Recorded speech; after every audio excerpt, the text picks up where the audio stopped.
Hello, good morning, Assalamualaikum, and selamat pagi to everyone.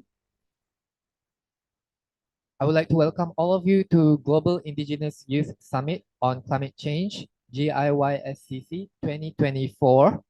My name is Rizal, and I'll be facilitating today's virtual summit. So before we start, I will invite Laurel or the technical team to deliver a short housekeeping note for this morning session.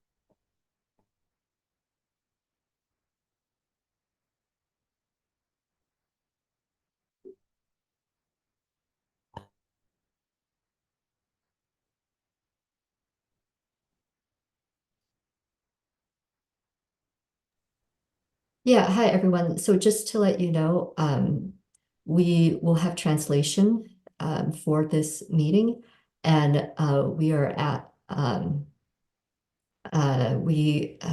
someone enter in the link? Arnab, are you able to enter in the link for the translation in the chat? I don't have it with me currently. And that will open up to another browser for you if you would like a translation. And if you have any questions, you're welcome to ask us in the chat box and have comments, reactions, any interactions welcome.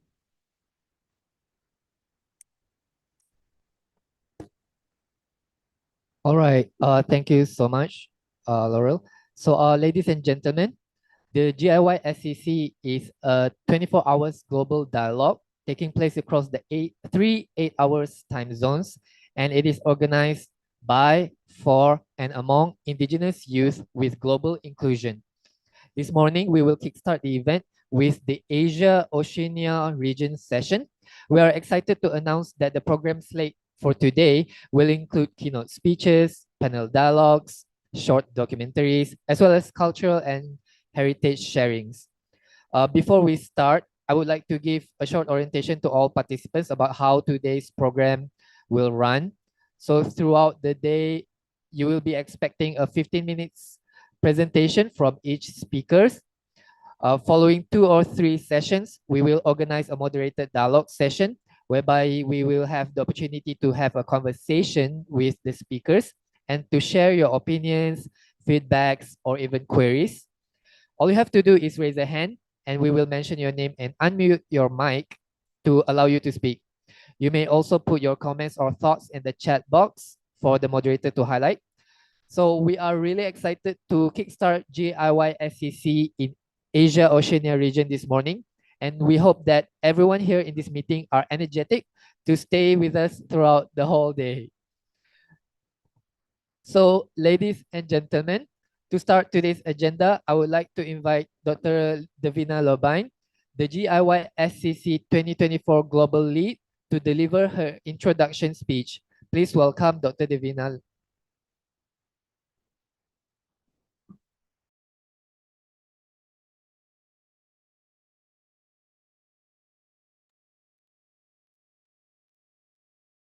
Thank you, Rizal. If you could give me co-host permission, I would like to share a presentation.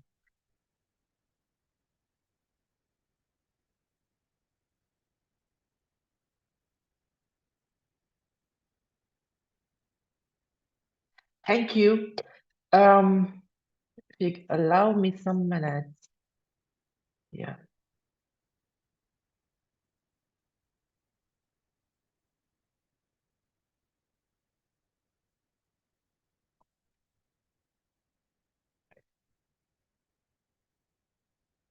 Namaste, selamat pagi, Ohio, ni hao, bula, and good morning. I am Devina from Mauritius, the Global Indigenous Youth Summit on Climate Change Global Lead of this year. We stand at a pivotal moment in history where climate change challenges every aspect of our lives. Among these challenges, there is a well of knowledge and resilience that we must not overlook, and the knowledge and resilience of Indigenous people. Indigenous communities have a profound connection to the earth, deeply rooted over our that was transferred from generation to generation. Our unique perception of nature, rooted in deep respect and understanding, offer valuable insight on how we can adapt and thrive in the face of change. For instance, the Sami people of the Arctic have long observed the migration pattern of the reindeer, understanding the subtle shifts in climate long before the modern science could actually detect them. Their knowledge is a testament to the profound connection Indigenous people have with their surroundings, a connection that is both their friend and their guide. Yet, despite this wealth of knowledge, Indigenous people are often excluded from decision and discussion that shape our future. Here, the Global Indigenous Youth Summit on Climate Change is of immense significance. This summit provides a unique platform that brings Indigenous people together, fostering dialogue, collaboration. It is a safe space that where our voice are amplified, our knowledge are shared, our invaluable contribution are recognized and honored. As Rizal has mentioned, the GIYSCC is a virtual dialogue by, for, and among youth, Indigenous youth with global inclusion. It is a 24-hour summit conducted across 3 8-hour time zones on the 9th August, circulating the Earth on International Day of the World Indigenous People. This summit is not possible without the help of Indigenous youth leaders with global partnership. And I'm very happy that the Future Earth with Science Diplomacy Center Coordination is hosting this year's edition.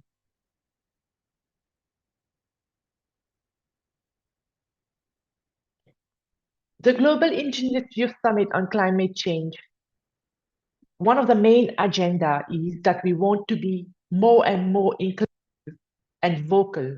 We want that our words are here.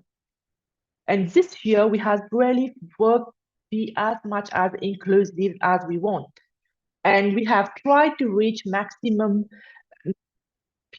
countries and indigenous people that can participate in the summit. And as part of the strategy, we conducted a small pre-summit conference on small island developing states.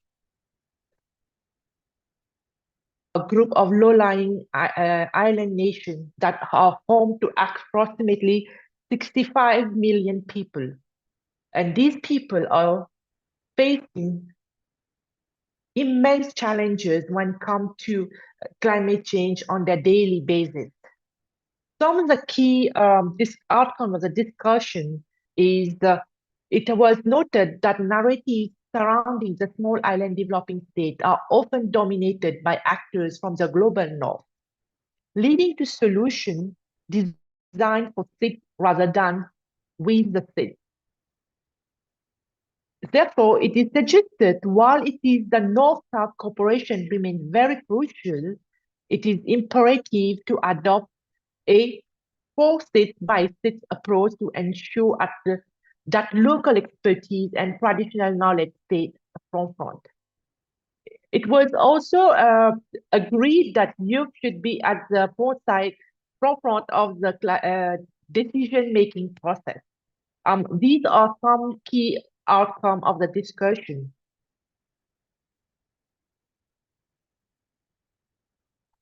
Before I conclude, let's take a moment to celebrate the remarkable success of the first edition of GIYSCC 2023.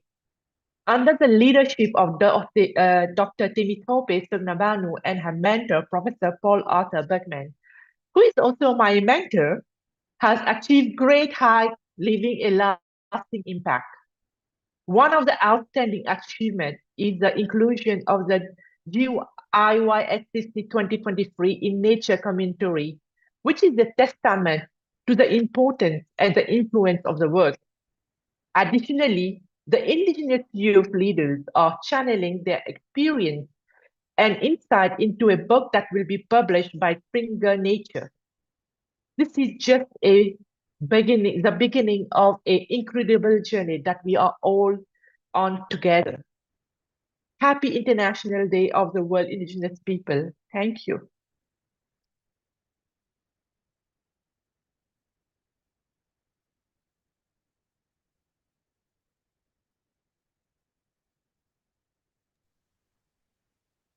Thank you, Dr. Devina. We are so delightful to have listened to your opening remarks. Ladies and gentlemen, Thank you. ladies and gentlemen, on the next agenda, we will listen to Indigenous Elders remark by Emeritus Professor Tan Sri Dr. Zakri Abdul Hamid. Tan Sri Zakri is a scientist, diplomat, educator, and public servant who has devoted his career to promoting biodiversity knowledge and protection, environmentally sustainable development, and technological innovation to the long-term benefit of Malaysian and global society. With no further delay, let us immerse ourselves in the wisdom of Tan Sri Zakri's elder remarks. Hello. Thank you, Rizal. Assalamualaikum. Good morning and selamat pagi, distinguished guests, esteemed participants, and especially the indigenous youth leaders of the Global Indigenous Youth Summit on Climate Change 2024. Welcome to the summit created by, for, and among indigenous youth. I'm standing before you today as one of the original elders of this movement, which we started last year. And I'm deeply moved and incredibly proud of the commitment and passion each one of you demonstrates. Let me also welcome the presence of my close colleague and the main motivator of this ambitious project, Professor Paul Berkman, the founding director of the Science Diplomacy Center, USA, and an academic from Harvard University. I would also like to pay a special tribute to you, Dr. Devina Lobin, our global lead for this year's event, and whose leadership and commitment are key in organizing the summit this year.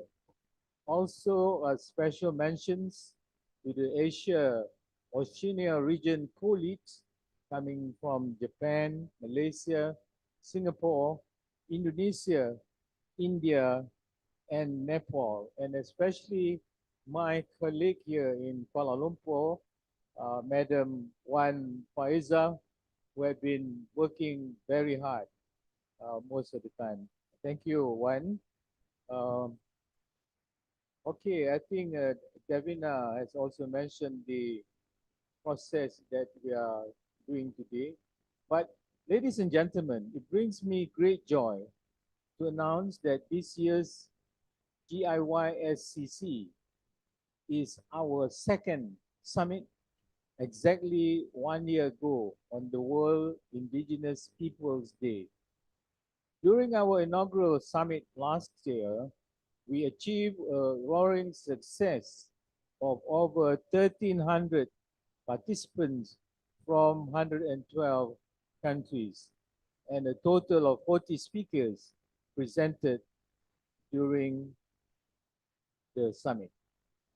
This virtual congress last year comprised of keynote speeches, panel discussions, interactive dialogues, plays, songs, and dance, depicting the rich array and diversity of the IPLCs inhabiting our planet.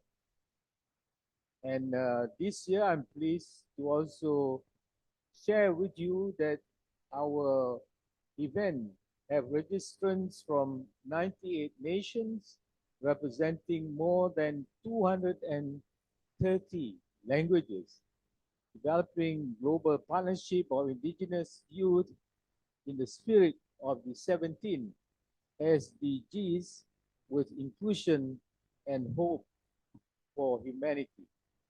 We are thrilled to continue the momentum and advance our critical mission today, which is to provide a one-of-a-kind platform to accelerate global engagement with indigenous youth communities, cultures, languages, ethnicities, countries, and continents across the world. For this year, we proudly present a special session focusing on the unique challenges and resilient solutions of small island developing nations or developing state, or its acronym SEEDS. Recognizing their pivotal role in the global environmental framework, we will feature an hour-long segment during each of the three regions, featuring SEEDS from the Caribbean, the Pacific, the Atlantic, Indian Ocean, and Mediterranean. This session will spotlight the innovative strategies and traditional wisdom employed by indigenous communities to combat climate change, conserve biodiversity, and promote sustainable development. Ladies and gentlemen, as you are fully aware, the world is at a crossroad. Human activities in the modern era, in particular our dependence on fossil fuels and the release of greenhouse gases into the atmosphere, have resulted in climate change. This has created untold damage to our civilization, in particular us in the global south. We are receiving the brunt of massive flooding, forest fires, and unpredictable weather. Apart from climate change, humanity is also confronted with biodiversity loss. According to a seminal assessment by the Intergovernmental Science Policy Platform on Biodiversity and Ecosystem Services, or IPES, up to 1 million species of plants and animals are under threat of extinction. To worsen matters, about 60% of ecosystem services which supply us with our food, water, and clean air, to name but three, are being degraded due to human activities. It is therefore very important for us to reflect on what we can do to mitigate all these adverse development. Ladies and gentlemen, the global community is not sitting idle. Since more than 30 years ago, in 1992, during the Earth Summit in Rio de Janeiro, member states of the UN have pledged to arrest climate change and halt biodiversity loss. Today, despite some progress, we have not been able to achieve our goals, and more ambitious targets need to be adopted. So 2 years ago, during the 15th Conference of Parties of COP15 of the UN Convention on Biological Diversity in Montreal, the Global Biodiversity Framework sets a target of conserving 30% of our lands and seas under protected areas by 2030, the so-called 30 by 30 plan. Much of these areas, which you may know, are managed by the IPLCs. Hence, to succeed, the world needs the support of the indigenous people. As was mentioned earlier, the indigenous people making up a mere 6.2% of the global population are stewards of 80% of the world's protected areas through deep ancestral and cultural connections to the surrounding land, water, and sky.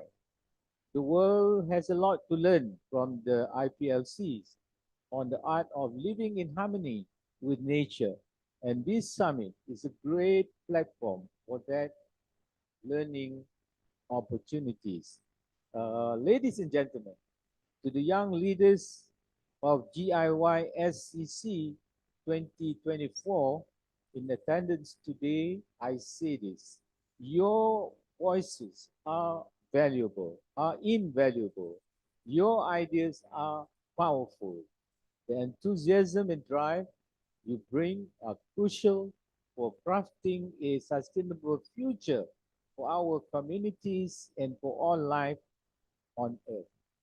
You are not merely the leaders of tomorrow, you are leaders today. Embrace this unique opportunity to exchange knowledge globally, build lasting connections, and unite in the common goal of preserving our planet for future generations. So, as we commence this summit, I trust that the insights from our esteemed speakers will captivate and inspire you. Prepare for a day filled with engaging talks and storytelling, compelling videos, and beautiful expressions of art through music and poetry. Your experience today will undoubtedly be both memorable and impactful. So I wish all of you a happy and productive summit. Thank you. We extend our gratitude to Tan Sri Zakri for his insightful and inspiring words for all of us gathered here. Ladies and gentlemen, moving on to the next agenda, I am pleased to invite representatives of the Asia-Oceania region colleagues for GIYSCC, Faris Rizwan from Singapore, and Dr. Himangana Gupta from Japan to deliver their welcoming remarks. The floor is yours. Hello everyone, good morning. Assalamualaikum dan selamat pagi. Anivarukum kale vanakum and Tatya Soan. You know, I stand while I'm sitting down today. I'm really excited to welcome all of you to the Global Indigenous Youth Summit on Climate Change 2024. You know, I represent Singapore, but really it's representing all peoples and in particular the indigenous peoples. And I feel both honored and energized to be part of this incredible event. You know, where all young individual indigenous voices and also the collectives of indigenous peoples from all around the world, we come together, we try to address, become aware, and also tackle one of the biggest challenges we face today as a human population, as well as the population part of the species in the world, all the various species in the world, which is climate change, right? This problem of climate change. And we're really here because of our ancestors, right? And our ancestors, we talk about scientific knowledge. Our ancestors actually lived in harmony with nature and passed down their knowledge and traditions. And over thousands of years, they lived in an indigenous way, meaning to say they lived in harmony with the land, the ocean, the seas, the rivers, even the skies, right? And the flora and the fauna. And through trial and error, to seeing how they can live harmoniously, cooperatively, collaboratively with nature, they actually you know realize how they can actually build up these traditions that we are learning today, right? And that is the indigenous tradition. And we can all see how climate change is affecting our world. And these indigenous traditions, all right, can actually help us to address the issues of climate change. For example, the extreme weather, melting glaciers, and disappearing wildlife through offering knowledge, practices, right? Actions on the ground that can actually be implemented. And this summit, created entirely by, for, and among Indigenous youth, shows just how powerful young voices and all voices inclusively can be in driving change. So we see the passion and determination of Indigenous youth to defend their land, keep their cultures and traditions alive that have been time and time again tested, right, over thousands of years, to lead the way in environmental stewardship, but also in harmony and collaboration with nature itself and Mother Earth. And with that, I would like to pass on the baton to Dr. Ima, please. Thank you, Faris, for your wonderful speech. I am Himangana Gupta, co-lead for Asia region from India, sending my greetings from Tokyo to youth all around from Asia. Climate change is a global collective action problem to be solved together. That's why we are here, you and us, to build partnerships of Indigenous youth to act together. Keeping in mind that climate change impacts one and all, but the impacts are disproportionate. It impacts the vulnerable communities, especially the Indigenous communities, with much more intensity. You know, it's just like being thrown in the sea with a life jacket and without the life jacket. And sadly, the ones who are without the life jacket are also the least responsible for climate change. We can never give back enough to the loving Mother Earth who has nurtured humanity since the beginning of time.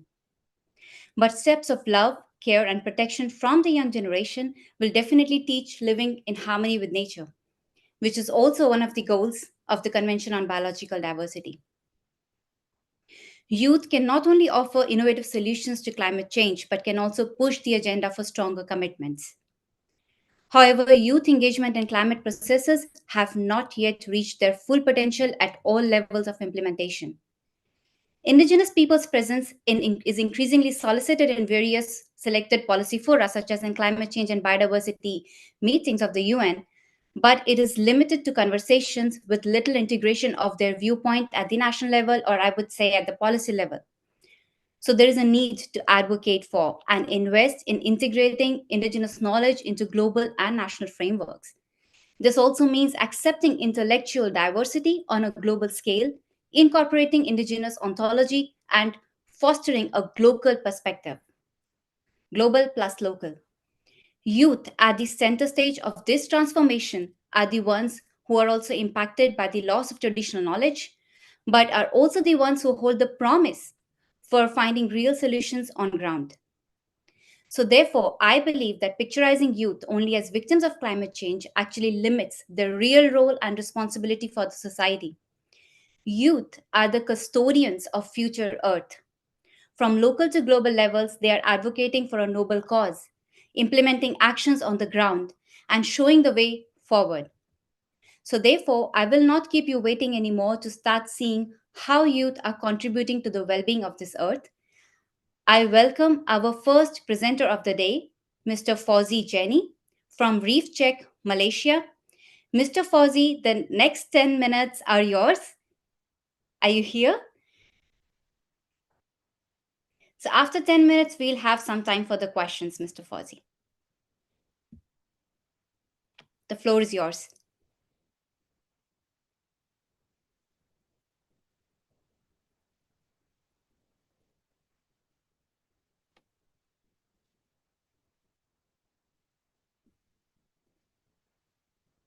Okay, hello. Good morning. I was trying to unmute myself just now. Now I am able to do so. Thank you, the moderator, for the introduction and the invitation. So am I going to be the one who's sharing the screen? Or okay, I will try. Disable participant screen sharing. Oh, we are Hold on. very sorry if you're facing this issue.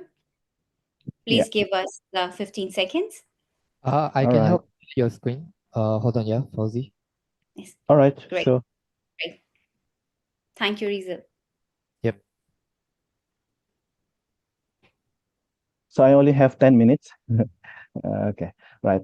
I hope I don't take too much time on presenting after this. Right. Give you in between to remind you of the time. Okay, sure, sure, sure. I will make it as swift as possible. Be relaxed. Whenever the presentation is ready. Hold on, yeah. All right.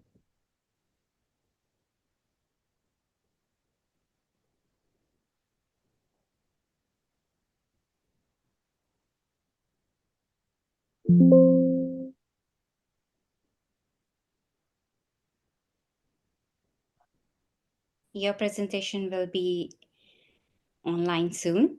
If you want to All share right. something about yourself, about your culture, where you're from, you can please start with that. Okay, so yeah, thank you for that. Yeah, so my name is Fauzi again. I am actually from Sabah. This is the Borneo Island, Borneo part of Malaysia.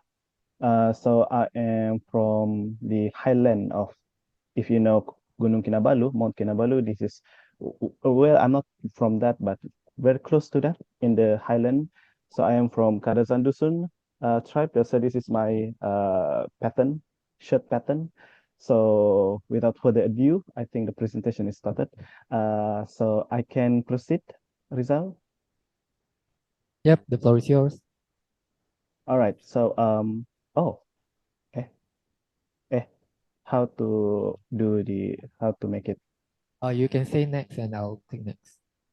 No, I mean it's still in Full the screen. slide. Full screen, yes, full screen.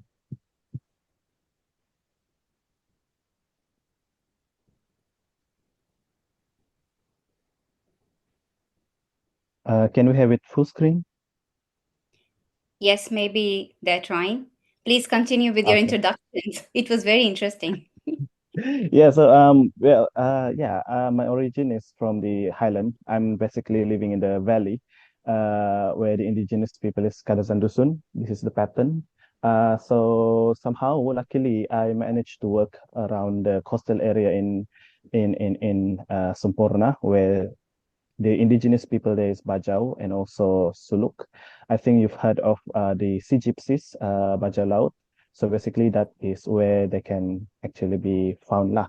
Um, and so my background is on zoology. I actually studied animals before, and mainly on terrestrial animal. But now somehow again, I managed to move from the land to the sea. So I think the presentation is ready. So with that, having said that, uh, the title of my uh, presentation for today is on enabling the community from Semporna, the Bajau, the Suluk people there, to enable them to work on marine conservation work. So basically, I'm telling their story lah. I'm telling their story on behalf. So yeah, next. Um, yeah, next. Okay, so I think I already covered this part. So I am from this is Sabah for international audience information. So and where I work is at the red circle there. I am from Kadazan Dusun uh, ethnic, and I am working closely in Semporna with the Bajau and also Suluk. So I am from the land, I am from the mountain, somehow managed to work closely with people who are living in the ocean and coastal area and island as well. Next. Um, so this is the beauty of Semporna. Semporna is Sabah is blessed with the presence of Semporna, where the Semporna is actually located within the Coral Triangle. 70% of coral reefs are found there, and it is also reported to be the highest concentration of coral reefs in Malaysia. And as you can see, there are colors of islands, reefs, and fishes. All these boats and the people there. These are actually benefiting the local livelihood and also economy. Next. And of course, we know what is coral reef, and I don't think I want to explain in detail about this coral reef, but just briefly telling that the coral reef provides with fish. So where's there's coral reef, there are fish, and where there's fish, there are food security in terms of fisheries, and there are also job opportunity in terms of tourism, and so on and so forth. There are also coastal protection from huge waves, and also the coral reef act as carbon sink to cool our planet, basically. Next. And of course, with that, Reef Check Malaysia, we are committed to protect and sustainably manage coral reef in Malaysia, following four pillars. First is eco-action, science, advocacy, and also management. So in eco-action, we actually survey and monitor reef 300 coral reef around Malaysia. This is done by the community themselves. For example, for people who are living in Redang, they are the ones who are doing the monitoring. For people who are living in Tioman, they are doing the monitoring. And similarly in Sempurna, for the people who are living in Sempurna, they are actually the one who's doing the monitoring to see if there's any improvement or decline in coral reef life cover. Science, we do science. Basically, this one is covering on the coral bleaching response plan, as well as the reef resilience and rehabilitation studies. Advocacy is basically where we bring our vision and also the aspiration from the community align. So they want to utilize the resources. We want to preserve the resources. So we work together with them and basically trying to find the common ground and common interests so that we can work healthily and effectively. And with that, having said that, comes the management, where we bring along the stakeholders or any individual or any entities that has association with coral reef or with having the interest with coral reef, basically work together and basically come up with the effective management plan. So this can come from tourism operators, communities, government, and so on and so forth. Next. We may see that previously in my slides, Sempurna is beautiful, and we regard Sempurna as the gateway to island paradise. There are many islands there, and most of the islands are actually tourism destination, and Sipadan down there is actually one of the best diving site in the world. But the reality of this coral reef in Sempurna is actually that most of the coral reef are facing threat. And as you can see here, this is from annual reef check survey. Mabul and Kapala is actually two known island for their island destination lah. But unfortunately, they are performing poorly. The live coral cover. Similarly, Mata King is also a popular tourism destination. Also display below 50% live coral cover. Also in Taman Tun Sakaran Marine Park, even in the Sabah Park itself, threat is widely observed lah. This is coming from the coral bleaching due to warming seawater, climate change, unsustainable fishing, illegal practices, for example, like fish bombing is still actively practices in Sempurna. Tourism practices with all the booming of tourists coming to the islands. Of course, they tend to break the coral with stepping on them or anchoring from boat, and also marine debris and pollution. For your information, most of the islands, the community living there, they don't have the proper waste management system. So it is understandable why marine debris and pollution is a huge thing in Sempurna. Next. So to address these issues, we actually Reef Check Malaysia in Sempurna, we actually started in 2022. So we focusing on building marine conservation leaders in Sempurna. So basically we are focusing on the youth from the islands, the community from the islands, the village around the islands. So we prepare them with skills that is necessary for them to work underwater, to work with marine conservation. So in few years to come, for example, like without the need of NGO presence, they can actually spearhead, they can actually lead the conservation on the island themselves. So we provide them in training and preparation. So to do this, next, The initial training that we provide them is to work underwater. So basically, we provide them with skills necessary for them to be able to dive. Some already went up all the way to dive, rescue divers, and all of them are able to know the indicator if their islands is the reef in the island is threatened or not. They are actually eco divers, so meaning they can see the change in the they can assess their own coral reef health. Other training that we provide them is the reef resilience monitoring skills, fish survey, and also bleaching monitoring skills. Next. Other training also is waste management and cleanup, mooring buoy installation, coral restoration projects, which is our main project in Sempurna, basically to restore damaged reef and reintroduce fish, and also sea patrolling. Next. Habitat survey assessment on seagrass, mangrove, and also coral. Social survey, community engagement. We want to know what is the perception and feedbacks from the communities also.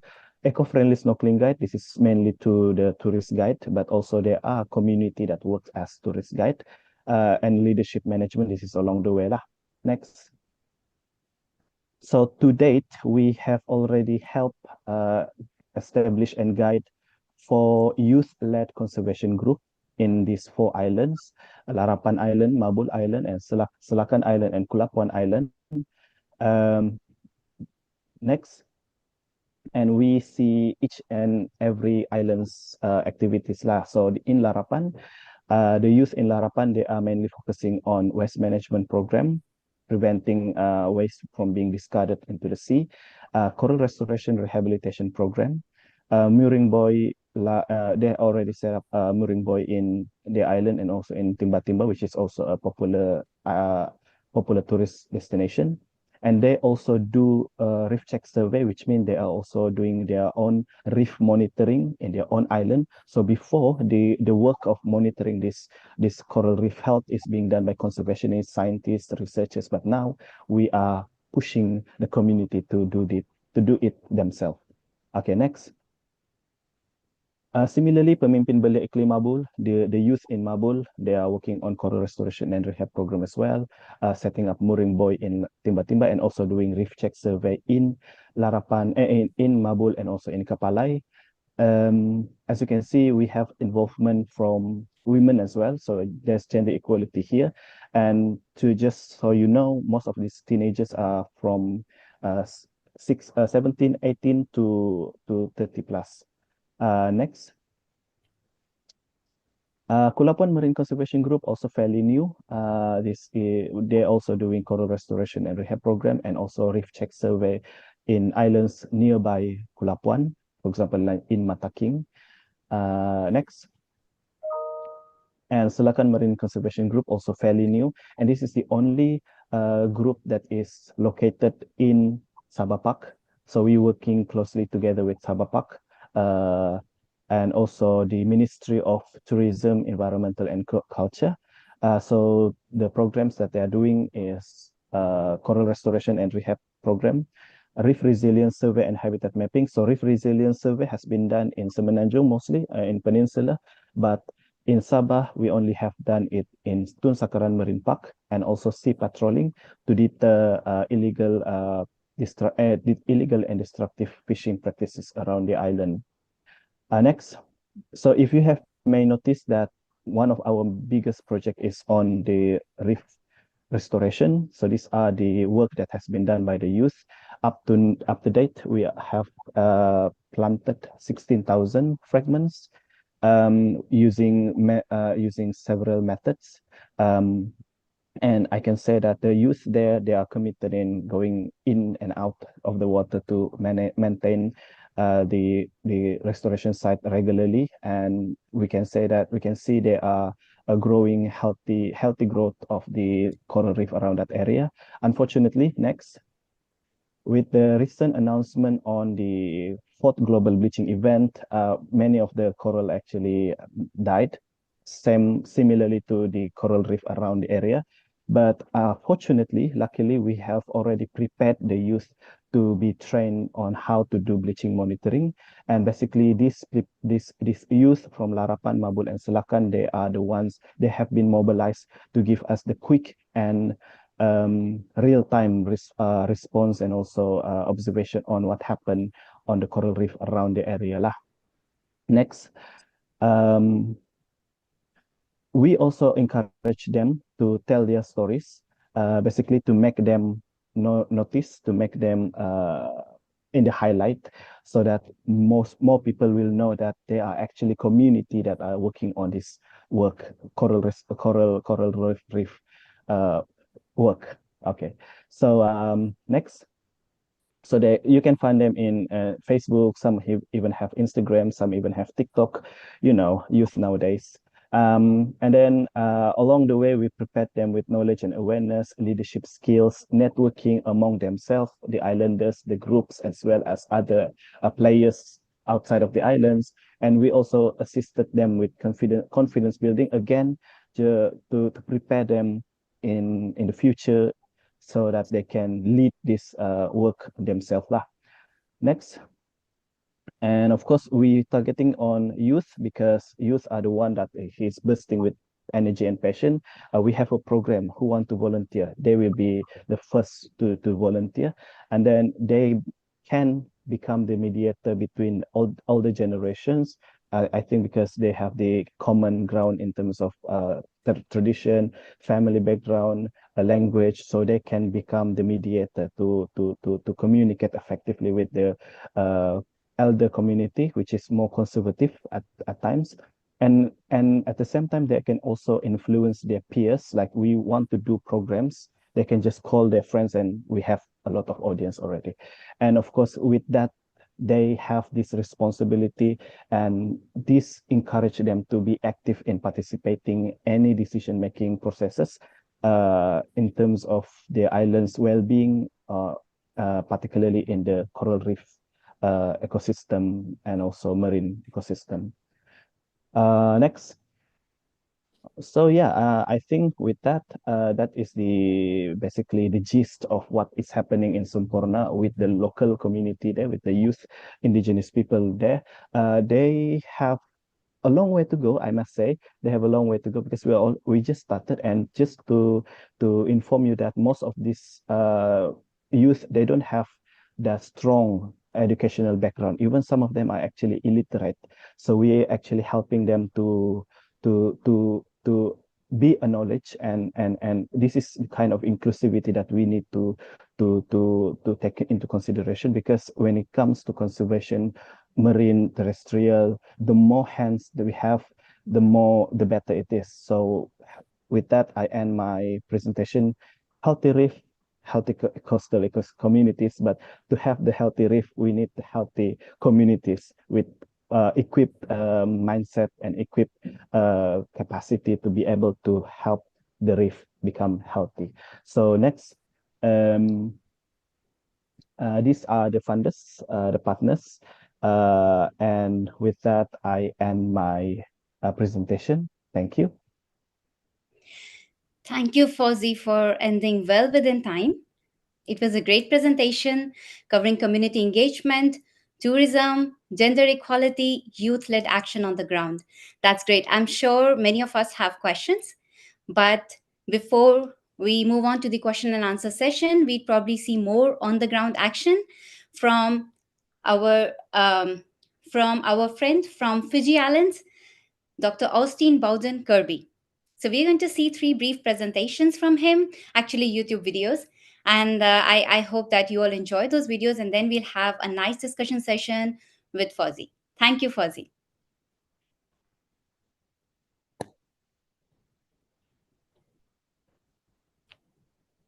Please wait for a few minutes, seconds as I set up the video. Great. Thank you so much, Rizal. So the presentations will talk again about the coral reef. The presentations will be Reefs of Hope program. It's a 5-minute summary of the presentation, and then we have presentation. Okay, started.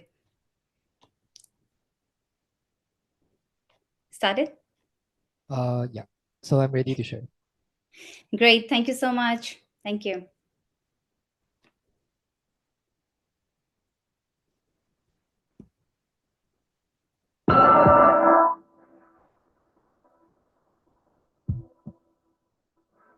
We need to act now if we're going to save these coral reefs.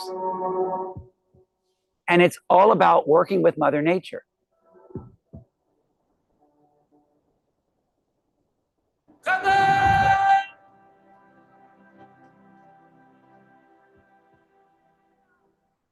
I'm Austin. I'm a marine biologist.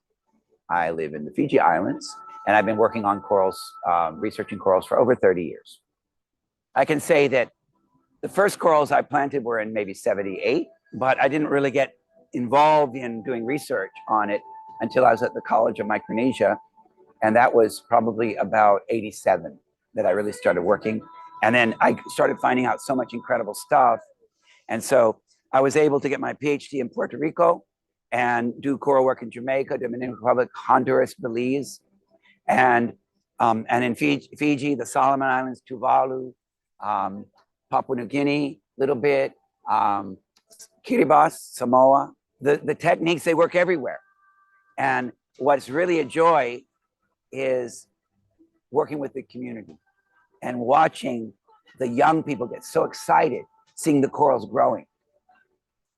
And I did that for years. And I came to Fiji and working on corals, planting corals, but I didn't have a solution for bleaching at that time. And all of those corals died in a mass bleaching. But what that did to me was it caused a change. In me, it was very, very depressing to see all that coral die. And I realized I'm never going to plant another coral again unless I know it is a heat-adapted super coral. So the big change in my model occurred because of this big problem.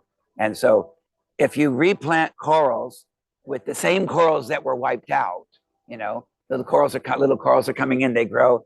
They are not heat-adapted corals. They're from the cool part of the reef. You have to go in to the hottest pocket you can possibly find. The same species are often in those hot pockets. You can find the tabulate corals there. You can find the staghorn corals. You can find the different digitate corals there. You go and you search the really hot reefs near the shore in some restricted bay areas, and you bring them out to cool waters. And that's what you do your restoration with. You put your nursery there. So this is what I noticed also. After the first year of those 4 nurseries, they were doing nicely. We're all, wow, this is great. And I looked at the reef right around it, and all these baby corals were coming in by the thousands, tens of thousands. So all baby corals coming in. And I said, well, I guess we didn't need to do this. Mother Nature would fix herself. And everybody said, yeah, I guess we didn't need to do this. Maybe we don't have to do anything with these corals. What are we going to do? But what we learned was this. The corals that were coming around the nursery, if you go another half a kilometer away, no babies.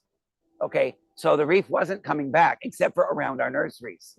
And I began to think, oh, these corals aren't making babies yet. They're too small. Oh, maybe they have a smell, because they do stink. I mean, when you pick them out of the water, they're very, very aromatic, okay? Can be nauseating, okay? And so I thought maybe these corals are giving a signal to come here, you know, to call the babies. And now the scientists have proven that's true. So these corals are emitting a fragrance in the water that the baby corals can smell, and they want to sit down. And when they sit down, they know there's this pink coral and algae. They like to sit on the pink coral and algae if it's there. But if it's dirty and if there's algae everywhere, even if they want to settle down, they can't find a place.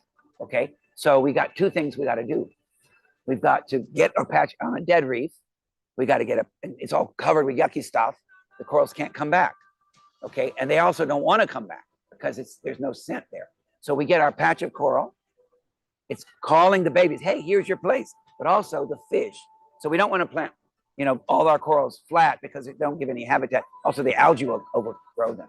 We want to put them on a structure so that they're above the algae. The fish will go in right away. And we put enough coral there, it provides good shelter, a good smell. And then they will clear this halo around it. And the baby corals are not only being called, but they have a good habitat to settle. That's what we want to do. Okay, that's what we're doing now. So this model is very different from what I used to do. Okay, it's still planting corals, but planting corals that have been proven to be strong against hot water. And so they don't bleach when it gets up. Now, those hot pockets in the future are going to get to be so hot that the fish will die, and even those corals, even the super corals. If a coral can survive at 35, when it gets to 37, they're going to bleach and die. But if you bring that coral that's adapted to 35 out to where it only where the corals now bleach at 30, okay, it's 35. It says, well, I'm okay, okay. And then as bleaching continues and the world gets hotter, it goes to 32 on a bleaching, 33 on a bleaching, 34 on a bleaching, and it's still okay. Will it get beyond 35 there on the cool outer reefs? Not according to the present models, okay? So according to the present models, it can at least survive the next 50 or 100 years.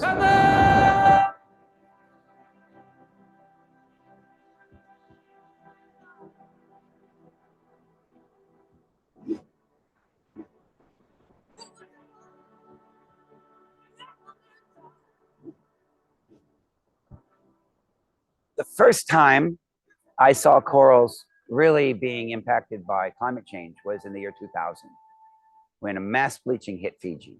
And it was unexpected. And the hot pocket was south of Fiji, and they saw it coming. But this hot pocket came and drifted over Fiji, and the whole southern part of Fiji, the corals, over 90% of the corals bleached pure white, and many of them went on to die. With coral bleaching, you need to understand that a coral polyp, and there's these tiny little polyps that make up a colony, okay? The coral polyp's an animal, but it has algae inside it, algae. And these algae are photosynthetic, and they make food for the coral. And they give sugar to the coral and oxygen, and the coral gives the algae nutrients, nitrogen, phosphorus, and so forth, and gives them shelter and protection, and carbon dioxide as well, that they use for photosynthesis, okay? So it's a beautiful relationship. But with bleaching, that breaks down, and the algae ends up being kicked out of the coral, produces poison instead of sugar. It's kicked out. So here you have the white coral. How is it going to survive? Because it gets most of its energy from the algae. The algae gives it sugar, and now no more sugar. And it struggles because it has to eat in order to get the nutrients, and it's just very difficult. So if a coral is partly bleached, it has some algae producing some sugar, and then it might survive. But if it's totally white, totally bleached, the chance of it having enough food to survive is pretty low. So this is, so it just depends upon where the coral is. If the coral is on an atoll where there's no nutrients in the water, water is very clear, it's more likely of starving. If the coral's in Fiji or the Solomon Islands, New Guinea, near a source of nutrients from the land, it might survive because the plankton is more rich there.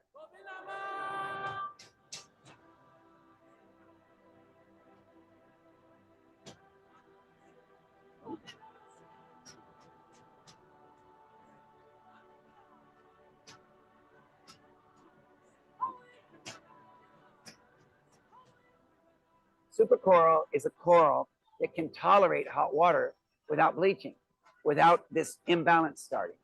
So I would call a supercoral if the water typically, if the bleaching temperature is 29, a supercoral would be a coral that doesn't bleach at 30 or 31, right? But it's not that super, okay? But we have corals, 29 is the bleaching temperature of the normal cool reefs, you know, the reefs that are surrounded by ocean and the waves are breaking. 29 is the bleaching temperature for a lot of corals, or 30, around that, right?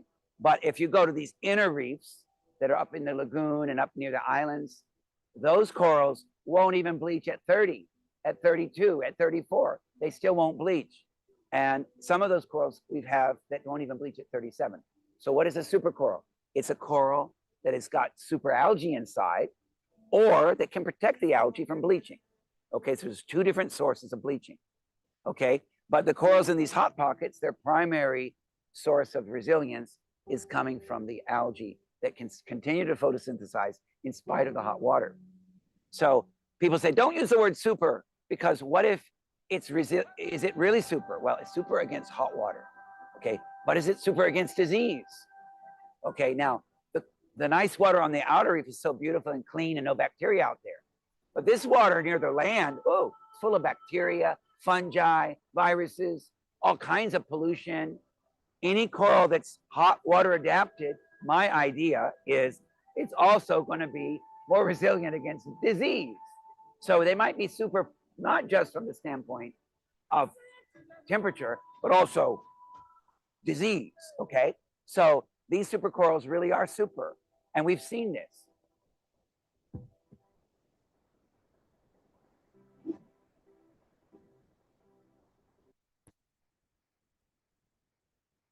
All right.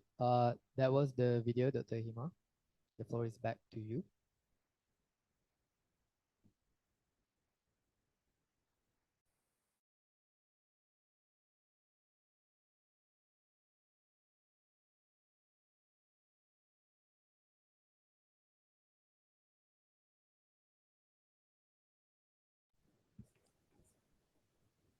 Thank you so much, Rizal. And it was a great video that you showed to us, also focused on coral reef. To let you all know that Austin is now in Samoa, and he's organizing a youth coral reef adaptation workshop, which is why he's not here to answer your questions, but you can please share your comments on the video that you just saw. And now we are back to Fauzi for more discussions. So you can jointly share your comments on the video and please ask your questions to Fauzi. And for that, you may please raise your hand. And by the time you're raising your hand, I will continue to talk to Fauzi. Looking forward to your questions. So Fauzi, I will start until the audience are ready to ask you questions. So very nice presentation, and you specifically mentioned on the indigenous tourism, which is on tourism, which is great. And these days we also talk about indigenous tourism. So what do you think? Do indigenous people even understand the concept of indigenous tourism? Do they want indigenous tourism, or are they just happy in the way they've been protecting their systems for many, many years? I would like to hear your opinion. Thank you for that question. To be honest, this is my first time hearing indigenous tourism. But in my understanding, tourism that is being conducted by the indigenous people or the community. So it is community-based tourism or community-led tourism. Is that it? Okay. So Yes. yeah. In Sempurna context, basically, because we already have like a lot of tourism resorts, mostly operated by non-locals. So yeah, most of the local community, they are actually seeking into having their own what is that called, tourism business lah. So for example, in Larapan, they're actually looking into doing homestays. They already have activity where they took tourists to fish around the Larapan Island. So I think this is one of the um, how to say, alternative that they are actually seeking for. Yeah, so they are actually happy, and they are actually open to this kind of idea where tourists come to the community and look into their livelihood, basically having exchange culture. And just so you know, that one of the work that we are actually trying to promote also, when we are planting the coral, we are trying to develop a way where this coral that is being planted can be giving back to the community. For example, like perhaps coral adoption programs, something like that. So this can be an alternative source of income for them also lah. So yeah, tourism is giving them positive things on the community. That's great. I wasn't amazed to hear that you've heard the word first time on indigenous tourism, because most indigenous people actually say this. But good to know from you that it leads to some kind of experiential learning if it is conducted in a right way. Thank you so much. We have now 3 hands raised. And from Devina, she raised her hand first. So I want to give her the floor. Thank you. Thank you, Hamengano. Thank you for this amazing presentation. Well, I'm from Mauritius, a very small island near Madagascar. Many people don't even know about Mauritius, but we do exist. So we're surrounded by the sea, by the ocean, and I know there is one organization called Eco Society who is doing coral farming, and they are constantly facing challenges. And coming back to a question, which I resonate with Kadrat. So Kadrat has put the question in the chat. I'm going to read it. So is it necessary, mandatory to be a resident of your region to be able to benefit from training at your level in order to hope that we can apply this to region like Africa? So for example, if I'm from Mauritius, I want to learn from you. Is it a way that I can be part of the program? All right. So So I can learn it uh, from your side, and I come and apply it to Mauritius. yeah. So thank you, Devina, for the question. Actually, I've heard about Mauritius before, from the extinction of the dodo, unfortunately. Okay, it's very Yeah, famous. but anyway, yes. But anyway, your question is how is the model that we are doing can be applied in any elsewhere in the world, in for example, like in Africa, was it? Is that a question? Yes, yeah, like Yes. any island, or yeah. I mean, yeah, actually, most of the for example, I take for example the coral restoration program that we are doing. We actually base the methods. We refer the method from elsewhere, from around the world. So I believe this can be actually uh, apa tuh, repeat and practical. This is practical in elsewhere around the world as well. But of course, we need to take into consideration about the demographic, the geographical factors, as well as for example, like the climate there. But the technique is actually worldwide, and yeah. Is that answer my question, or is there Yeah. any other missing Yes, points? yeah. From a scientist perspective, I understand fully what you mean Yeah, with the environmental condition. mm-mm. Maybe it will be good for Eco Society to speak to you. I will try to introduce them to you. So if there is some kind of knowledge exchange, so that Yeah, sure. it's knowledge exchange is both ways. So might help you in some way, and it might help us in some way. Thank you for this. Thank you so much. Thank you, Thank you. Himangana. Thank you, Devina, for putting up your question. And I would now like to give the floor to Miss Larissa.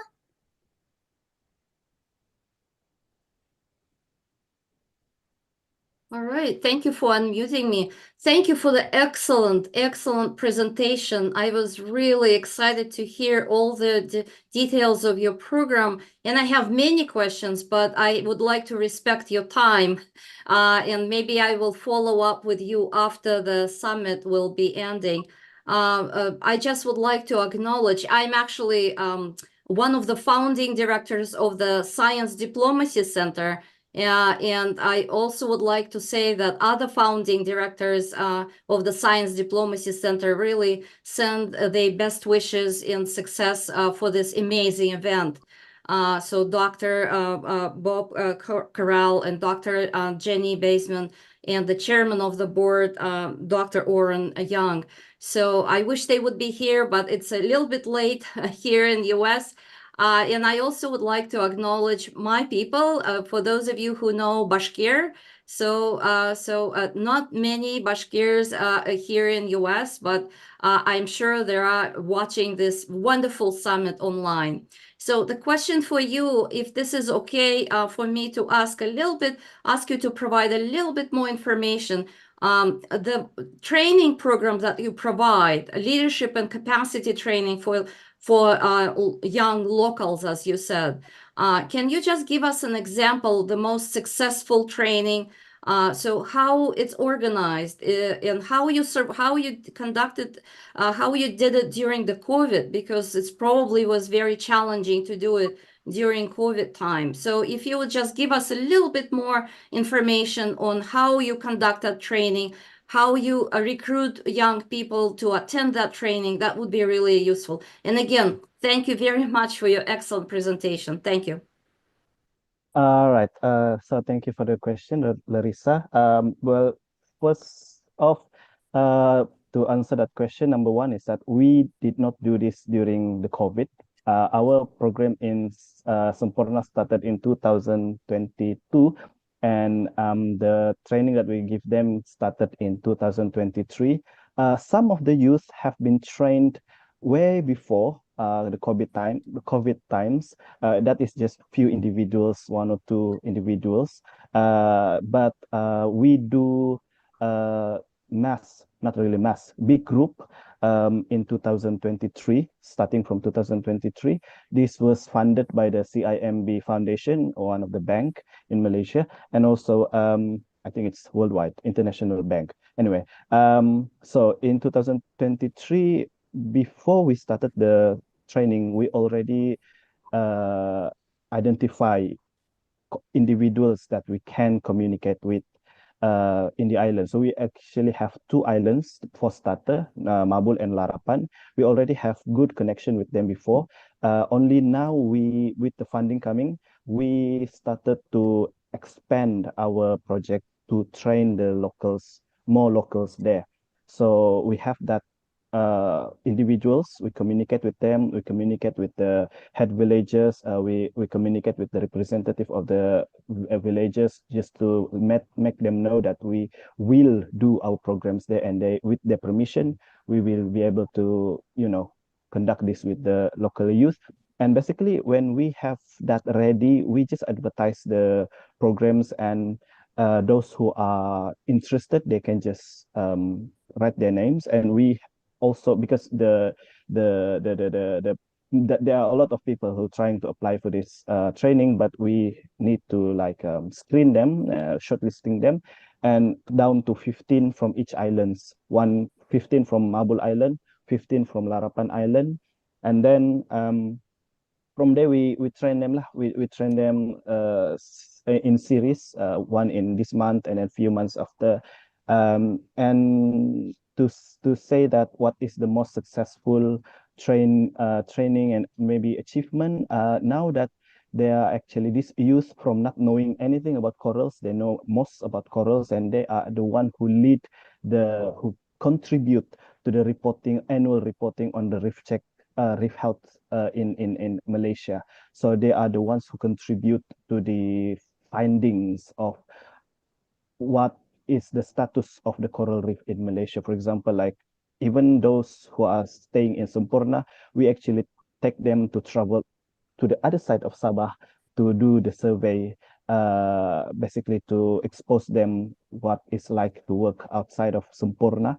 But of course, their work is mainly focusing in Sempurna. So that, I think, that is one of the most commendable things that this youth have done. Again, I need to stress that most of these youth, they don't have strong educational background. Some of them are even illiterate, some of them even undocumented, but we still push them forward because it's their island, so they have the priority or the best say in what is going to be happening to the island in the nearest future to come. So yeah. Great, thank you so much. Answers my question, yes. Yes, thank you. Thank you so much. And thank you for your great encouragement, Ms. Larissa. And thank you so much for joining at this late hour from United States. I'd now like to ask Dr. Wan to please ask her question. Thank you. Hi, good morning. Can you hear me? Okay, thank you. Yes. I'm not there. Anyway, I have two questions for now. It was a very interesting talk that you gave just now. My question number one is in terms of the use of indigenous people in Mabul, in Sempurna area. In this particular, I'm referring to the Bajau Laut, or Bajau Laut is in Malay. In English is sea gypsy. I was informed that they can hold their breath underwater for a long time as compared to normal people. Yeah. So do you use them during your coral restoration work? That is question number one. Question number two, I see when you end your presentation just now, I see a lot of logos, yeah, including some are banks. So my question is in terms of sustainable tourism with local inclusion, what are your views? Are there also potential for blended finance, or is this already being practiced, where there are private and public sector collaboration with the community participation? Because I see there are banks, etc. in the logo. What about the state and federal government support? Is it there so that we can see that it is actually an society approach in that area? Thank you. By the way, one from Alam Foundation and Development of Malaysia.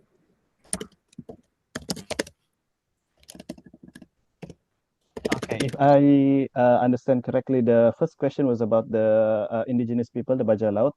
Okay, and the second one is government and government agencies and federal involvement, was it?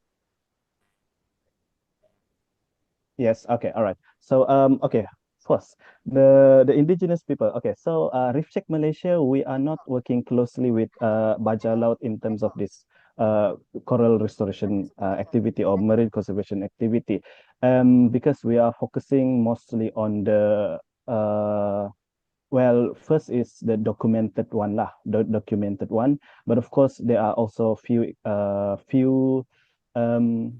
exceptions in the islands. But with Bajau Laut, we don't really have engagement with them as much.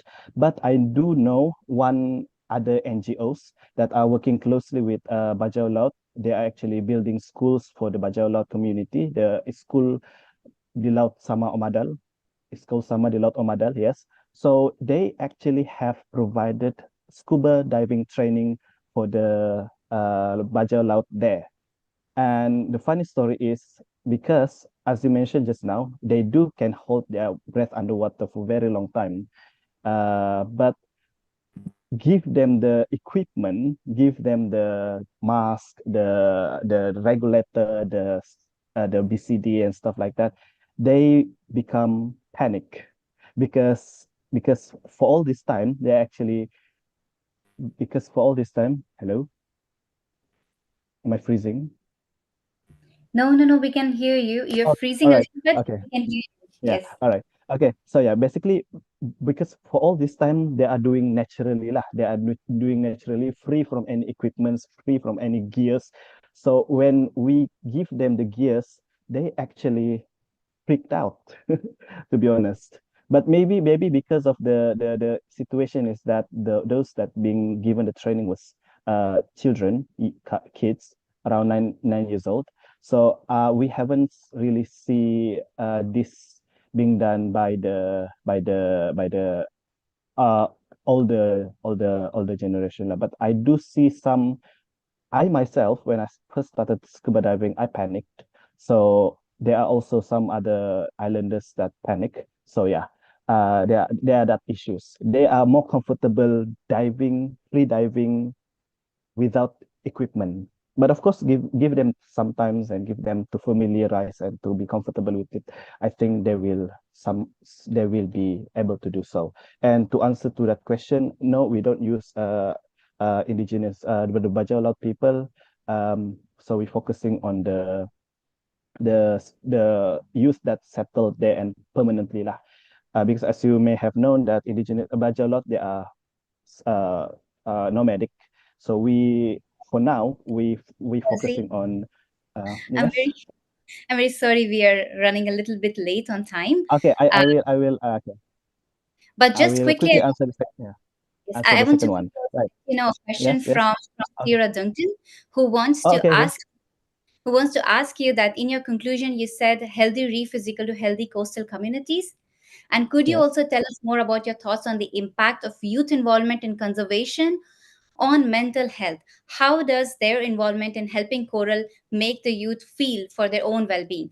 And please, the answer Okay, will be in right. 1 minute. Mhm. Yes, thank you. Right, very short. Okay. So in terms of mental health, well, I think they are actively doing physical works and being out in the nature. So I think that is very positive, giving positive effect to their, serotonin and happy enzyme, happy hormone and stuff like that. So yeah, that's actually very, very helpful to their mental health. But of course, the works is hard labor, but with good outcome, I think they are all happy and satisfied, and mental health wise, good.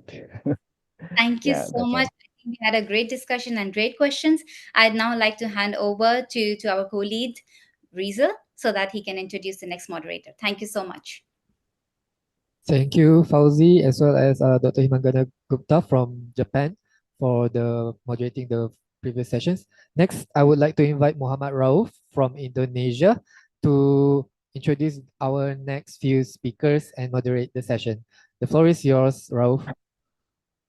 Okay, so thank you in advance for Dr. Hima, our previous moderator, and so thank you for all of you and for Rizal. So yeah, I will take over this conversation. Hello, again for me, a very good afternoon to everyone, and a very good and a very good morning, good evening for all of you around the world, and very important to all indigenous community from around the world. Ladies and gentlemen, welcome again from me to the Global Indigenous Youth Summit on Climate Change to 2024. So before we proceed to our conference, let me introduce myself. My name is Muhammad Rauf. People usually call me as Rauf. I'm from Indonesia. Specifically, I'm living in Riau province. Malay Riau, with my mother tongue is Bahasa Indonesia. So I will be moderated for about 1 hour with three speakers here. So yeah, we jump to the first speakers here. We actually have Eugenio Fatima Lemos from Timor Leste. I just to make sure that okay. Okay, so so you actually have 15 minutes to give a presenting. And once again, for all participants, if you want to ask a question or address your opinion or others, you can use a reaction features on Zoom. And also, you can put comment on the chat box. So our team will let you ask. Okay, so without any further ado, Eugenio, the screen is yours. Thank you, Ralph. I hope everyone can hear me. Can you hear me? Okay. Yeah. Yeah. Your sound is clear. Yeah. So my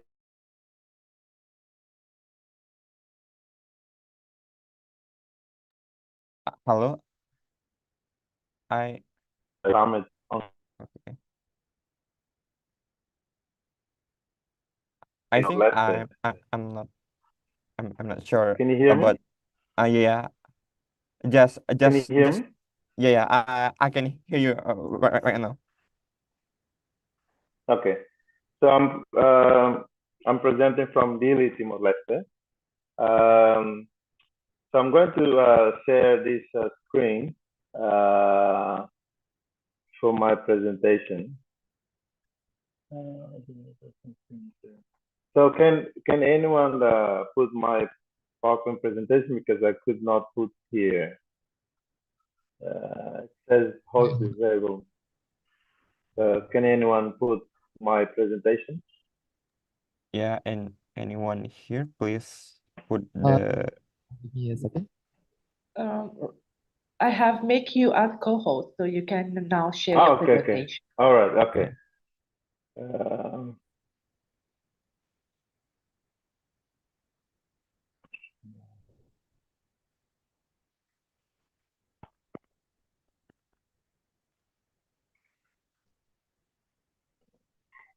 All right.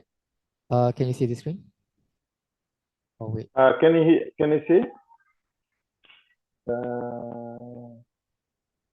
Okay, can you see the screen? Yeah, Yeah. I have All seen right. the screen. Yes. All right. Sorry for the technology. Yeah, first of all, I would like to sorry that I could not place the background on my Zoom because for it's some reason I'm bad of technology. But anyway, once again, thank you very much for the invitation for me to present to the Global Indigenous Youth Summit on climate change. So I'm going to share about permaculture youth and action to restore water resources in Timor-Leste. So this is done by the organization Permatil. Permatil is a permaculture Timor-Leste. So we have both two organizations, Permatil and Permatil Global. And next, please.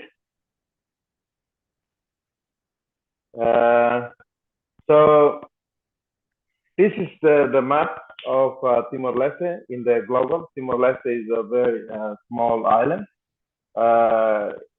between the Asia and Pacific. As you see, we are close between Indonesia and Australia. Next, please.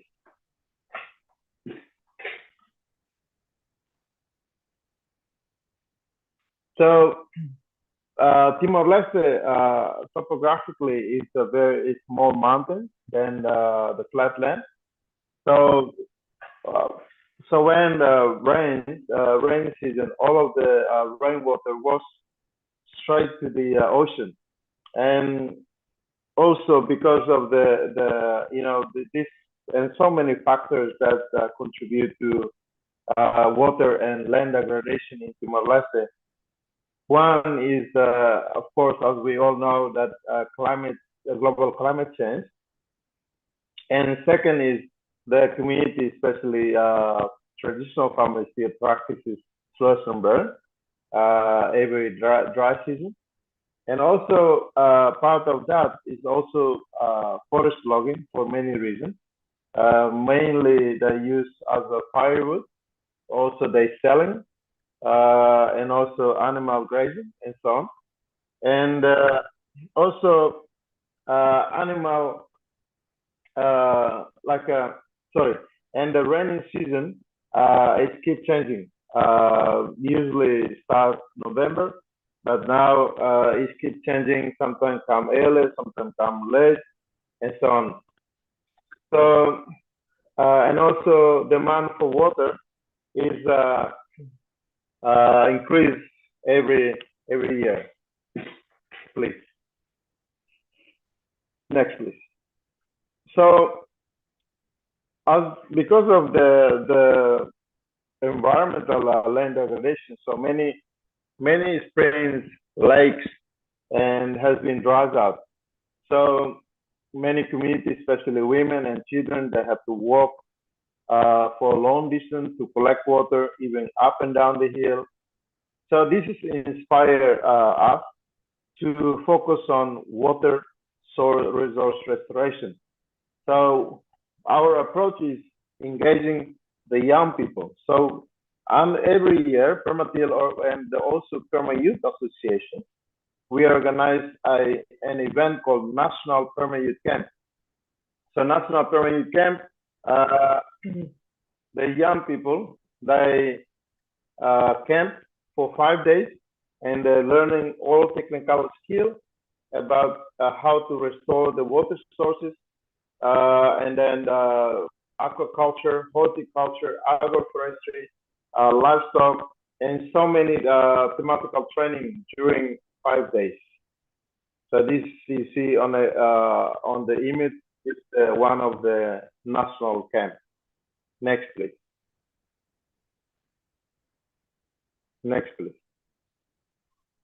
So this is it's about training the young people. It's about regenerational change.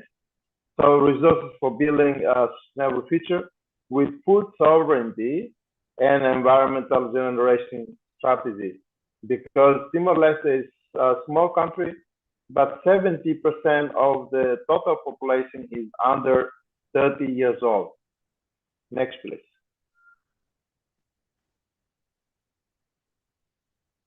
So through the permaculture perma-youth camp,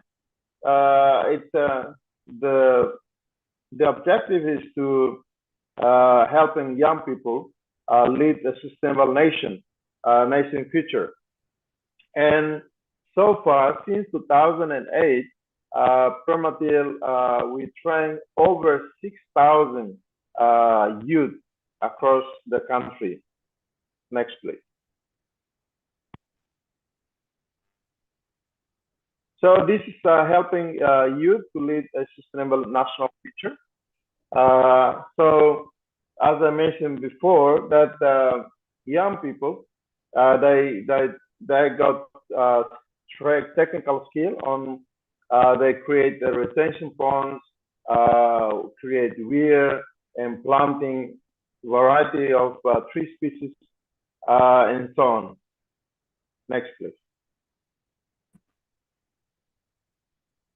So during the youth training is actually, it's about leadership skill, innovation, and also promote traditional knowledge, inclusion with, especially with sensitivity towards gender equality. Next, please. So because of this, about 70 to 80% of the participants that attend the training camp they went back to their respective village, and they identify springs that has been dry for many years, and then using traditional technique, combine, create artificial reservoir, or we identify natural reservoir that located in the mountain areas, and then to rehabilitate in order to capture rainwater and recharge back to the ground. So I'm sorry, you only have 2 minutes left for your presentation. Okay. I'm just to remind you. Thank you. Okay, so this is over 500 villages. 500 spring has been restored, and 700 community across Timor-Leste applied it. Next, please. So this is involving the young people on slowing down the water flows to reduce erosion and flooding. Next, please.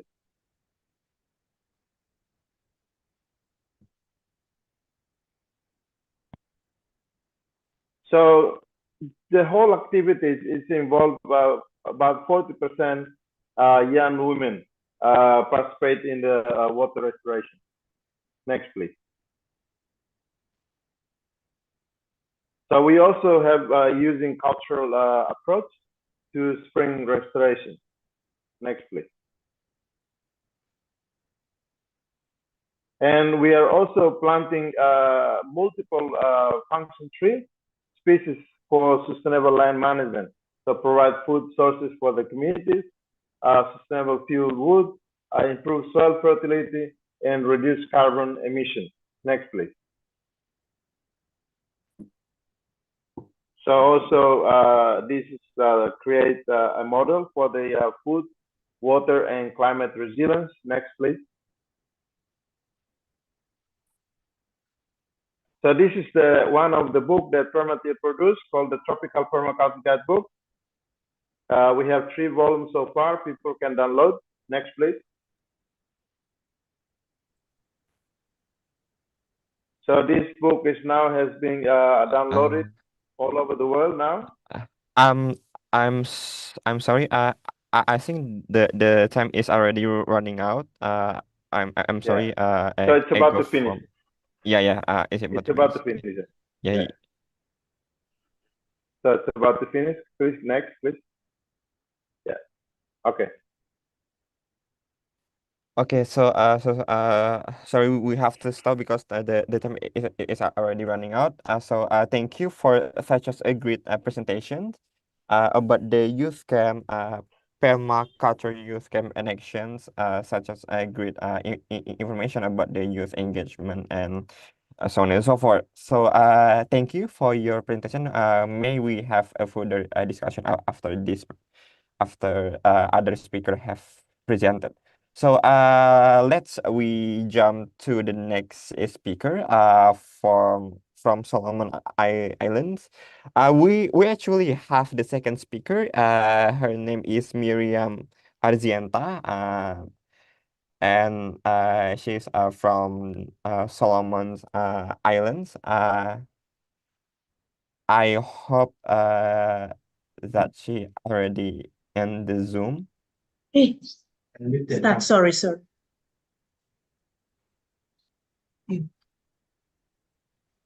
Hello. Okay. Okay. Okay. So yeah. Thank you, and for the delegation. The screen is yours. Good morning. I have a pleasure of announcing Miriam Azientasulu from the Solomon Islands. She is currently a research assistant at the Department of Fisheries at the University of Solomon Islands. And she is also an active member of the Solomon Islands Climate Action Network. So she will be representing. Hi, Thelma. Sorry, apologies. We cannot hear you from the audio. Do you happen to have a microphone or? Hello, can you hear us now?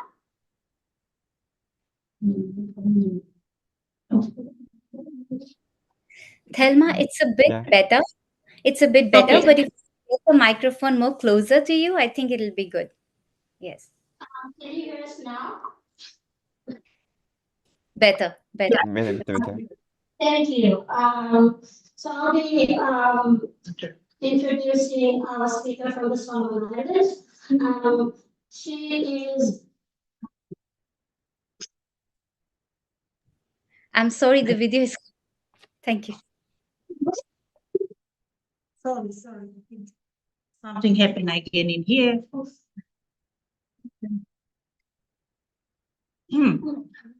Okay, let's just do it this way. Okay. Sorry about that. A little bit of technical issue from this side. But I'll be introducing our speaker from the Solomon Islands.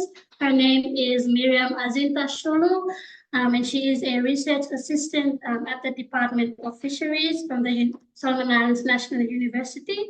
And she is also an active member of the Solomon Islands Climate Action Network, a civil society network in the Solomon Islands that works with community-based organizations on advocacy and awareness, as well as implementation of climate actions in Solomon Islands.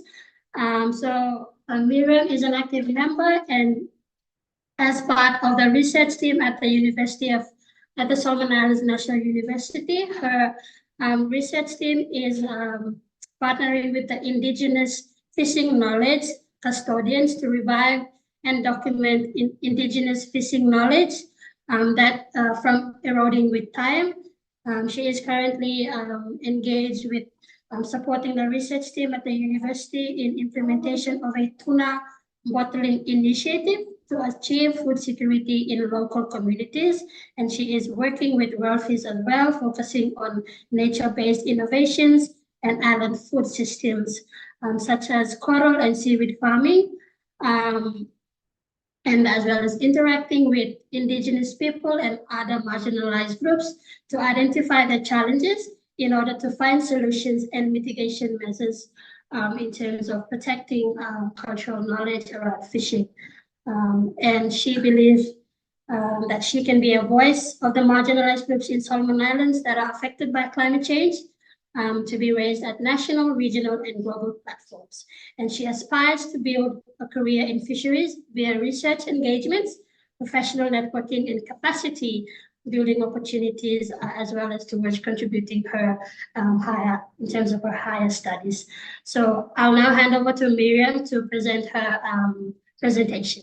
Thank you, Thomas.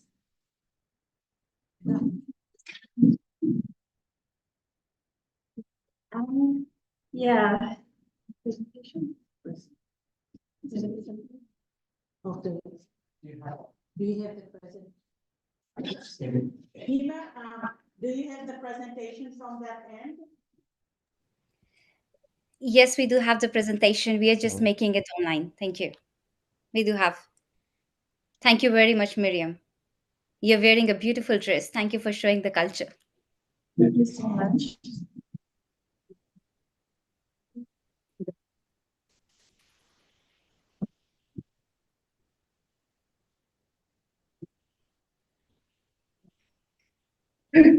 Okay, hello Oketa, which means hello everyone in Solomon Islands Pidgin. So my name is Miriam, as I've been introduced already. It is a pleasure to be invited to be a speaker here today at this platform. My presentation is titled Protecting Our Future and Identity in the Face of Climate Change, based on the thematic SDG 14, Life Below Water, and SDG 15, Life on Land. Solomon Island is at the forefront in the fight against climate change, with our indigenous people and community the most vulnerable and affected victims. Even though being the most affected firsthand, they are also the voices that needs to be amplified and their cries need to be heard. My main areas of discussion, can we go to the next slide, please? Next. Okay. Yeah, so my main areas of discussion is indigenous knowledge, traditional practices, and the culture of Solomon Islands. But why should we care? Why should Solomon Islands care about our indigenous knowledge, our traditional practices, and our culture? So firstly, next. Next. It connects us with our past. So these customs have been passed on through generations, and it is what connects us with our past, with our ancestors.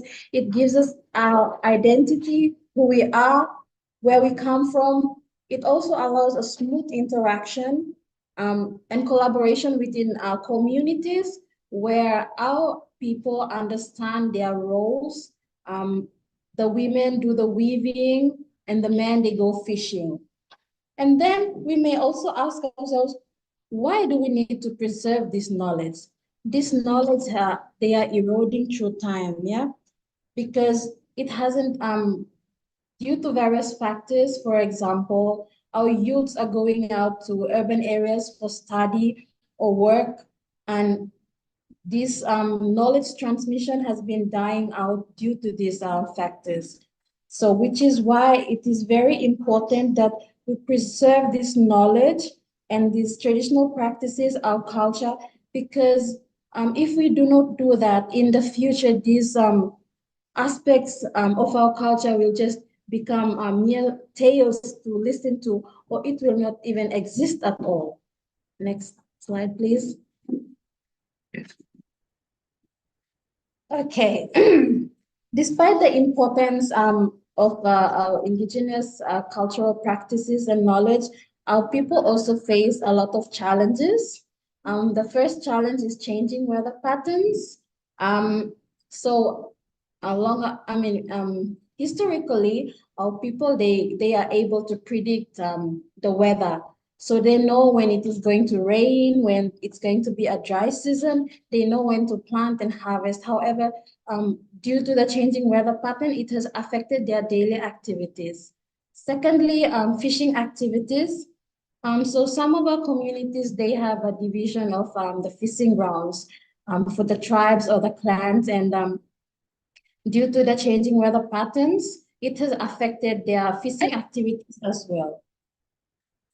For instance, the other tribes may have more catch than the others, because even the fish, they require a specific condition to thrive in as well. And then there's a sea level rise, which is one of the main factor which threatens our islands. Most of our islands are at risk of sinking and some has already sunk already. That picture over there is an example of a community in the Malaita province. It's called Lilisiana community. And as you can see, the houses over there are in water because the sea level is rising at a very rapid state. And it is also a challenge to relocate these people because they will be leaving behind their heritage, the place where they call home. But we can't expect change in a day. It takes time. And another challenge is access to significant resources. Solomon Islands, we value our resources so much, and one of which is medical plants. It's herbal medicines. Yeah, as you can see in the picture, the guy is scratching the bark of the tree to get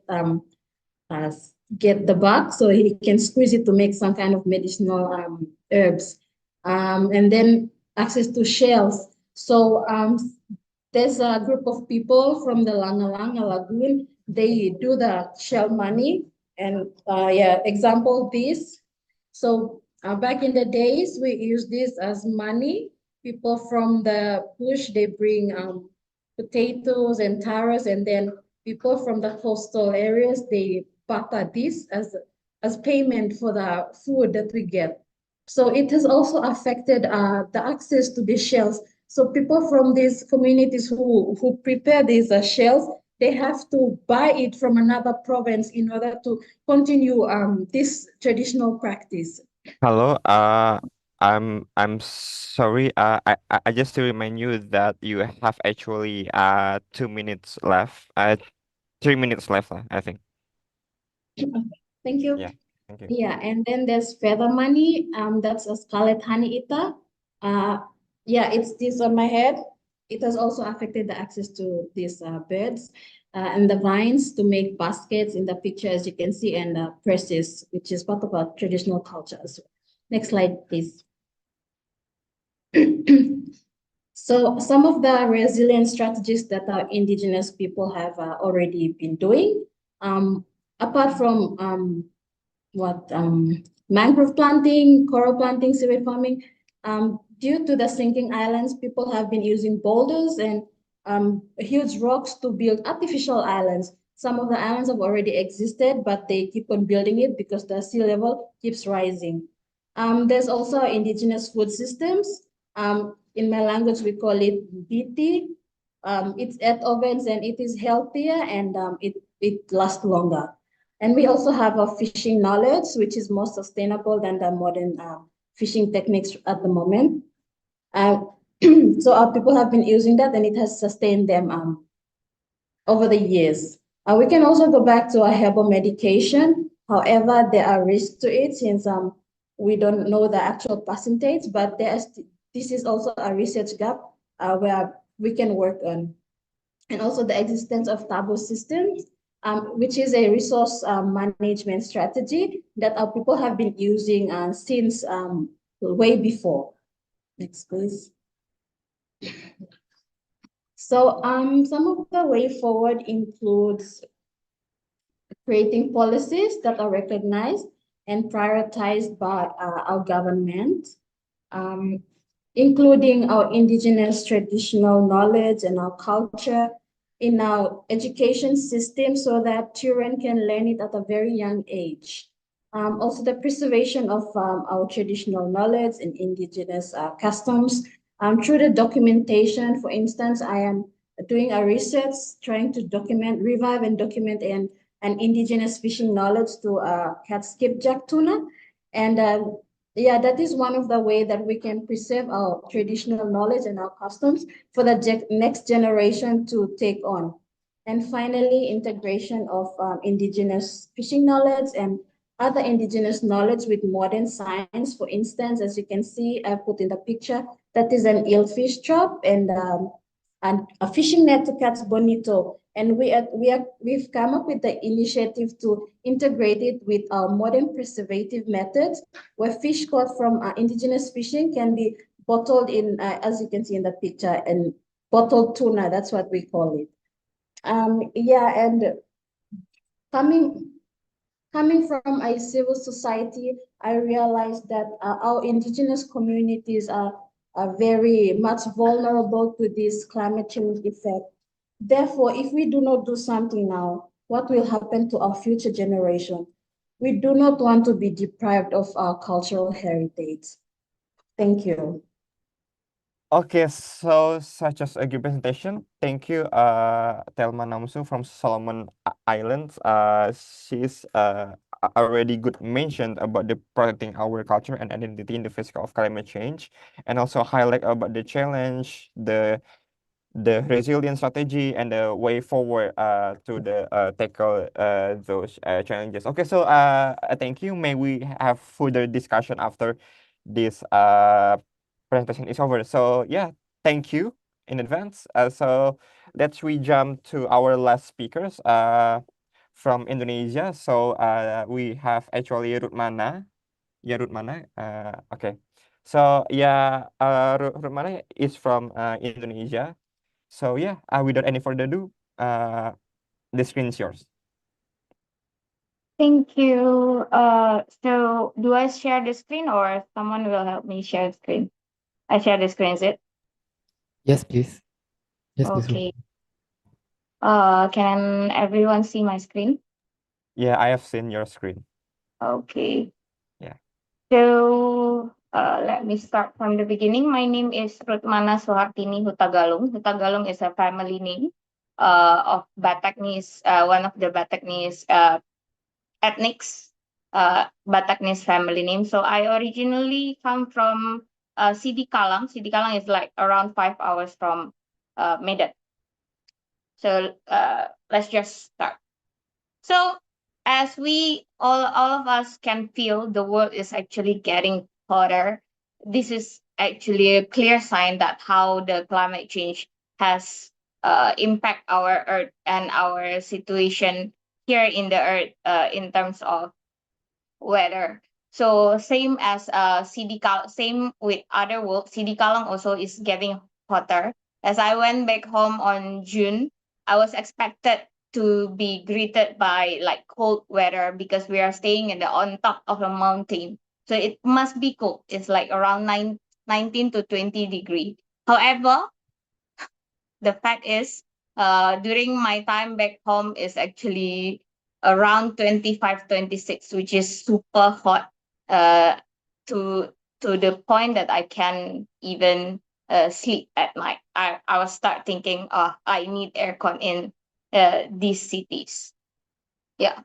So in Sumatra, most of people, other than being a public officer in the government, people will do farming and also being a fisherman. That's a traditional occupations that they already have since the beginning of their life. And many of them who didn't go to school or who even choose to be a farmer or fisherman itself are still staying there and enjoying their nature life. Some of them are in Sidikalang. Those fishermen will stay near Danau Toba or around Danau Toba. Yeah. However, given the climate change is getting worse right now, as we know, there are so many challenges that all people, all local people, all Bataknis people actually face in terms of farming. There's a erratic weather patterns, which it starts begin like Singapore. Like we don't know when it's gonna be rain and when it's gonna be hot. Usually in the past they actually can predict it because they need to think what kind of crops that they need to put in the field. However, these days because of this weather patterns, the unpredictable one, it is difficult for all the farmers to just start farming. Yeah. So and the second one is a reduced crop yield, extreme temperature in the rural area, especially in the village, which most of people are farmer, are actually difficult to get to solve this extreme temperature. Then to the point that it can this extreme weather actually can lead to the poor crop growth and affecting both quantity and quality of the harvest. This can result in the food shortages and reduce income for farmers, and even it make it much more expensive for us to buy rice or anything from the farmer itself. Then it comes to pests and disease. As you know, warmer temperature and higher humidity levels actually can lead to an increase in pest and plant disease, which further threaten and crop yields. Even though we are trying so much to make it most organic product from the farmers, however, given the situation and there are so many pests and disease in the farming area, it forced all the farmers to use pesticide and make it not organic at all. Yeah. So this is climate change significantly impacts the Bataknis people in North Sumatra, particularly those who are rely on farming and fishing for their livelihoods. For the fishing challenges, actually, there are so many changes in the fishing population, especially in Danau Toba. As you know, in Lake Toba, there are so many fish like tilapia and carp that they are selling to the market. However, warmer water temperature in Lake Toba and surrounding rivers can alter fish metabolism and breeding cycles also. Species like tilapia and crab and carp that I mentioned, which are important for local diets and economy, experience population declines. This one based on like what I have asked my friend who actually choose to be a fisherman back in the back in the one of the village in Danau Toba. Yeah, see, he was really struggle to get more fish to be sold to the market. Instead, it's just enough for them to consume. And then because of this also many of the fish because of the warmer temperature of the water, many of the fish species might migrate to cooler waters, moving away from the traditional fishing areas, moving away from in where the fishermen can reach them and can catch them. And it makes again it impacts the income of the fishermen themselves. Then the water pollution, which is very happening right now in Danau Toba. Like people do not even use the filter and just throw everything to the sea or to the lake itself. And it become increased rainfall can lead to more runoff carrying pollutants like pesticides, everything that you have from home going on to the lake, and it makes water super dirty to the point that the fish cannot stand to live in the water itself. Yeah. So this one impact the socio-economic, the social and the economic itself. Again, there's income reduction for people who work in this two sector. In terms of farmer, the farmer even is difficult for them to reach the market and even to fulfill their needs only from their farming sector. And then most of them choose to migrate. So most of the younger people like me choose to migrate from the village to the urban area, which is to the city, just to find a job and to fulfill all your needs in terms of all your needs and to be financially financially enough for you to live your life.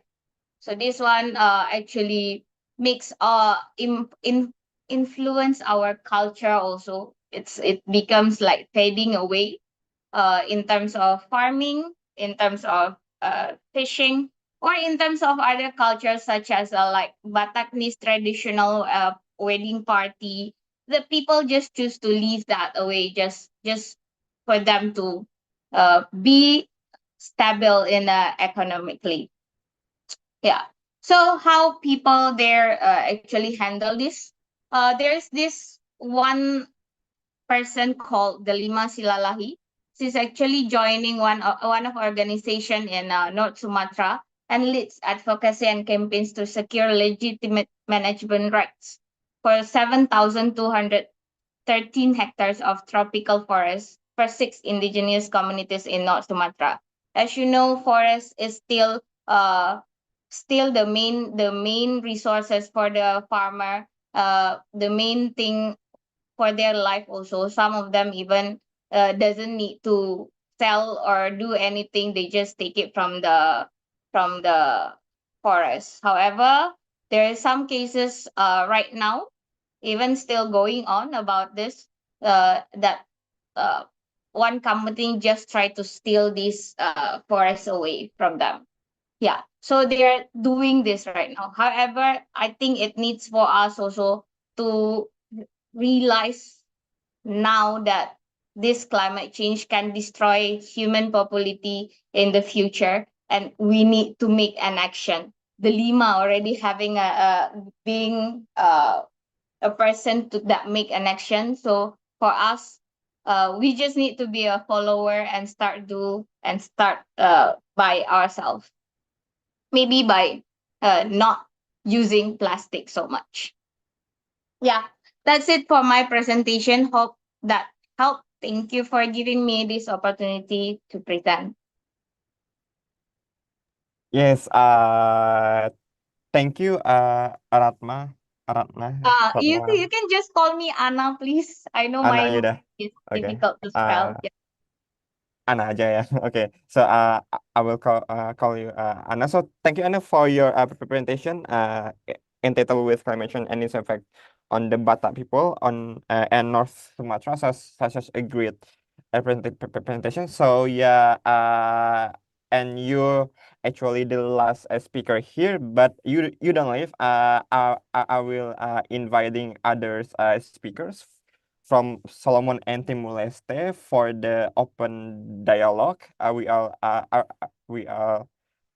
ready for the making some dialogues and some session for question and answer. So yeah, we are still waiting for the Timor-Leste participants. Okay. While I'm waiting for Timor-Leste, I will again remind you that for all participants, if you want to ask a question or address opinion and others, you can use a reaction features with raise hand on your Zoom. And you can also put comment on the chat box and our team will let you ask about this question. Okay. So yeah, I just seen raise hand from Kapesa. The floor is yours.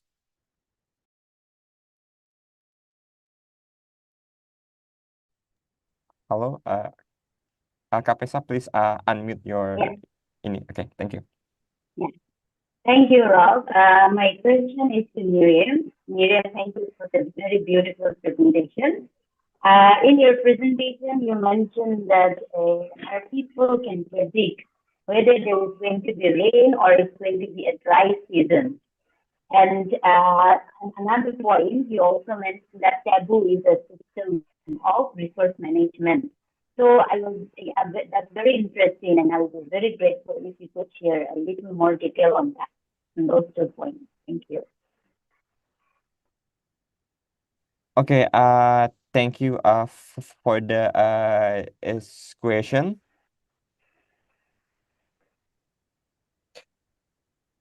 Okay, so please the first question will be addressed to sorry Kak Kapisa, your question is addressed to who? Okay, my question is to Miriam.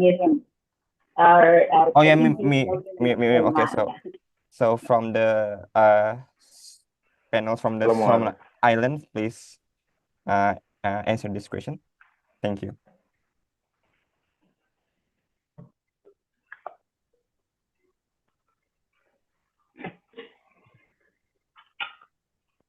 Okay, so for the Miriam, can you hear me? Can you my voice, because this question is addressing for your presentation. Thank you. So can you hear me? Yeah, we can hear you clearly. Okay. You were asking about the taboo system, is it? The resource management. Yes. Yes. So, I will just elaborate a bit on that. So, in our communities, they do taboo system. It's kind of like, let's say, open and closed seasons. Yeah. So they put a taboo on a particular area, and letting the community, the people know that, oh, that area is out of bounds and we will not be harvesting resources from there, whether it be fish or plants. And then at a certain occasion, and then they will open the taboo. They will close it off like, okay, we don't have any taboo on that anymore. We will open that area for this feasting occasion or this wedding ceremony or something like that. So it is a form of resource management that our people have practiced since way back. And it is the same as like open and close season. So yeah, it is a form of sustainable resource management for our indigenous communities. I hope I answered your question. Yes, thank you very much. Rob, if I may be allowed, or yeah, I also had another question to you. That Oh was yeah. on how Okay. prediction of. Okay. So But okay. So otherwise, if there is no time, we can go to the next one. No problem. On the prediction of rain, whether it's going to be, whether there is going to be rain or whether it's going to be a drought or dry season. Yeah. Okay, on that. Yeah, so I don't know, I'm not sure how they do it, the whole psychological stuff. Yeah, but it's just so indigenous knowledge is also one definition of it is observation of the surroundings through time. Yeah, so for years and years, our people have been just observing the environment, so they know like for instance, oh, April is going to be a very rainy season.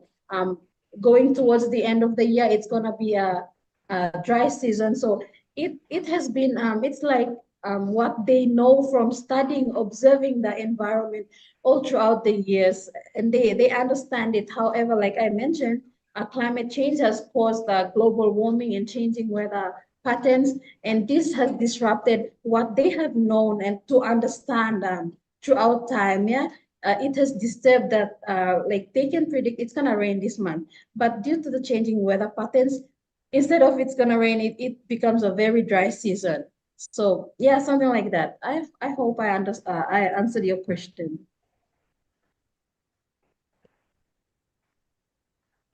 okay. So thank you, Kapisa, for your question. And if there are other question from participants or commenting or argument about the issues has been presented by the speakers. I can see Himangana hand is Oh yeah. up. Okay, so okay. I seen Himangana. So Himangana, the floor is yours. Okay, thank you so much, Ralph, for your moderation and for inviting me for the question. So my comment is for Miriam. So Miriam, I was very captivated the way you showed your culture by showing the ornaments that you were wearing and their importance. It was great. And you also mentioned that the one of the challenges is the loss of traditional knowledge among youth, and our youth will no longer remember how our elders lived because the way we are westernizing.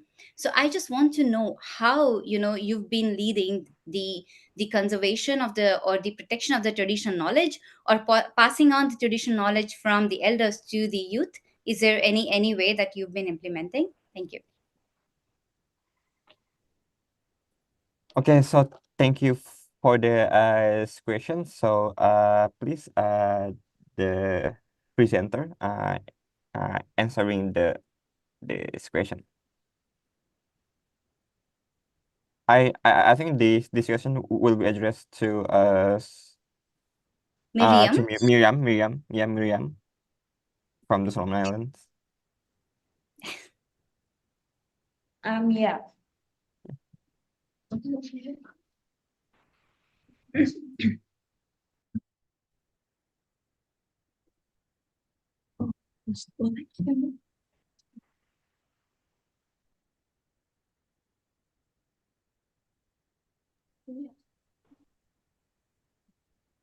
Sorry, can you repeat your question again?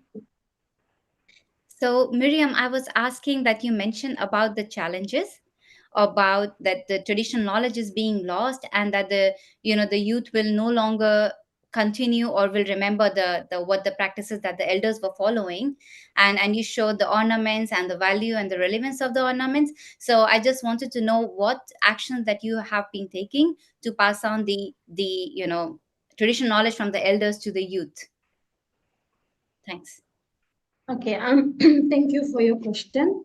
Yeah, so I am currently involved in a research project, and we are trying to encourage the communities to revive their traditional knowledge, but specifically we are looking at indigenous fishing knowledge at the moment.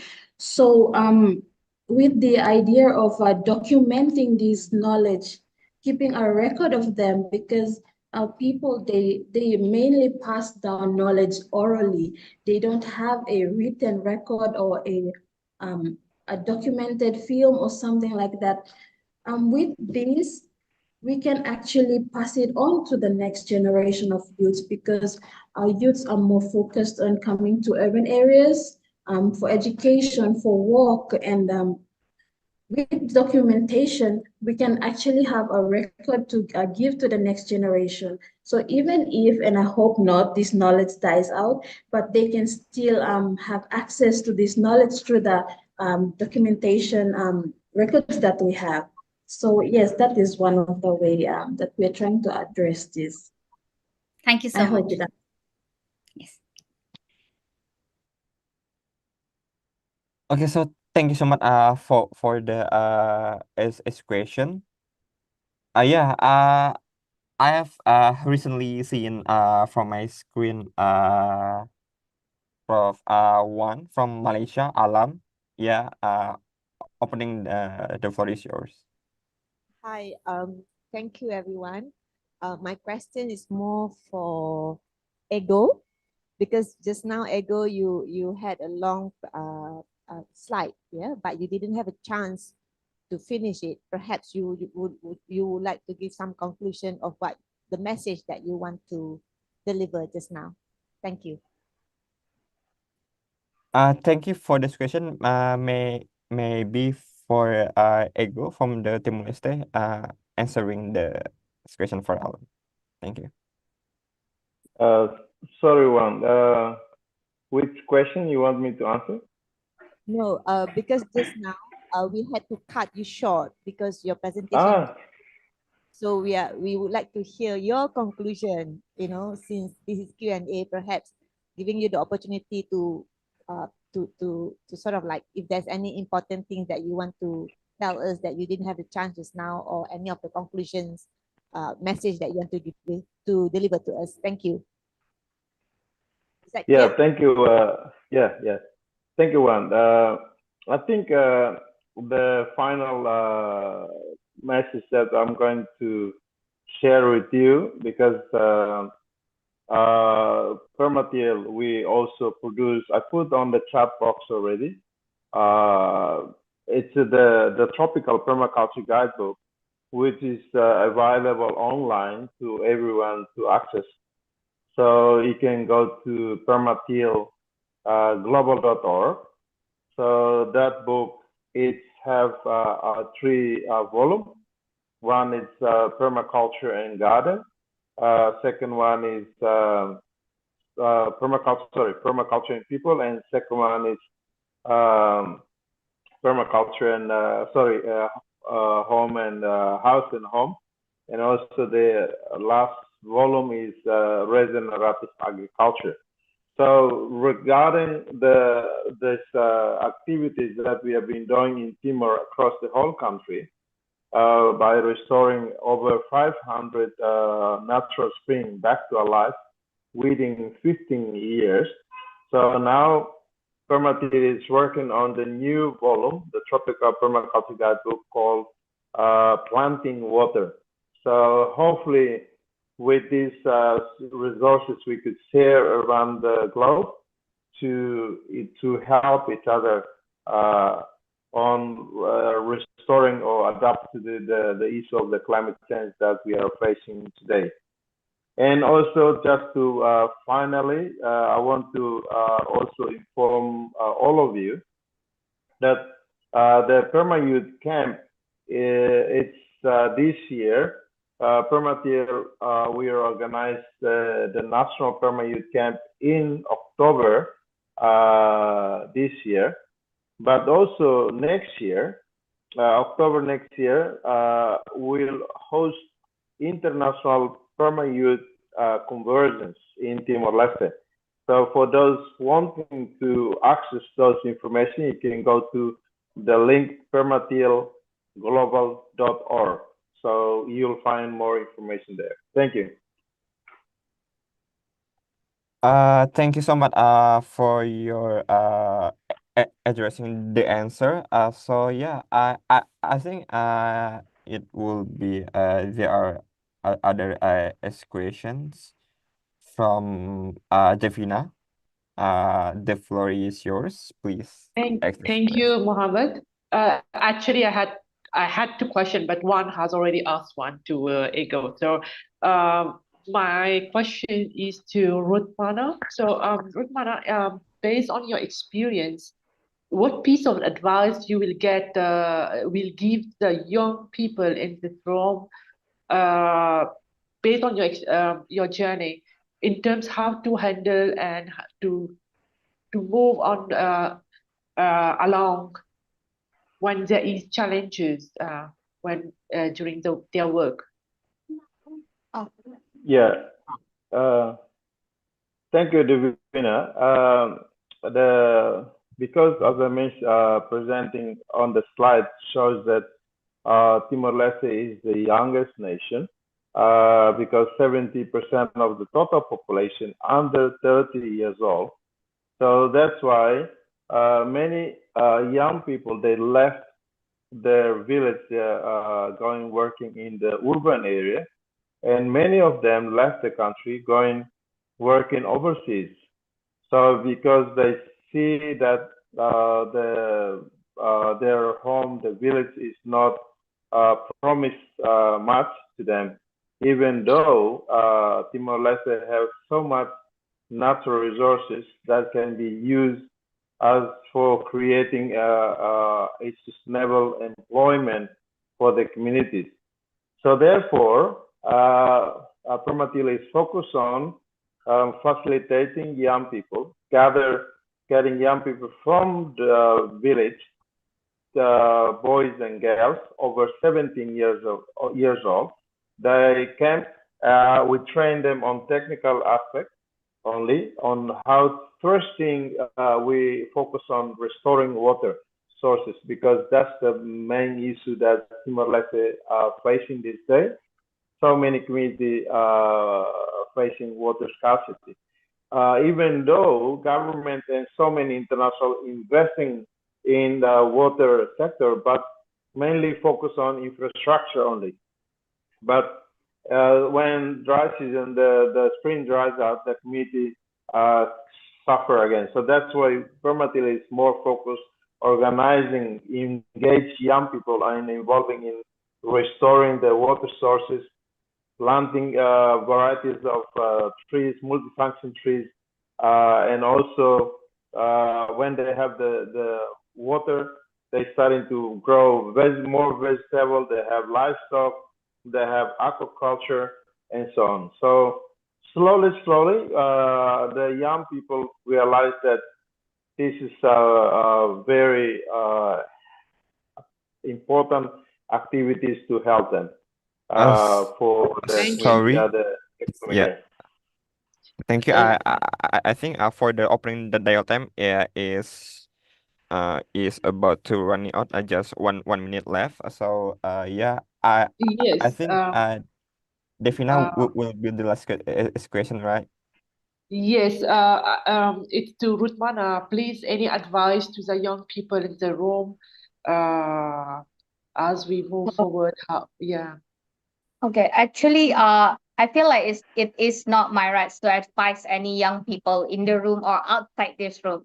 However, as a teacher myself, I will like to appreciate all the young people who attend these forum, these meetings, these Zoom meetings, because you actually already take one step forward to care about our earth and the climate change that happening. By attending this, we hope that we realize more that we need to make an impact and to change this climate change. As for education itself, as a teacher, I will suggest those who educate their children or also educate the students, please tell them also that this earth is only one and we need to take care of them.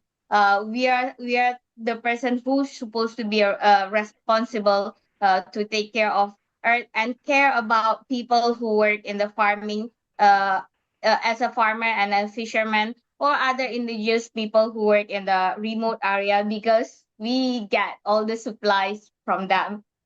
Yeah, I think that's what I can tell. Thank you so much, Ruthmana. So the floor to you, Mohammed. Okay, so thank you for the participants in the dialogues and Devina, please stay open your camera. But I think I have recently raised hand from Himagana. Do you want to add something? Thank you so much, Ralph. Actually, I was just raising my hand to ask everyone to keep their cameras open so that we can take a group photograph from both the first and the second session, including Fozzie. So that was there. Thank you. Okay, so thank you. Please keep your open your camera. And yeah, I recently raised hand from Miriam. Okay. So for the technical support, who will be the tech a screenshot?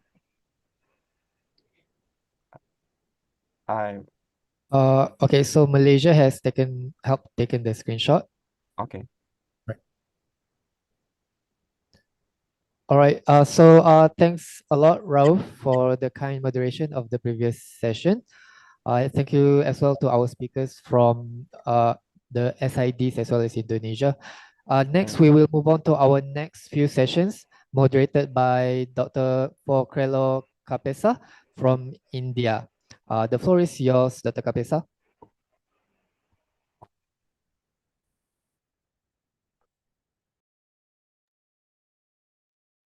Thank you, Rizal, and good morning. And I once again welcome you all to the second Global Indigenous Youth Summit on Climate Change.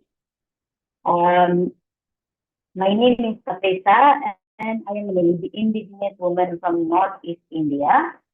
And I once again welcome you all to this very interesting session we have coming up. But before we begin with the session, just a few reminders for the smooth running of the session. We have a translation service, Wordly. The link to the translation service will be shared by the tech support team in the chat box. So anyone who needs to use the translation service, use the link in the chat box that will be shared by our tech team. And secondly, if all the participants, all the audience have been muted by the tech support, if anyone wishes to make a comment or ask a question, kindly raise your hand so that the tech team can unmute you, give you the permission to unmute you. And yeah, so with that,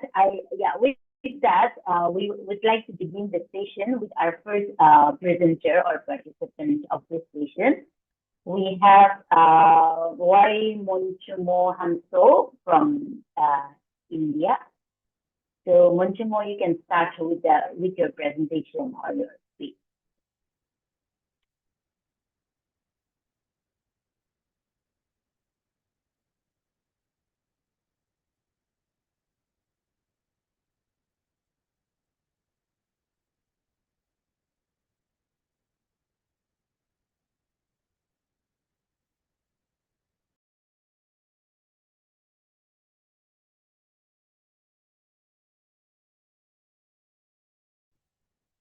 Hello, can you hear me? Hello, can you hear me? Yes. Can you hear me? Yes. Okay. Hi, hello, everyone. First of all, I extend my warm greetings to each and every one of you here. And secondly, I would also like to thank the organizing team for giving me this opportunity to present the paper. My name is Wayne. Yeah, we can't hear you. Hello, should I unmute or? Hello, can you hear me? We can't hear you, Monchumo. Is it my network or can the others hear me? Can someone just unmute please? Okay. Hello. It looks like it's my network. Hello, can you hear me clearly? Okay. Yes, Shall okay. I start? Okay. Is it my voice clear or? Yep, clear. Yeah, because I can hear. Yeah, I can. Yeah. Okay. Then yeah. So my name is Y Monchumo Hunsoy, and I belong to India. In India, again, we have 28 states, and within these 28 states, I belong to the Nagaland state. So Nagaland is situated in the far northeastern part of India, and then within the Nagaland state, again, we have divided into 16 administrative districts. Within there, again, I belong to Wokha district, and I belong to Lotha Naga indigenous tribe. So little brief about Nagaland. Like I mentioned, Nagaland is situated in the far northeastern part of India, and it's a small state. The total geographical area of the Nagaland state is 16,579 square kilometers, and it has a population of just 19,78,502 as per 2011 census.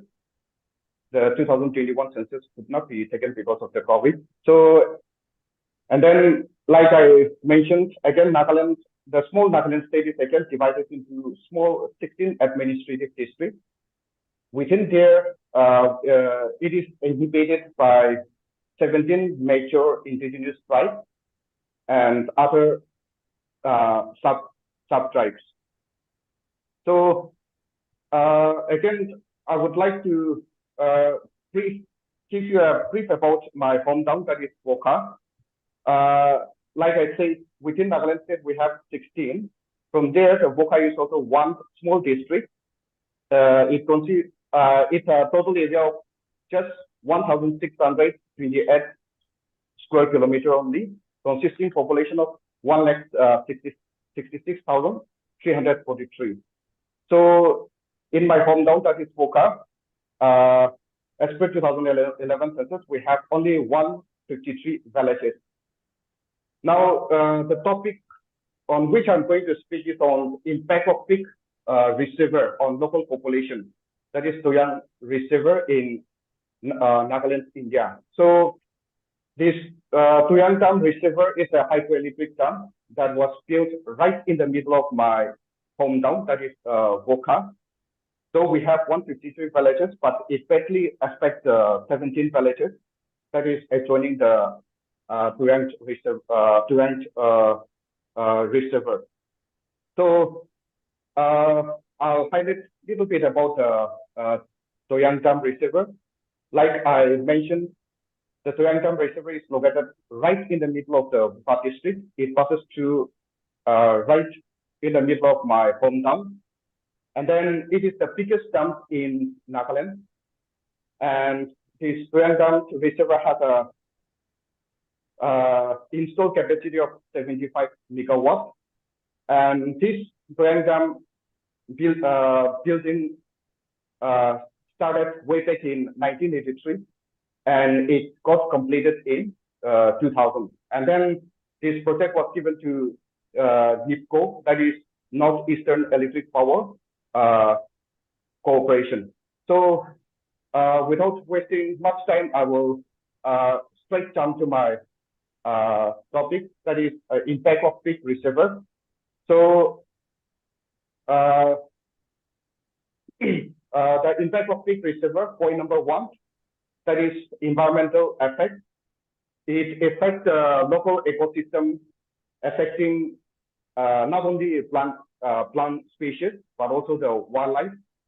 And number two, health issues. That is, stagnant water can become a breeding ground for mosquitoes, increasing the risk of disease like malaria, etc. Here, I want to tell you is that Nagaland State is a rain-fed region.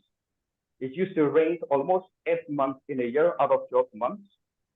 So especially during the monsoon season, because of the rise in water level, stagnant of water become a breeding ground for mosquitoes, increasing the risk of disease and various other diseases like malaria, etc.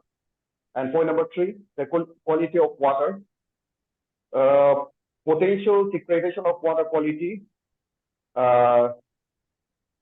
Potential degradation of water quality due to increased sedimentation and pollution. And moving on to the next point, number four, economic disruption. Due to negative impact on local fisheries and agricultural land due to changes in water flow and availability. So here, local fisheries, even in previous sessions, also one of our speakers have addressed, talks about local fisheries. So before this construction of the Toyang Dam, there was a lot of local fisheries in streams. But after construction of this Toyang Dam, due to accumulation, due to the inundation of the water, it badly disrupted the local organic species, and then also the agricultural land. Most of the adjoining villages, we depend on agricultural. So especially during the monsoon season, the water level rises and it encroaches beyond the required land. In that way, even this time around, also many terrace cultivations were flooded, and then many crops were damaged because of the high rise level. So in this way, it really impacts there is a disruption in economic. And also, point number five, that is land use changes. So like I mentioned, suppression of fertile land, forest and paddy fields, leading to long-term land use conflict. So like I said, especially during the monsoon season, when in Nagaland, it went for almost 8 months continuously. So during the time, many adjoining villages used to face a difficult time because of the inundation, because of the rise, the water level rises, and it damages the terrace cultivation spacey field in a tuning in a surrounding two-atom receiver. So now quickly moving on to the next, I want to share some of the mitigation measures, how to control or how to mitigate these issues. So point number one, that is compensation. So fair and adequate compensation to the affected local villages. So here, say for example, whenever any damages is done to the paddy field or any group, I think the concern from one. Yeah, very sorry, but you'll have to wind up. We are running out of time.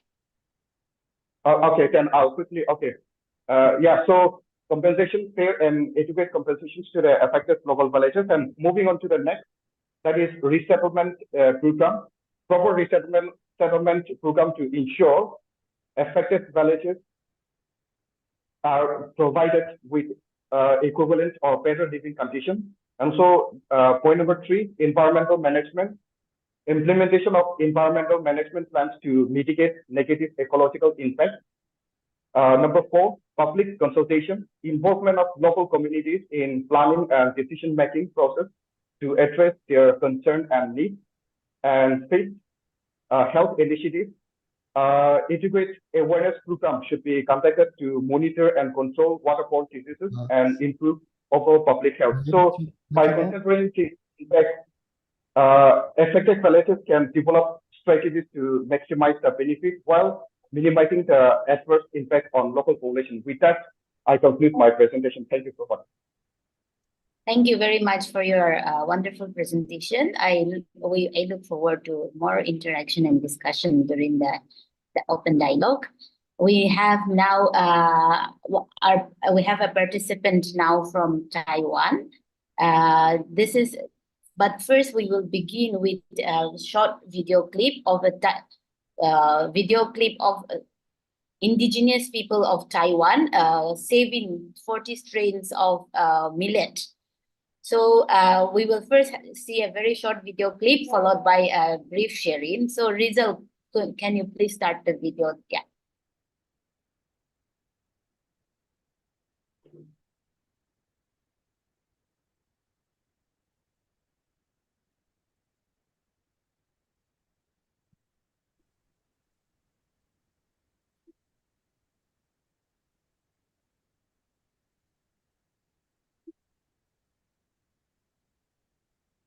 Okay, I see there is a slight change. There is a slight change. Before we go to, yeah, please, Rizal, please.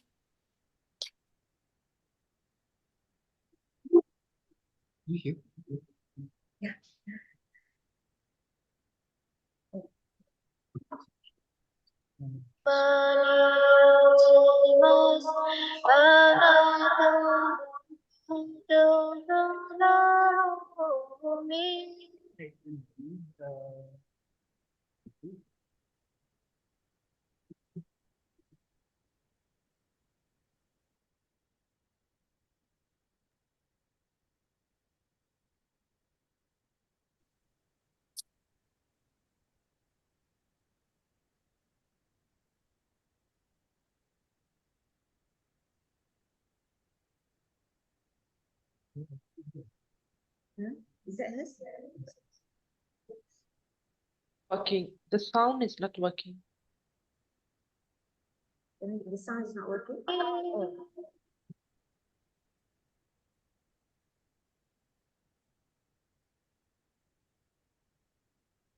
Can you hear? Okay, Rizal, how about we restart it again?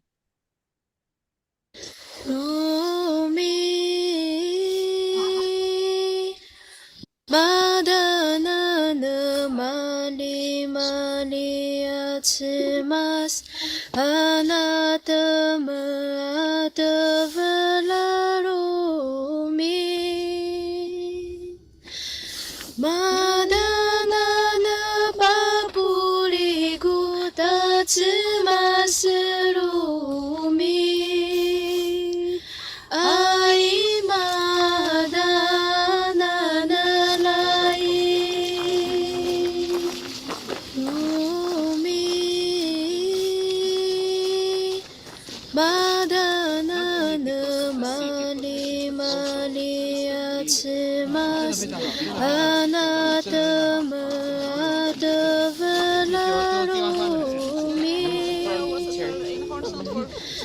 바다나는 바부리고 다츠마스로미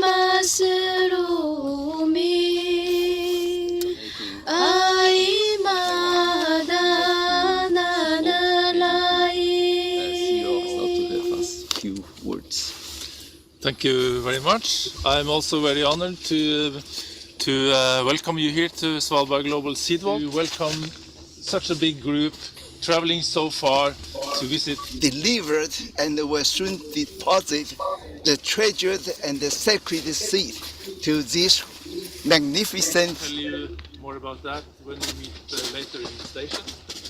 And in Taiwan, we eat here, and you can get them back whenever you need them. We will take good care of them, and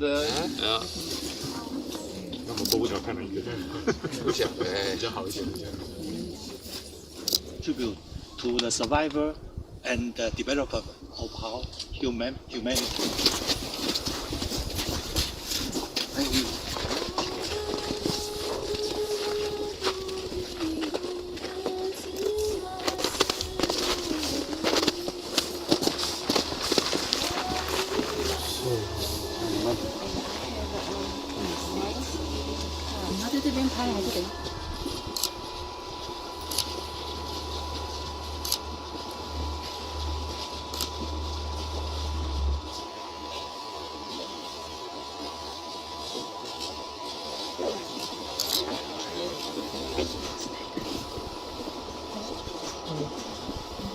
跟我们期待这个种子在未来，也许1000年、2000年之后，它能够成为继续的祝福，特别对生命粮食的祝福。地方，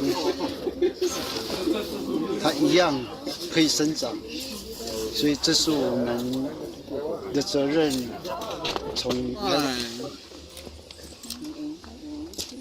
Keep going. Keep away. Keep away. Keep away. Keep away. Yes. Okay, cool. Cool. And with a thumbs up. With a thumbs up. Don't block your face. 1, 2, 3. 1, 2.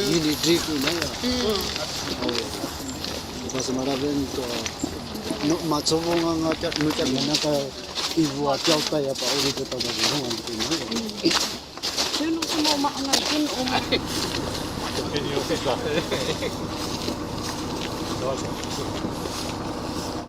Rumi 바다나는 말리 말리 아츠마스 아나타마 아드. Thank you. Thank you. Yeah. Thank you, Rizal. I apologize for the not very good audio, but we have with us today Lamesan, who is an indigenous youth who was part of the whole process and undertook the journey to deposit the seeds at the International Seed Vault. Lamesan will briefly share her experiences of the journey. Lamesan, the floor is yours. Lamesan.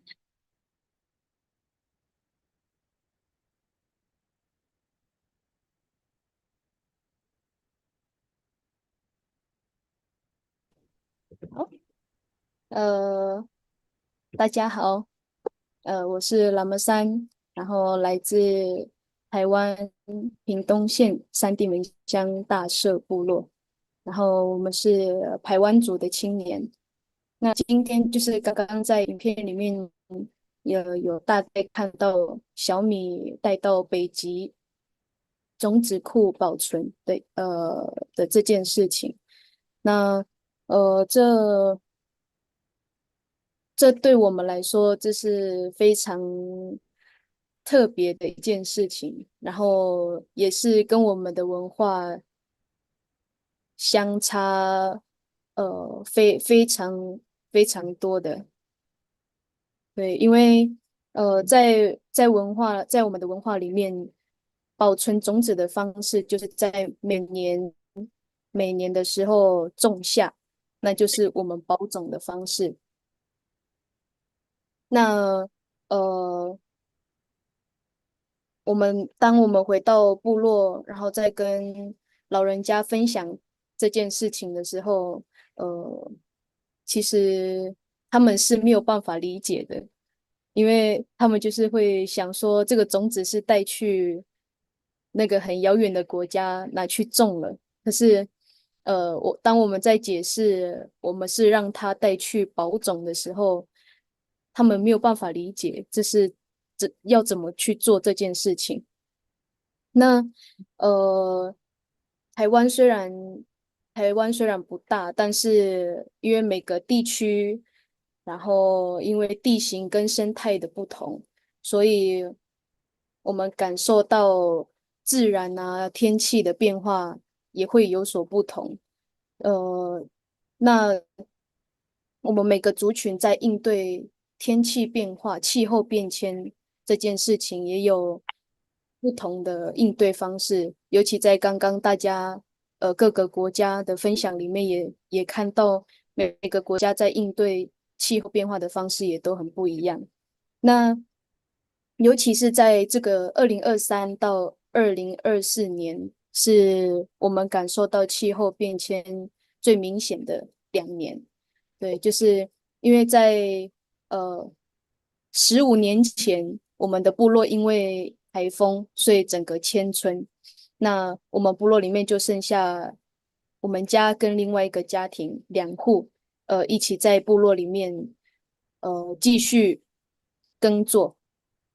那在这个2年里面，就是在2023到2024这个2年里面，就是特别感受到，雨水来的时间更晚了，然后有时候早晚的温差也非常大。那这也就其实只是延后2个月的雨水，就很影响到我们种植小米啊、芋头，甚至其他作物的时间。然后也会影响到我们整个收成。那我们没有办法讲说，我们有多专业的去研究这个气候，但是因为身为在部落里面，每天在山里面生活，所以其实感受到的也都是很直接的感受到是在生活里面，然后是每天会跟长辈们在对话里面讨论到的事情。那在今年，尤其是在上个月，是算上个月，对，我们这里也是因为台风的关系，所以部落也是有很多地方被冲刷。那其实，因为之前在15年前有过这样的经验，所以在今年的时候，就是因为我有过了这样的经验，所以可以更多的去思考说，哎，我们是不是可以有更多的应对方式，然后也会有更多的心思去观察我们的环境，然后有更多的时间去跟长辈们讨论说，或许我们的种植时间是不是要再往后延？那在缺水的时候，我们是不是就要有更不同的应对方式？而不是如果继续按照这个天气的时间来走的话，或许我们没有，可能就会没有收成。对，就是在这2年的观察。那这大概就是我今天的分享。Okay. Yeah, I I believe Lamesan is done. Thank you so much, Lamesan. I am not sure if the 是的 translations are 我相信我提到的已经完成了，太感谢了，喇嘛。Yeah. Thank you, Lameson, for sharing your experience with us. I am not sure how accurate the translation service we have in place was, but I think she was telling us a bit about the meaning of the song at the beginning, how a woman was telling, passing on the story. So unfortunately, I did not get much. I think the translation service was not very great this time, but I apologize for that. Lamesan, please do stay on for any questions and answer that might come up during the open dialogue. Now I call upon our next presenter, Sabrina. Sabrina is a youth from Bangladesh. Sabrina, kindly unmute yourself and speak to us. Thank you.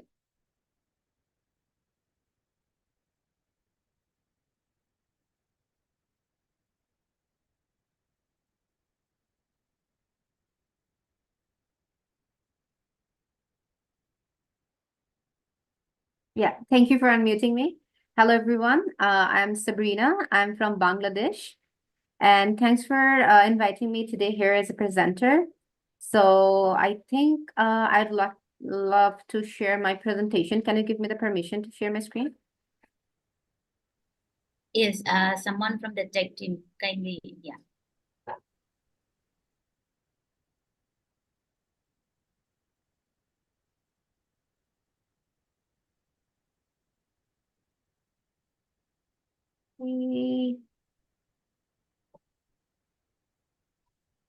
Yeah, I hope you guys can share my screen. Sorry, see my screen. So yeah, hello everyone. So I'm Sabrina from Bangladesh, and today I'm going to talk about one of the most important thing right now that Bangladesh is facing in the water issues, that is drinking water salinity in the coastal region. And I'd love to show you how this problem is going to accelerate and look like in the next future times under the climate change scenario. So talking about myself, by profession, I'm a water resources engineer. I have worked in several water projects in Canada and in Bangladesh, and I also am the founder of a water solutions company called Tetra. So this is going to be my content about today's presentation. I'd love to show you how severe the water salinity problem there is in Bangladesh and how it will look like in the upcoming futures under climate change scenario, and what are the available solutions that we have for that, and what are the innovative solutions that we need to tackle these problems in the near future. So coming about the problem statement. So the first picture that you can see in my screen is Saliha. So she is 28 years old. She has a child. And when she was pregnant and during her pregnancy, she faced eclampsia and other maternity problems due to drinking saline water for a long time. And the second picture you can see, this is Abdul Motin. He is 65 years old. He's facing a lot of kidney and cardiovascular issues because he has been also drinking the saline water for his lifetime. And the third picture you can see, she is Jainab. She is 12 years old. Unfortunately, she cannot go to school because she has to collect the drinking water for her family by going 10 kilometers apart from her home by foot. So this is not only the story of these three persons. This is the story of 43 million people living in the coastal zone of Bangladesh. So let me show you which zone I'm actually talking about. So this is Bangladesh. We have Nepal, China in our north, Myanmar in the eastern side, and India in the western side. So for Bangladesh, as it's living and its geographical location is in such a positions that water resource is a very crucial part here, because all these GBM basins actually flush all the waters through Bangladesh to this Bay of Bengal. And particularly this Bay of Bengal and this coastal region of Bangladesh is very vulnerable for the climate change scenario as the sea level rise is happening. So the water resources in this area are getting very challenged to manage. And the most severe problem in this region is the salinity problem. If you see this map, the average salinity concentration of groundwater is kind of 1,000 milligram per liter, which is very high in comparison to the drinking water standard by WHO.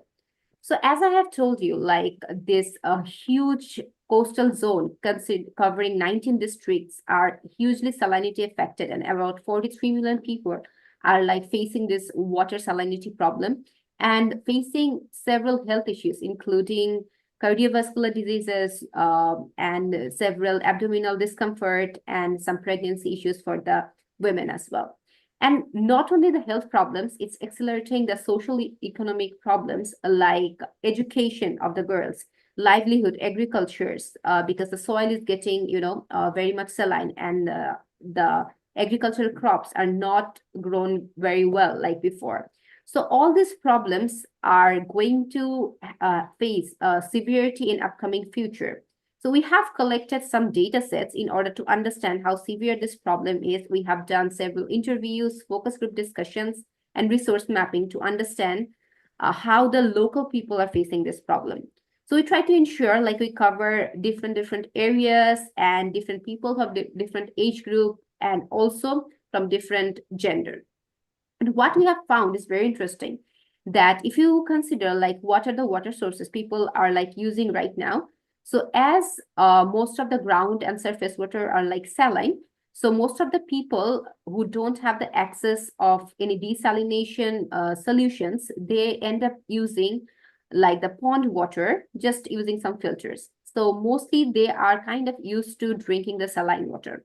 And people who have some sort of flexibility to buy the fresh drinking water, the bottled water from different areas, they transport those bottled waters to those communities, but they end up paying a lot of money from their household income. This is kind of a graph that we have made with the data sets that we have received. So usually these areas, the coastal people are like middle to low income communities. So people who have, for example, $150 of monthly income, they end up paying like $5 to $10 only because of this water, but still they don't get proper safe drinking water. So this is very unfortunate.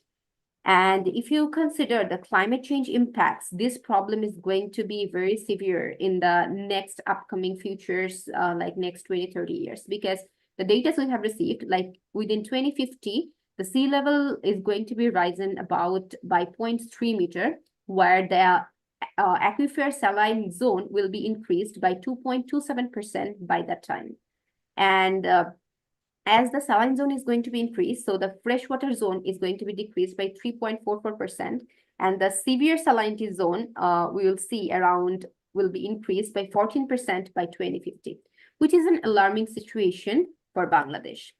So talking about the solutions, so what are the solutions that is prevailing? So apart from those bottled water, people naturally try to preserve the rainwater, but it has some problems because it is very easy, to get contaminated by microbacterial germs and other contamination.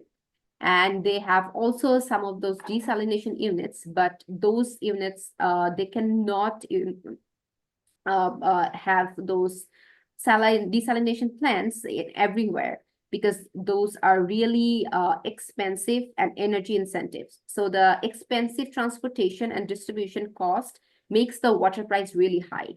So only the rich people can afford this. So these are not the solutions for the common people who are actually who are the most sufferer of this water salinity problem. So we need some of the solutions that is environmental friendly, affordable, and accessible. So with that, we have actually brought some new concepts to solve this water salinity problem, and solar desalination systems is one of them. So basically the concept is they desalinate water in a household basis using the renewable energy that is solar power. So how this product works. So they have basically an desalination system that is called the RO system, reverse osmosis system, attached to it. And they actually get the solar power from the rooftop and get those energy converted that helps the salinated water to convert itself to the desalinated fresh water.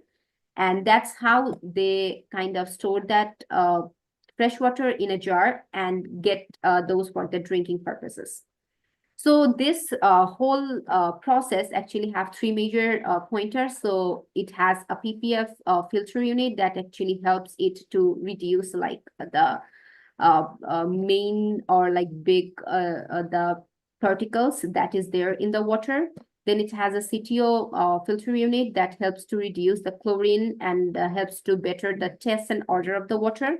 And finally, the water passes into an RO system, that is a reverse osmosis system. And with the solar power that it gets and harnessed from the solar panel, it uses this reverse osmosis technology to desalinate the water finally.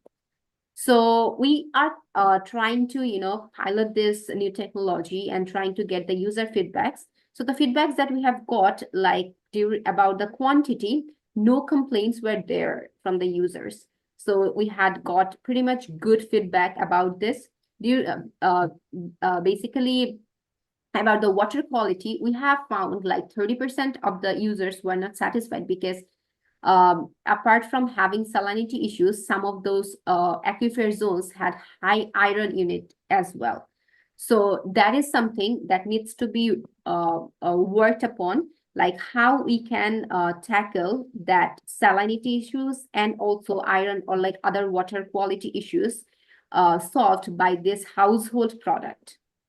We have also got some lab test data that satisfied like the pH and like the total dissolved solids and chlorine. Sabrina, other I am parameters. very sorry. Yeah, I am very sorry, but you have to wind up. Yeah, please. Yeah. So those are like the things. The water quality data sets indicates that it is quite drinkable, comparisons to the previous water. And coming back to the conclusion, so this water salinity problem is a big problem, and climate change is going to be worsen this problem. So we need innovative solutions for that. And the solar desalination units or like other solutions that uses renewable energy can be a very good potential solutions for this problem. So with that, there are some references that I used. Thank you, everyone. If you have any questions, I'd love to answer. Thank you very much, Sabrina, for the wonderful presentation and the good work that you're doing. With that, we have completed the presentation of our three presenters in this session, and the floor is now open for dialogue and questions. So if anyone have any question, kindly raise your hand and the tech team will unmute you so that you can share.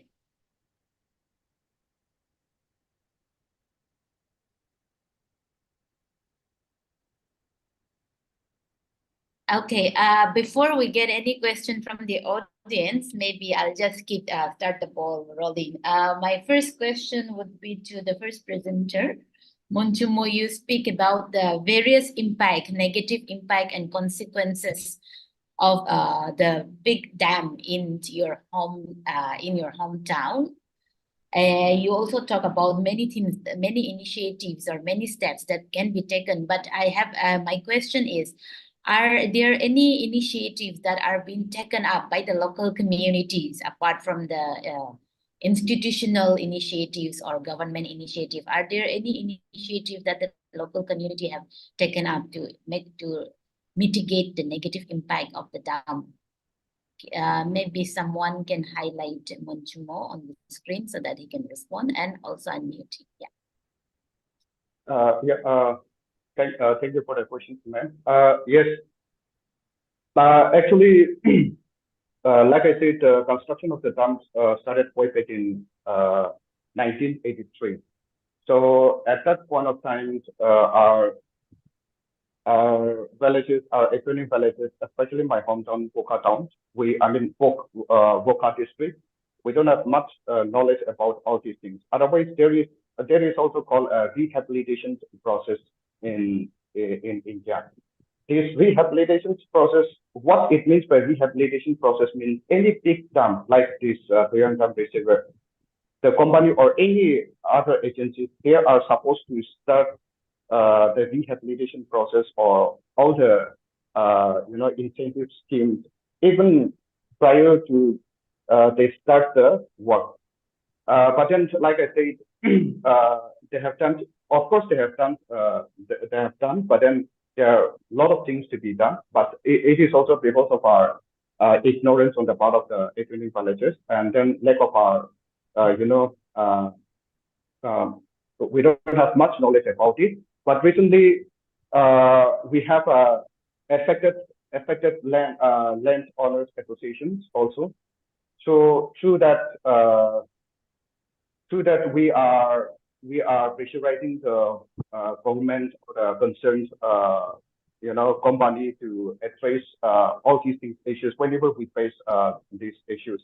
Other than that, based on the interview or just all these things, what I heard from the people through my interviews and all with the people, they are saying that the state government are not taking any initiative as of now, maybe in the later.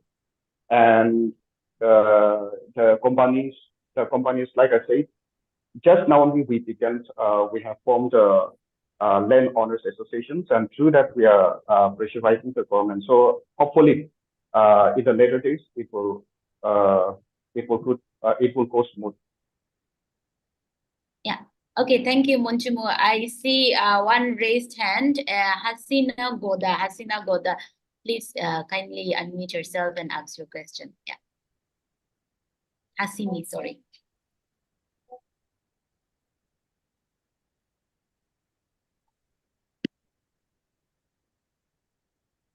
Hasini, yeah.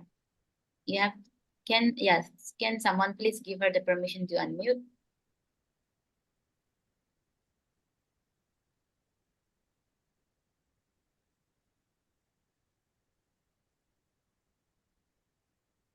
Hello. Yes. Please go ahead. Hi. Good morning, everyone. Actually, I haven't gotten my background picture yet, so can I get it? And when can I speak?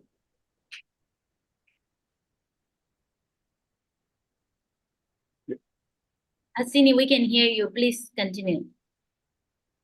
Actually, I haven't gotten my background picture yet. And when can I speak? When is it my turn to speak?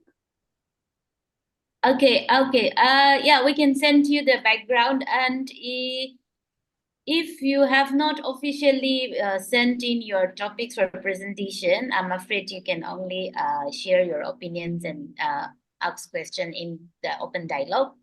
Yeah. Okay. Yeah.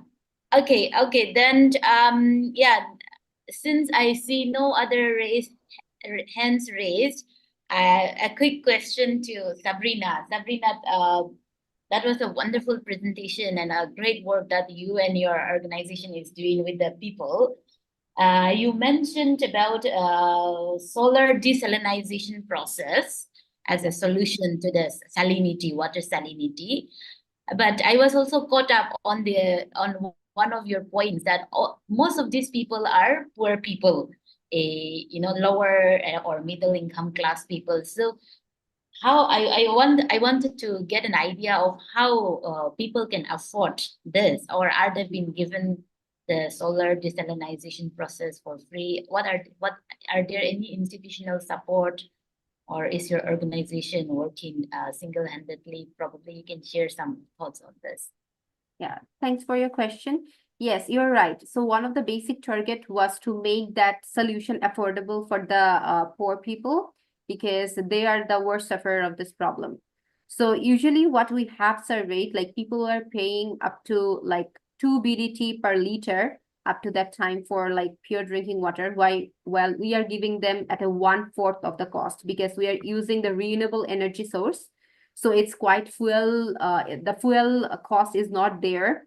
And also, as we are using that renewable energy, and there is no distribution cost of water because it's in the doorstep.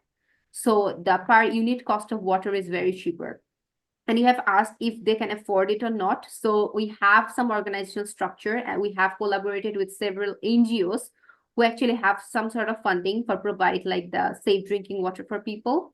And we are also giving them the process of installment to buy that system, where they can pay like monthly installment and can get this water in their home. So this is how we are trying to tackle, so that a lot of poor people or like lower income community people can afford that by giving them like the process of monthly installments and collaborating with NGOs who can also provide some financial support to them.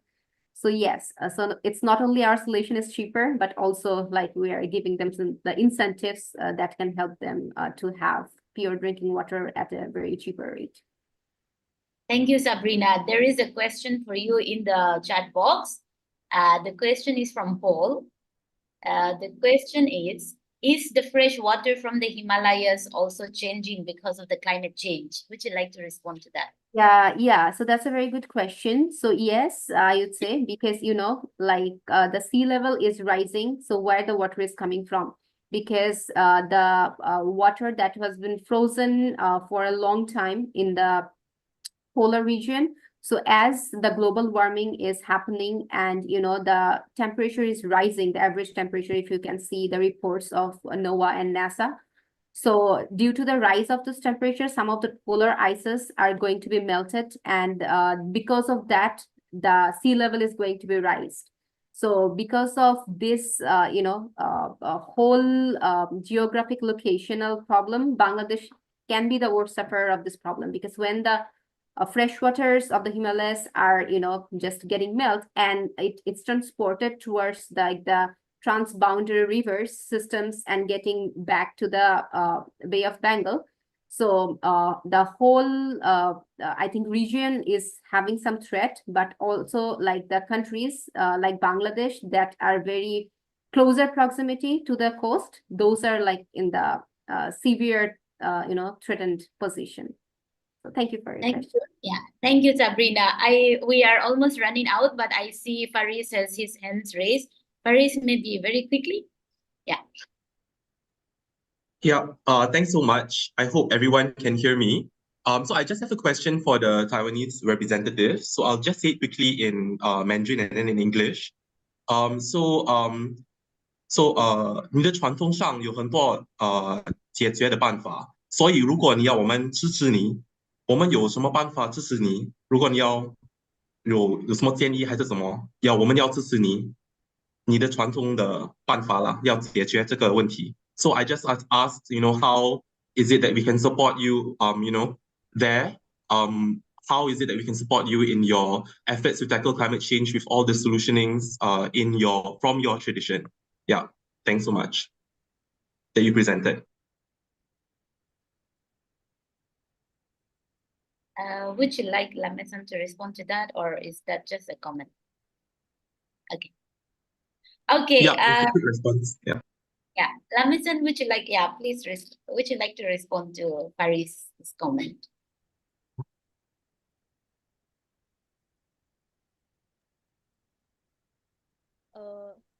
可以再问一次问题吗？我刚才没有听清楚。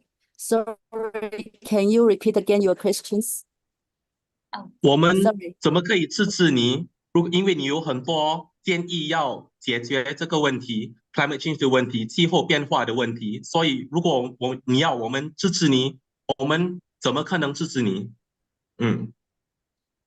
就是怎么样帮忙？怎么帮忙啊？怎么帮忙你们？支持你们 ？OK，其实要怎么说呢？这个很像，我们应该说我们现在还在了解我们现在部落里面的气候变化。对，因为整个台湾的气候变化是每个地区是不一样的。对，所以我们只能从我们的日常生活中慢慢去摸索，然后去探索，去聊。说说怎么支持我们的话，应该要怎么说呢？就是或许我们自己先去了解我们的状况，才比较好回答这个问题。Now we are still trying to understanding what the impact the climate change doing on us.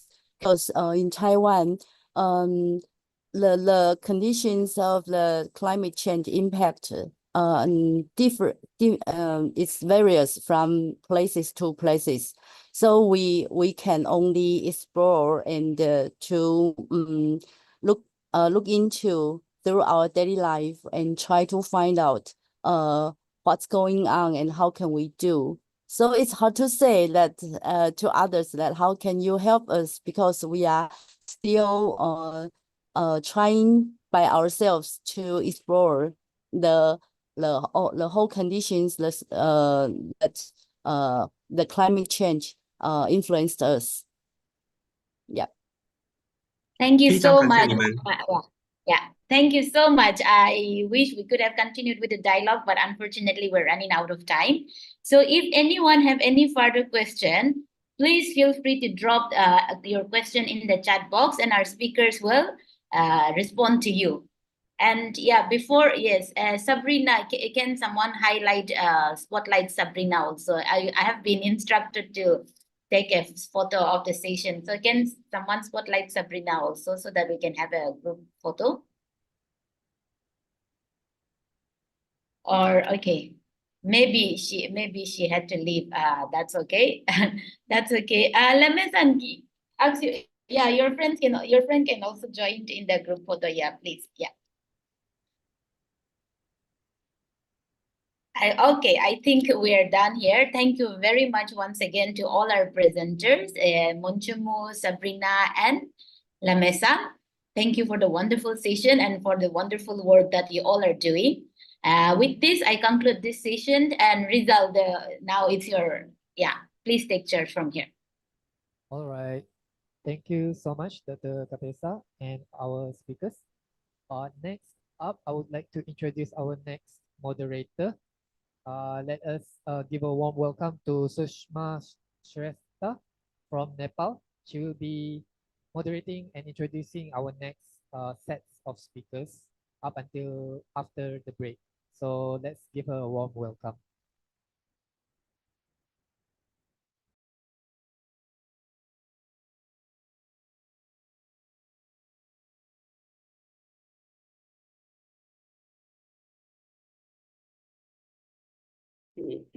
Okay. Okay, thank you, Rizal, for introducing me. Okay.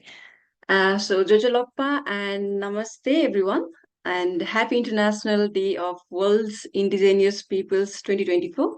I'm Susma Shrestha, representing Newar as an indigenous community from Nepal, and I will be moderating a few sessions from now onward. I hope you're having quite good time over here, and I assure you will have the same in the rest of the day as well. And without further ado, I would like to invite among you our next speaker, Sain. I'm sorry if I have mispronounced your name. So Sain is from Singapore, and she will be talking about the climate artist and poet. So floor is yours, Sain. Okay, hey everybody, my name is Cheyenne, but everybody calls me Shy, so no worries. It's actually a Native American tribe, but I am born and raised in Singapore. I'm just trying to scan my screen really, really quickly. Oh dear, what did I do? So the plan today is to just tell you a little bit about myself and the work that I do, because I primarily work as an artist, and I also wanted to read everybody a poem, if that's okay. It won't take, well, it's a long poem, but the idea is that it will take the entire session. So this is just a little bit about me. I'm a climate artist from Singapore, primarily a writer, but I work in different mediums, and I usually write about how identity, culture, economics intertwine with climate change. I'm from a minority race group in Singapore called the Eurasians. My Malaysian friends might know it as Orang Serani. And that's when the Europeans came to Southeast Asia, some of them fell in love with the local women and they had children.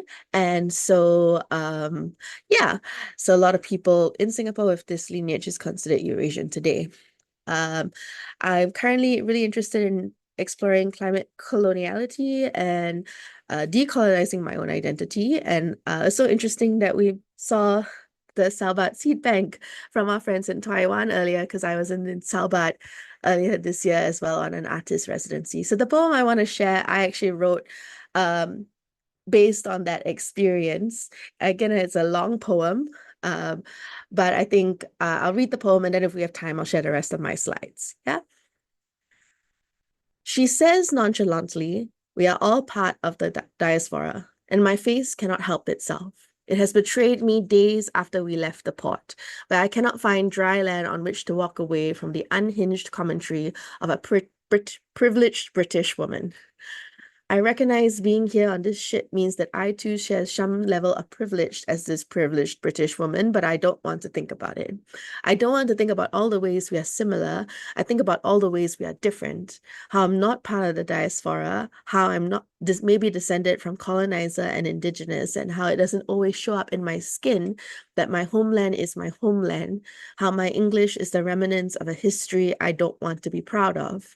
So I write in Malay, in the only Malay I know, because I failed the language subject in school and was offered a watered-down version of the curriculum. Enough to get by, enough to survive, but not enough to hold a conversation. I write the words, "Dunia orang putih ni bukan tanahku," over and over and over again. This white world is not your home. I am on a ship sailing north of the 78th parallel, where I am the only tropical one, the only equatorial one, the only Southeast Asian one. I am one of 4 of Asian descent, one of 2 brown people, the other which sought me out and asked, as the other brown person, "How do you feel about what she said?" And I know we are talking about the privileged British woman, the one I'm convinced by now is sad and unhappy with her life. She has to find meaning in difference she can bestow upon herself. She is part of the diaspora in a way I cannot recognize, where her leaving her homeland is a willing choice. I know of stories of desperation. Leaving homelands is the only choice, a decision made in tough spaces where people are forced to make homes out of bad circumstances. They may make places to stay and rest their heads, if only for a moment to dream of celebratory returns home, because dunia orang putih ni bukan tanahku. Here we are together, trapped on a ship away from recognizable civilization, and I have limited spaces to hide. I wonder if throwing her overboard is something I can do in the interest of the entire boat. Would I be celebrated? Somehow being here temporarily has convinced her that all 41 souls on board are part of the diaspora, and in reality, every day we are closer to flights, most to homelands, some to home bases, all to a place of comfort. A place to restore confidence, a place to rest and re-energize, a place where one need not over-explain how relevant one is to this collective, where shorthand and slang are beautiful parts of the mosaic that make up home, and my tongue isn't whitewashed because dunia orang putih ni bukan tanahku. This white land is not your home. I write sitting on a rock surrounded by crystal ice, staring into mountains, a distance I cannot calculate because the light from the sun bounces and reflects off every available surface, inhibiting my depth perception. Everything is further away than it should be, and everything is closer than it appears. I am so used to looking up and trusting the sun and its equatorial routine that being here is absurdly disorientating. I don't count the nights, there aren't any. I don't recognize the days, there is only one. I count sleeps, reminding my body not to trust my eyes, not to trust the sky. The high north does not reveal itself to anyone. Instead, it hides in plain sight. How is it the landscape hides its secrets within itself? How is it I relate to something that has nothing to relate to? Dunia orang putih ni bukan tanahku. My home is not monochrome, not monotone, not white on white on white. My home is filled with trees, lush, evergreen, dragon scales cascading down the walls. My home is butterfly reflections in hotel windows, warm shadows painted over sidewalks at dusk and dawn. It is spotted with ornamental red gingers, sprightly wild peppers, and yellow-green banana plants. My home is tarmac, concrete, and dirt road. My home is bustling and busy and peaceful and calm. Waterways active, beautiful, and clean. Nature in a city, city in a nature. My home is tropics reimagined, and glass and concrete and skyscrapers towering over who people have learned to live in the sky. My home has colorful tongues, everyone unique yet universally understandable. My home is an island forged from the ashes of colonial defeat, constantly being baptized by fire, proving that dunia orang putih ni bukan tanahku. This icy land has no first person, no indigenous group, no people who have histories intertwined with these glaciers. This eternal ice that perhaps may be considered ancestors if anyone had stepped on the land and offered it the title. I write in Malay, offering this land of no original tongue a language native to my homeland, my national language, and yet the words I write are a rejection of the space. I rest my head on a pillow moving through the ocean, and I still feel rooted to the pillow waiting in my bed at the equator.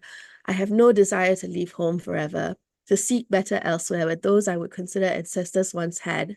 They may have been born of some sort of diaspora, but I speak these words out loud knowing what is waiting for me. Dunia orang putih ni bukan tanahku. I still think of it fondly, the white pristine myth, the radiance and beauty that a distant land has to offer. I wonder if in some way I'm returning home, considering the Scandinavian features of ancestors now past. I think about my first of my line, the first mixed-race child, begging her mother to allow her to visit her father's homeland. The child's dark hair and hazel eyes will betray her in the place where her parental lineage wears blonde curls and blue eyes. She admired the man who made life better, but not good enough, not equal enough for the next generation to breathe easy. She would never be a privileged British woman in the way she dreamed of. How much time have I spent craving acknowledgement from a colonial family, unwittingly othering myself in the process? Sometimes I wonder what would have happened if the mother of the first mixed-race child of my line sat her oldest down on a rattan mat, poured some tea into a pretty but used teacup, and very lovingly but sternly said, "Dunia orang putih ni bukan tanahmu." Yeah, so that is the poem. It's still a work in progress. I think I have a little bit more time, so I just want to show some of the other projects that I've done because I do a lot of work in this space. So I've done a grand design which actually talks about climate change deniers, and it was set at the Lee Kong Chian Natural History Museum in Singapore. It became an audio experience because it was produced in the pandemic. Just very briefly, because I know we're short on time. I also like to take people out on nature walks. So I'm a registered tour guide, and we were talking about ecotourism a little bit easier. So I use arts and poetry to try and bring people into spaces and have new audiences that enjoy nature and literature at the same time. 2 years ago, I became a young ASEAN storyteller. ASEAN is the Association of Southeast Asian Nations, and these are some behind-the-scenes shots of me audio recording and then making a spoken word album based on Sungai Buloh, which is a wetland reserve here. And the last project to show you is actually a project that's opening next week. It's my first play that I wrote, which is about the oil and gas industry in Singapore and how it has affected the different races, the different social economic factors, and how our industrial history plays such a heavy hand in our success. So yeah, that's a lot from me. I constantly try and put art and culture and climate together because I think that's really important. On top of all the hard work that everyone else is doing. So yeah, thank you.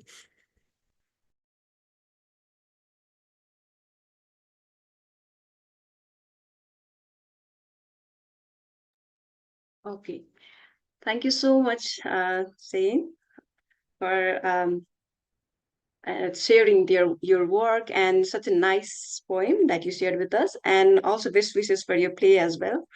And I just wish I could write poem in a way that you have written, but unfortunately that's not in my forte. So yeah, poets and performers and artists and creative artists, they play a really critical role in raising their voices to engage with climate and ecological emergencies, and through their poetry and different form of arts, right? And the power of poetry is definitely is necessary to raise awareness and reconnect us with the planet and promote individual and collective responsibility for change.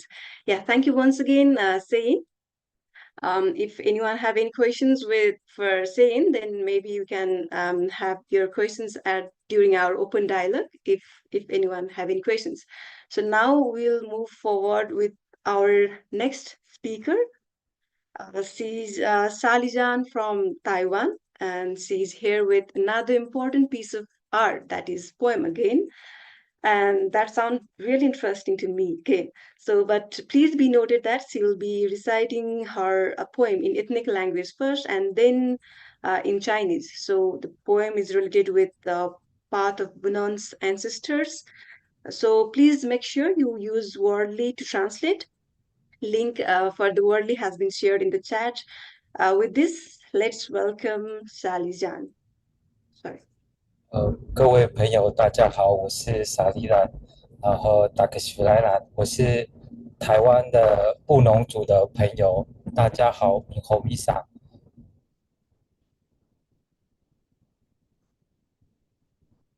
有听到声音吗？喂，喂，有声音吗 Yeah, we can see your screen and we can hear you.？OK，那我今天想要分享我的一首诗，然后我们布农族是位在高山的民族，台湾是一个海岛的国家，是处在太平洋的岛屿国家，可是我们布农族在这个岛屿国家是一个高山民族，然后都生存在海拔1000到2000公尺的地方。那在日治时代的时候把我们迁移下来，迁移到现在的海拔400公尺的地方。那我们最近这几年都在做寻根的活动，回到以前1200公尺的祖居地。那去山上的过程之中，就会想要把去山上的一些故事或是一些历史写成一首诗。那我想要跟大家分享我这一首诗，那我先用主语去分享。May madadaingat, tunluspuhan baklutu dalak, maisnahan asang daingat,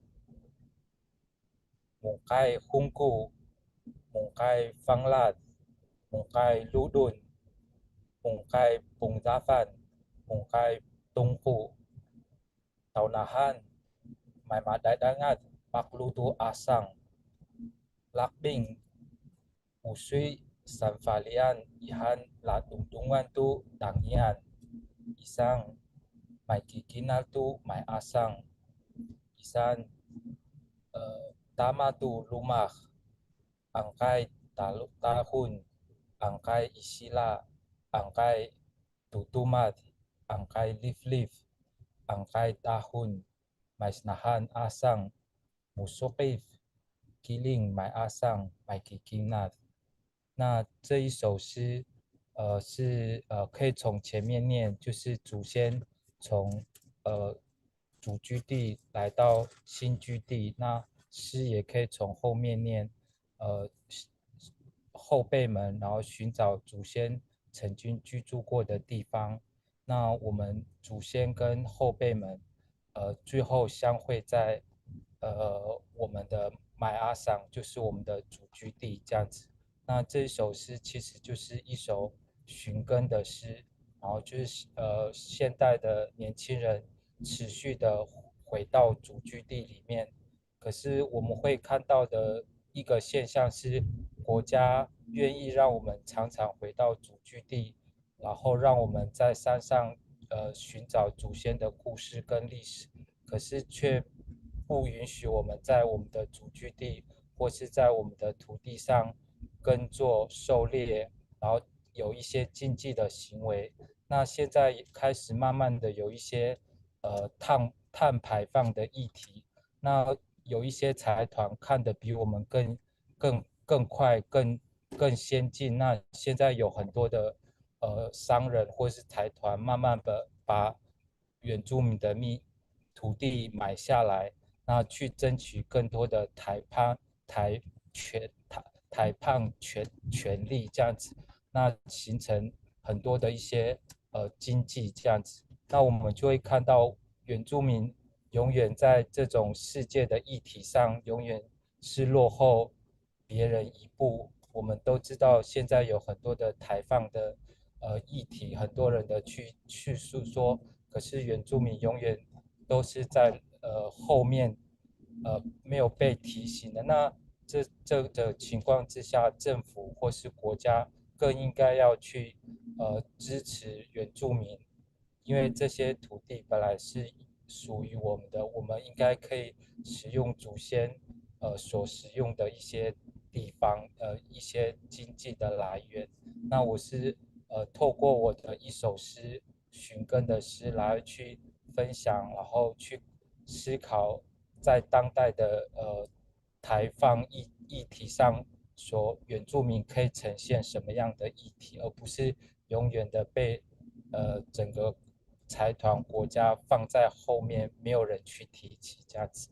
那这是我的一个小小的分享这样子。那应该是会有人帮我翻译这样。那跟大家分享一下，这是我们的山，位居在3000公尺的山，然后布农族没有海，然后我们的海的意涵就是山上的一个小湖池。那这是我们台湾最高的山玉山。那因为我们的族人都在这么高的地方生活在一起，所以我们的知识我们的传统文化，我们的所理解的世界观都在高山里面。那日本时代的时候，把我们迁移到海平面上，迁移到400公尺，那所有的经济或是来源，其实就慢慢的跟山慢慢的脱离。那这是我们以前的族人在山上的生活，那在山上所居住的情况这样子。那在当下，我们用身体去背我们的重物，然后帮客人、帮观光客、帮登山客背东西这样子。那我们好像都只能做这种出众的工作，那是不是可以有更多的工作机会？除了高山背负的工作之外，我们其实可以更多的争取很多的像台放的议题这样子。那也希望透过这个机会跟大家诉说一个高山民族，然后土地被剥夺之后，在当下是不是可以追得上世界的潮流，在气候变迁上这样子。谢谢吴妮娜。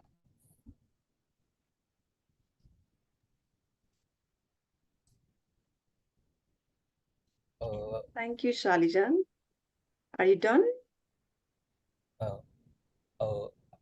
I don't speak English. Hey.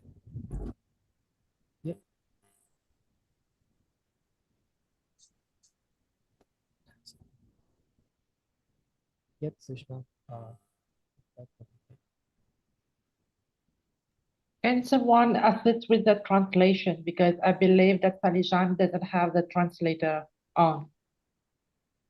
Anyone in the room that can assist with the translation, please? Yeah, I was just asking if he is done with the presentation. Yeah. Yeah, he is done, I guess. Okay. Okay, thank you, Shalijan. And I could see you were traveling, so thanks for making it. And my apology for mistaking with your pronouns. But that was interesting, your poem and your experiences. So I think we are short of time, so I'm just posting the summary of the poem that Shalijan recently recited. I hope the translation has worked well. People they have got what the poem was trying to say, but still I will be posting the summary in the chat box. So we have with us Celine Lim from Malaysia. Celine will be talking about indigenous people and their resilience. And ingenuity in contributing to the climate solutions. So let's welcome Celine. The floor is yours.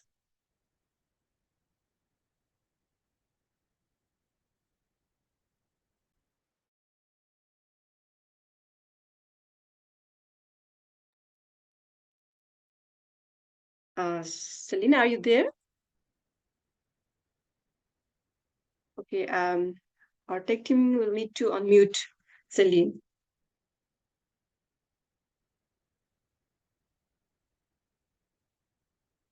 All right. Okay, so good afternoon from Sarawak. Thank you again, everybody. Sayud Do.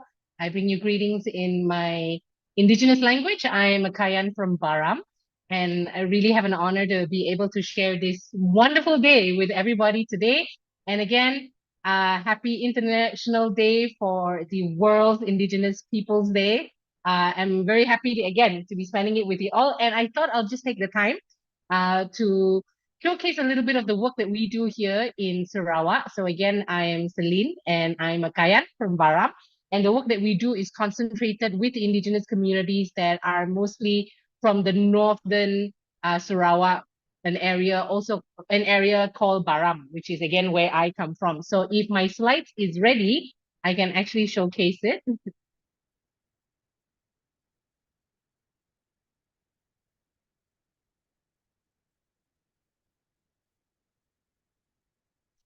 Probably just give me a moment. I think, am I controlling my slides or your end is helping me? Rizal, is anyone going to share her slide or?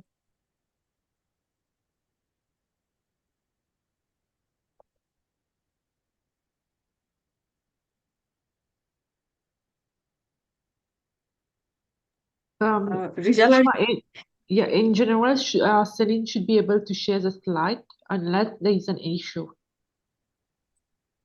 Okay.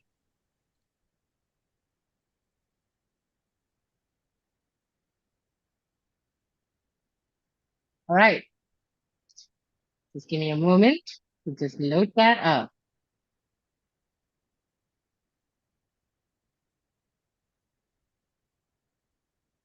Is it okay, Celine? Yes, I think it is. I'm still working on the controls.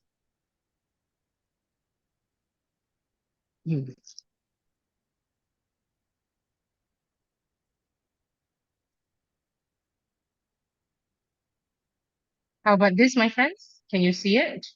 Yes. But you can keep it in presentation mode, maybe. I'm trying to press the presentation mode. There we go.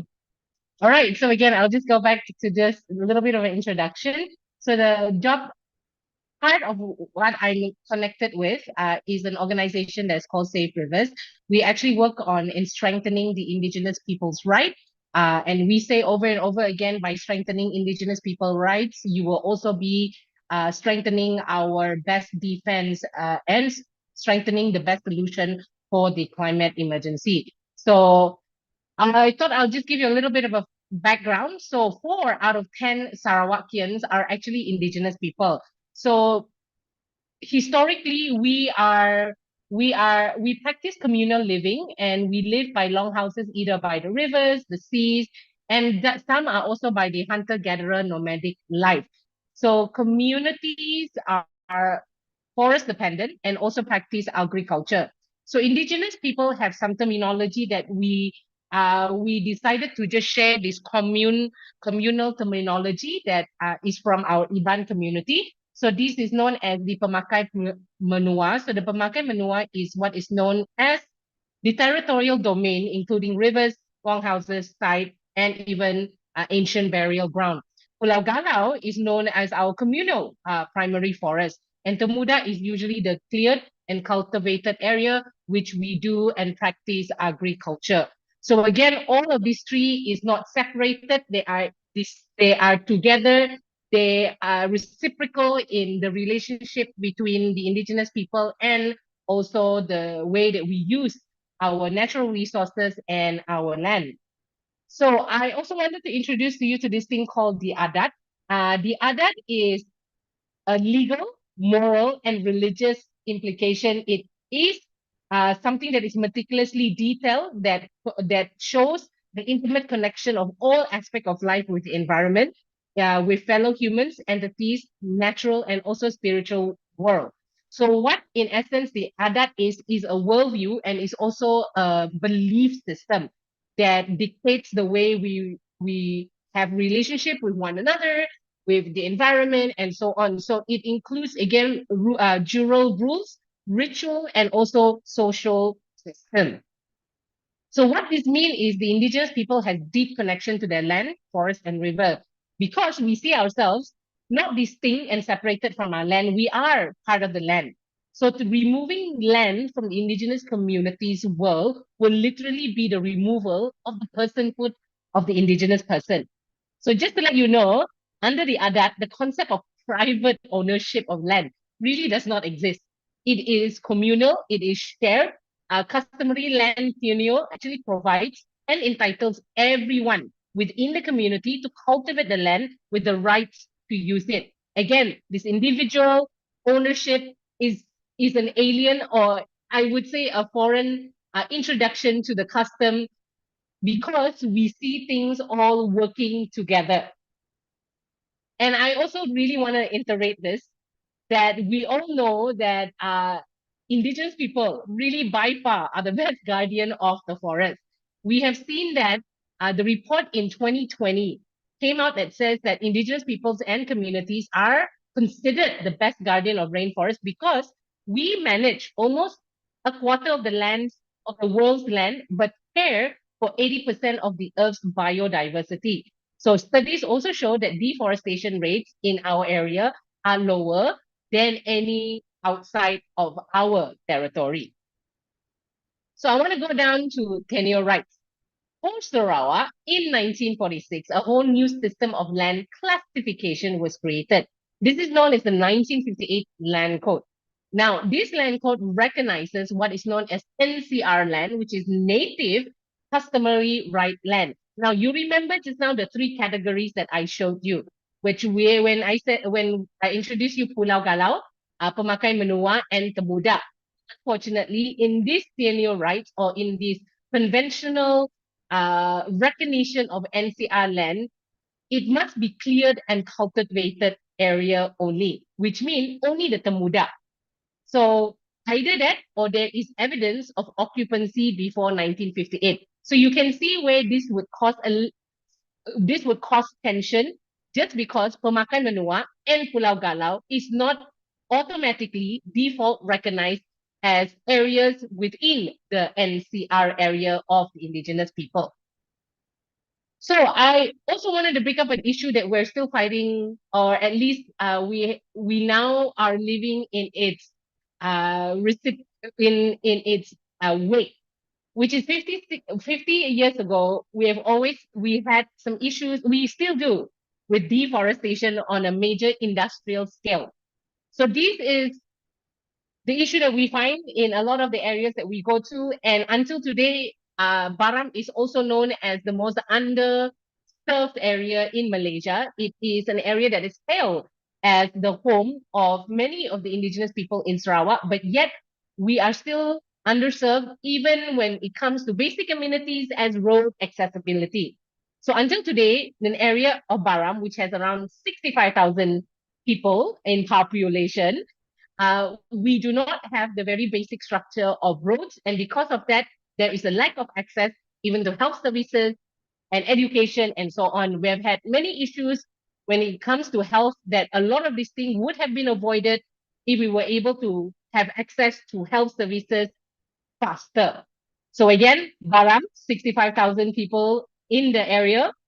We still lack in the very basic amenities, just as road accessibility. So the next thing that I wanted to show was also a little comparison on the deforestation rate that has happened since the 1960s to the 2010s. So if you look at it, again, you see massive deforestation that's happening, and most of these red areas are areas that are within traditionally and historically indigenous people's land. Now, I wanted to showcase which brings me to the organization that I work with, Safe Rivers. We are basically a very grassroots-based organization, and our modus operandi or our ethos is we empower indigenous people because they are the best guardian of the rainforest, and they will, by that empowerment, protect their land, rivers, and watersheds. And we do this through capacity building, networking, research, education, and advocacy. So since 2011, we have been promoting environmental and indigenous rights awareness because we really believe, and over again, we have set this out in all our public domain. We are not resisting development, but we are resisting development that never took time to prioritize sitting down with the communities and consulting them and having engagement with them on the kind of development that would impact their ancestral domain. So the next thing, again, this is just a little bit of a montage and a snapshot of some of the work that we do. So which brings me to this, and I'm very proud to talk about this particular project because everything that Safe Rivers do is parked under this particular initiative that is called the Baram Peace Park. So Baram Peace Park was recognized also under another name called the Upper Baram Forest Area. And we have had the endorser, ITTO, which is the International Tropical Timber Organization, signing a memorandum of agreement with our government, with our Malaysian and Sarawak government in March 2023. So that is its official name, UBFA, but we also call it Baram Peace Park. Celine, Yes. excuse me. Sorry to interrupt, but I just wanted to let you know you just have 2 minutes left. So I'm nearly done. please get- You're right. So this is the Baram Peace Park. And then the next thing is to showcase again that communities are the expert of their own area. There is also a activity that's known as the Baram Heritage Survey. It is a social, environmental, economical, social ecological assessment. And you could also find out more of this online because it showcased the kind of transect, the kind of the biodiversity in the area and that how communities themselves are expert of this. So besides the Baram Peace Park, we also do community documentation because no one knows the land and no one knows the resources of the land as better, as expert as the indigenous communities that are living there. And one of the things that we are pushing is also something that is known as agroforestry. So meaning that you do agriculture without destruction of the forest. And one of the things that has come out of this is the coffee project, which also in turn strengthen the sustainable livelihood of our indigenous communities. We are also very big on women empowerment. And part of what we do is we always make sure that a lot of the initiatives are women-led. And these are some of the trainings and capacity building that we have done. And I also wanted to talk about this gravity feed water system. Being an area where there is a lack of accessibility, one thing that have shown is indigenous people are very resilient. And one of the things that have worked with nature is something that is known as gravity feed water system, where they are now, even if there was any fire in their longhouse, they would have themselves a firefighting mechanism. So next one, Tagang. Tagang is a traditionally system where you conserve, replenish, and manage riverine life. It consists of a season of prohibiting of fishing and also harvesting, just so that the riverine life could be replenished. So again, I'm done. So I would like to reiterate that the strengthening of indigenous people's right is the strengthening of one of our best climate solution. So defend the people who best defend the forest, and I'm done. Okay, thank you so much, Celine, for being on time. It was really nice presentations, and we observed that you have been doing very incredible work, and we really appreciate it. And you actually rightly mentioned that climate change, it actually have direct threats to the human with some substantial impact, right, on those indigenous people. So they are very vulnerable and for those climate related events and it affects in their practices and livelihoods as well. At the same time, as you mentioned, like indigenous communities are leading the way in innovative related climate change adaptation work using traditional knowledge and novel approaches. So that's really something that we appreciate, and it needs to be continued as well. Thank you once again, Celine. I hope our audience found it very helpful as well. And if any of you have any questions to ask Celine, please hold up for a while. We'll be opening open dialogue after our second speaker. And I also request Celine to stay with us for a while until our open dialogue. Thank you once again, Celine. Now, moving on to our next speaker, we have Liam Google from Indonesia, who will be sharing about Pakarosa and how they are being the voice of nature's struggle and the indigenous people of the Lake of Poso. So the floor is yours, Liam. And also, please be noted that Liam will be speaking in Indonesian language, Bahasa. So please make sure you will, all our audience, you use Worldly to translate. A link for the Worldly has been shared in the chat. So let's welcome Liam. Thank you very much. First of all, of course, thank you so much for giving us this space to telling about our stories and our fight as a community of indigenous people for their sovereignty. Happy International Day of the World Indigenous People. I will continue to speak in Bahasa Indonesia, so I hope you can find the translations well. And I will share my screen now. The title of my presentation is Pakaroso, the voice of natural struggles and voice of the indigenous peoples of the Lake Poso. Sebelum memulai, saya akan menjelaskan terlebih dahulu tentang di mana Poso, karena Indonesia sangat luas dan terdiri dari berbagai pulau. Poso ada di bagian Pulau Sulawesi dan di bagian tengah dari Pulau Sulawesi. Di Poso, saya mendirikan organisasi namanya Institut Mosintowo. Institut Mosintowo ini adalah gerakan masyarakat akar rumput untuk memperjuangkan kedaulatan rakyat atas ekonomi, sosial, budaya, dan politik.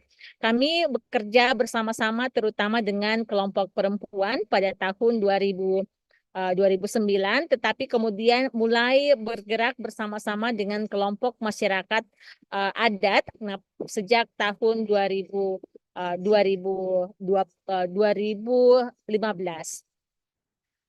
Poso, tempat kami tinggal, itu sangat kaya dengan sumber daya alam.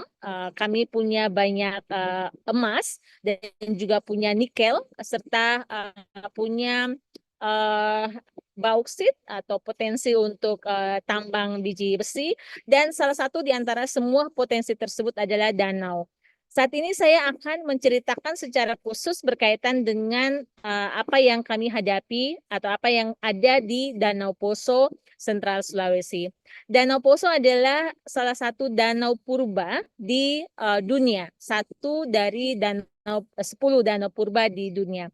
Dan karena dia danau purba, maka ada banyak keanekaragaman hayati di sana. Di sekitar Danau Poso itu ada 3 suku yang terbesar, yaitu suku Pamona, suku Mori, dan juga suku Bada.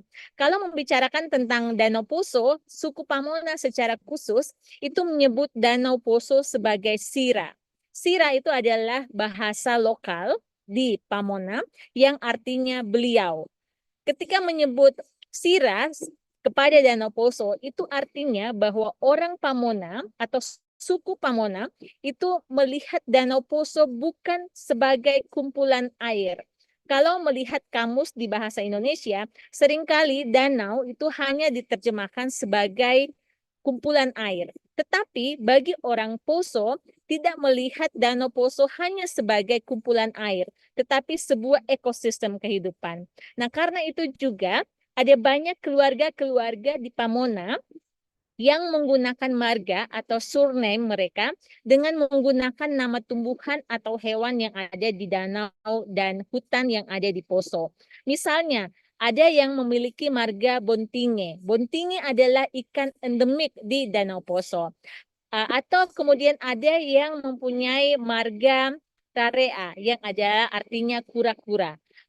yang ada di hutan-hutan di Poso. Ini menunjukkan ada hubungan yang sangat kuat antara suku Pamona secara khusus, bukan hanya hubungan yang erat dengan manusia, tetapi juga hubungan yang sangat erat dengan alam. Kalau misalnya bicara tentang Danau Poso sebagai wilayah yang sangat kaya dengan keanekaragaman hayati, salah satu yang juga sangat kaya di Poso adalah kekayaan geologi, karena Danau Poso ini adalah danau purba. Selain itu, dia juga memiliki kekayaan arkeologi ya yang sangat ada, karena ini adalah wilayah yang tua di wilayah Provinsi Sulawesi Tengah. Selain itu, Danau Poso juga sangat kaya dengan tradisi yang sangat beragam. Beberapa tradisi tersebut itu berkaitan dengan kebudayaan sebagai nelayan, kebudayaan sebagai petani. Bahkan kemudian Danau Poso itu menciptakan kebudayaan makanan dan juga kebudayaan tradisi, misalnya seni dan juga kebudayaan lainnya. Ini adalah gambar-gambar yang ada. Tadi saya sudah jelaskan tentang arkeologi. Tapi sekarang, karena Danau Poso sangat kaya, kami berhadapan, salah satu masalah yang sekarang sedang kami hadapi adalah bendungan PLTA. Bendungan PLTA seringkali, atau bendungan hydropower electricity, bendungan PLTA seringkali disebut sebagai bendungan yang atau sumber air atau sumber listrik yang ramah lingkungan. Tetapi kenyataannya bagi kami yang tinggal di wilayah Poso, bendungan ini telah merusak banyak dan telah mempengaruhi banyak kehidupan masyarakat, bahkan mengubah ekosistem lingkungan serta mengubah ekosistem kebudayaan dan mengancam masyarakat lokal yang tinggal di wilayah bendungan. Apa saja yang terjadi? Misalnya untuk membuat bendungan atau untuk kemudian mengalirkan air dari Danau Poso untuk turbin di PLTA, mereka melakukan pengerukan dan peledakan bebatuan dasar sungai dan kemudian mengeruk atau melakukan reklamasi di wilayah-wilayah riparian sungai. Akibatnya para nelayan ini kehilangan mata pencaharian yang selama ini menopang perekonomian mereka. Dan selain itu, usaha-usaha kecil warga yang selama ini tergantung pada air Danau Poso itu menjadi ditutup. Air bersih juga sangat sulit didapatkan. Beberapa ekosistem seperti ikan-ikan endemik itu juga ditemukan mati. Dan yang lebih memperparah lagi, hutan-hutan di wilayah sekitar sungai untuk kepentingan bendungan ini itu juga ditebang. Salah satu dampak yang juga dirasakan oleh masyarakat, secara khusus masyarakat tradisi atau masyarakat adat, itu adalah tradisi nelayan untuk menangkap ikan yang sangat tradisional dan diwariskan beratus-ratus tahun yang lalu, itu tidak bisa lagi dilakukan. Karena kemudian ini digunakan untuk kepentingan bendungan itu sendiri. Dan karena itu apa yang dilakukan kemudian oleh masyarakat merespon ini? Di Danau Poso itu kemudian masyarakat membentuk apa yang disebut dengan penjaga Danau Poso atau the guardian of the Lake Poso. Penjaga Danau Poso ini adalah terdiri dari berbagai masyarakat petani dan nelayan yang selama ini hidupnya bukan hanya tergantung dari Danau Poso, tetapi secara kebudayaan terikat dengan Danau Poso. Dan dalam melakukan gerakan mereka ada banyak sekali yang dilakukan, mulai dari melakukan aksi demonstrasi yang ketika menggunakan aksi demonstrasi, mereka tidak menggunakan kata demonstrasi, tapi menggunakan istilah-istilah yang berhubungan dengan alam, yaitu megilu.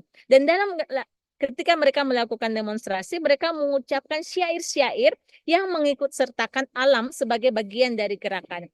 Seringkali orang mengatakan ketika membicarakan tentang penyelamatan lingkungan hidup, mereka melihat alam itu sebagai pihak atau sebagai sebuah subjek yang harus ditolong. Tetapi bagi kami, khususnya bagi masyarakat adat di Danau Poso, melihat bahwa alam itu adalah bagian dari gerakan itu sendiri. Karena itu, dalam melakukan gerakan, masyarakat adat Danau Poso itu juga memanggil ikan, memanggil udara, memanggil air, memanggil semua pepohonan menjadi bagian dari gerakan ini dengan menggunakan bahasa-bahasa dan syair-syair yang selama ini diwariskan oleh nenek moyang. Selain itu, masyarakat adat Danau Poso juga kemudian melakukan perjalanan ekspedisi Poso.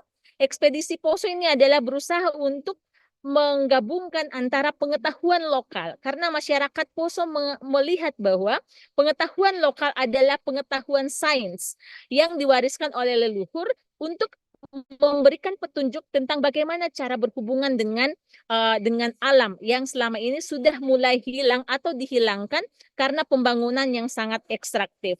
Dalam proses-proses untuk melakukan ekspedisi Poso ini, masyarakat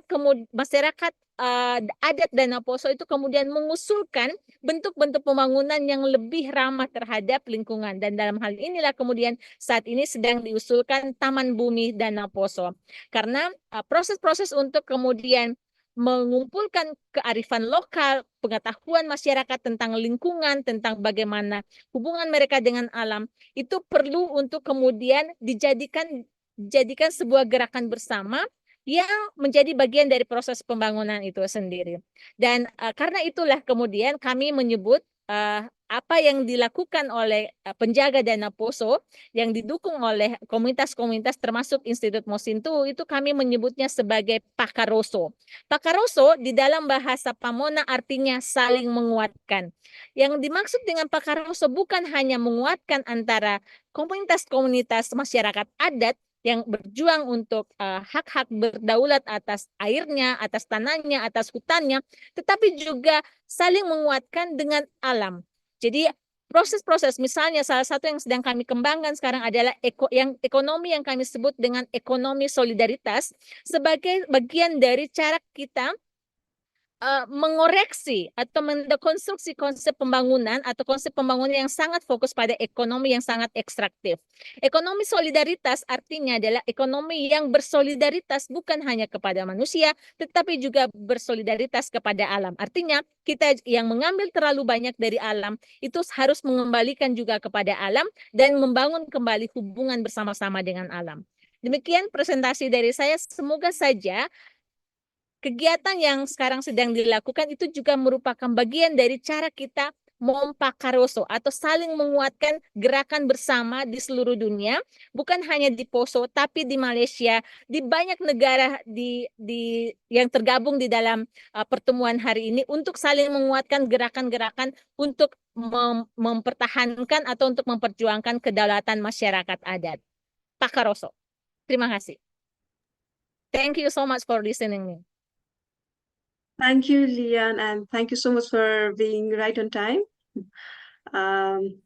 It was really nice presentations that you shared with us. And now we open for the discussion. I believe the presentation from Celine and Lian might have raised some question, and our audience might want to dig more on their topic. So I would like to request our audience, if any of you have any question, please raise your hand and we will unmute you, and then you can ask to both of our speakers, or you may also put your questions in the chat box and we will address accordingly. So okay, so I can see Davina has raised her hand. Yeah, please go on, Davina. Yes, thank you, Shushma. Just give me 1 minute. I just want to add Celine. Celine, if you can kindly put your camera on so I can put you on spotlight. Yes, thank you. So yes, thank you so much for the presentation. I'm very inspired by the work you both are doing. My question to Leon is that I see there is quite a amount of challenges around the Poso Lake. I just want to know how the government is helping people like you in the community work. Like, is it like some specific scheme, grant? How is it going at the national level? So you can speak in your language, and then we will get it translated. Okay. Okay, thank you so much for your question, because this is really interesting questions related the relationship between the movement itself with the government. Actually, in the beginning, we have a really big challenge with the government because the government itself is support the not only the hydropower electricity, but also the extractive development, which is ruin the environment, but also the rights of the indigenous people. So what we are doing is we're trying to propose the model of the development, which we call as a geopark Lake Poso. The geopark is a part of the national design to support the environment. So this is also part of the national development plan, but we use this one to put it in our movement. So we also now propose the document to make the Lake Poso not only for the benefit or for the profit of industrials, but also for the indigenous people itself through the Geopark Lake Poso. So now the Indonesian government, especially for the geological department, now support us when we are now prepared for the official register from the government. That's our region or our Lake Poso becomes the heritage of the geology. A heritage of the geology becomes become one step to move to the Geopark Lake Poso. And the government who support us for now is mostly is the tourism department in province or in the central Sulawesi province. Unfortunately, the district itself is not really support, but the provincial and also national is support, because this is become one of the schema, one of the master plan on the development to support the environment. So we use their plan also and then put it in our movement. I hope it's answer your questions. Thank you, Leon. It's really, you're doing an amazing work, and I hope that not just your government, but also international organization fund this kind of project. Thank you.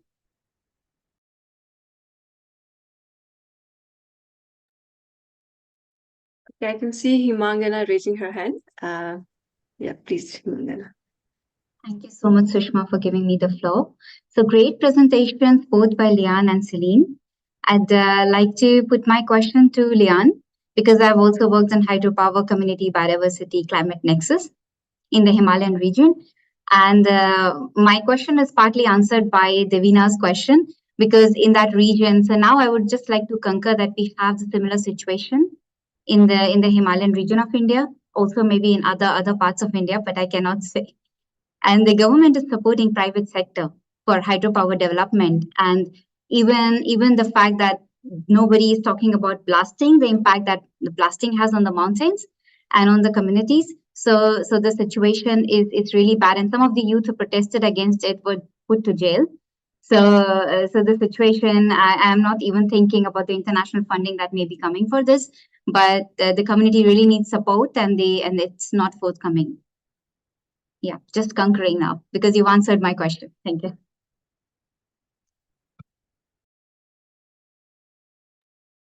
Okay, so is there anyone else who want to put forward question for Leon or Celine, or maybe Celine from our previous session speaker may also join us in the open dialogue if anyone has any questions to her. Okay, I didn't see any hand raised, and there's nothing in the chat box as well. So in the meantime, I actually wanted to ask one question to Celine. So that you have shared this indigenous peoples have been doing a lot of work to deal with the climate situations as the climate solutions. And you also shared about your work as well. So at the meantime, I wanted to know if your work has been acknowledged by your government in any way, or is there any steps taken by government to encourage you or other groups to work in a similar way? Has there been any works done by your government, Celine? Yeah, I actually wanted to take the opportunity to also say a lot of the work that is done by environmental and human rights defenders are seen are criminalized all around the world. And I think in occasions like this is a good reminder again of how important solidarity and actually working with each other is.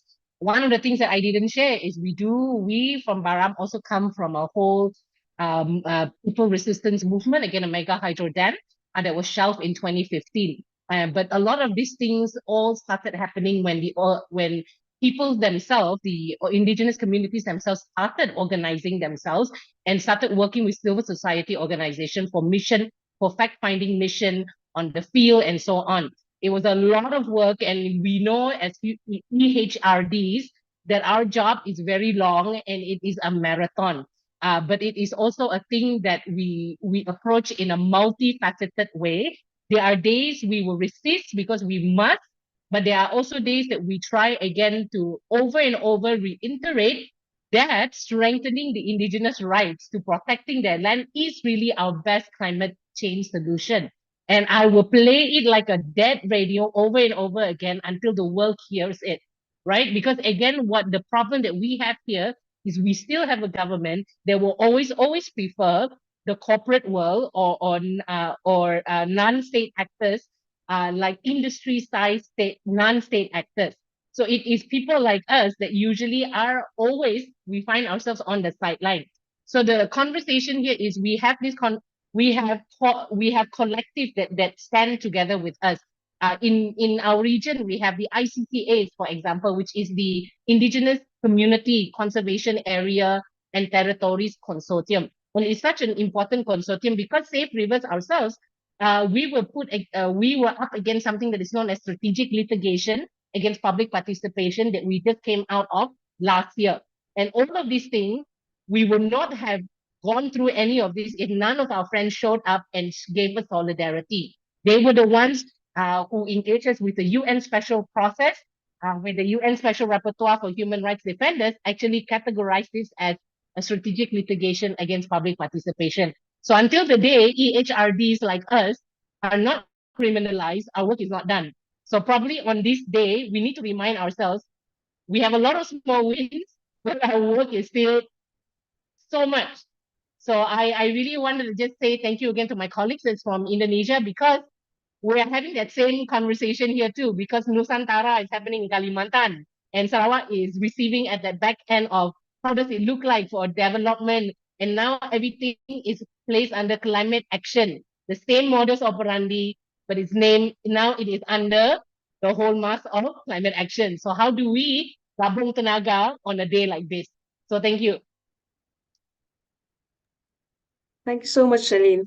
So we still have 5 more minutes to discuss on these topics. So if anyone still have some questions, you may raise your hand. Okay, Devina is here again. Okay, please go on, Devina. Thank you, Sushma. It's not really a question. I just want to share my story, our story as coming from a small island. So basically, Mauritius is very small. So it just take like 1 hour to go from the north to the south, like 60 kilometers in terms of distance. And the issue we are facing now is flash flood. And many people are losing their home. And although the government is supporting people to move or delocalize, but the issue is that we don't have that much land. So it's not like it's a big country, we can move and go to another place.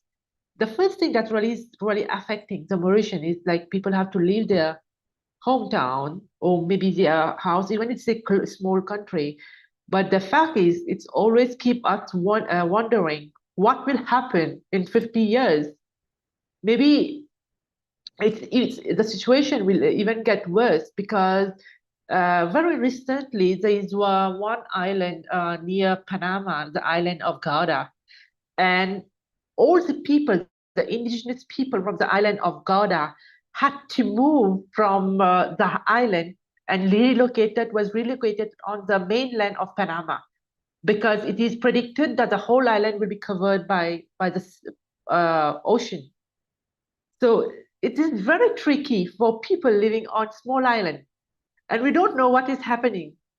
And although we are those people who contribute very less to greenhouse emission, and we are the most vulnerable. So this is the story from my side. Okay, thank you so much, Thank you. Davina, for sharing your thoughts among ours. So I had just been notified that we are on time. So now we need to wrap up our open dialogue. So I would like to thank Lian, Celine, and also everyone whoever have participated in this discussion. So thank you once again. And now we'll move forward to the next session. To start our next session, we have Osir Daniel from Malaysia, but I think he is not here with us. So we'll be basically sharing his recordings that shed light on the role of indigenous journalists in the media. So it seems to be a quite interesting topic. I'd like to request, who is it? Is it Himangana, or who will be sharing the recordings?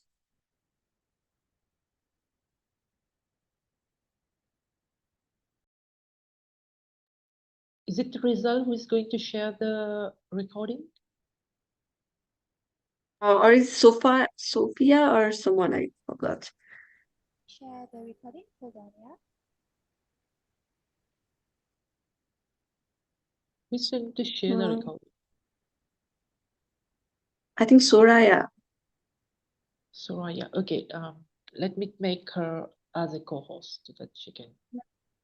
Yeah. Okay. Great.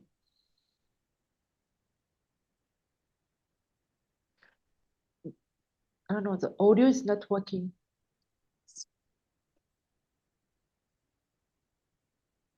I think it's not audible yet. Yes.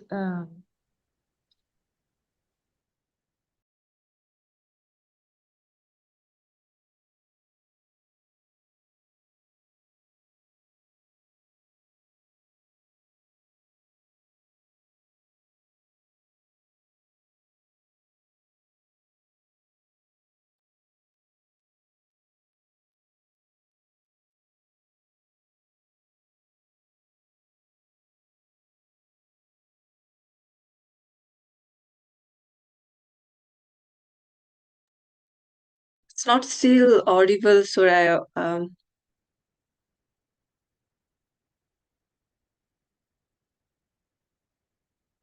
Can our tech team help with the sounds over here?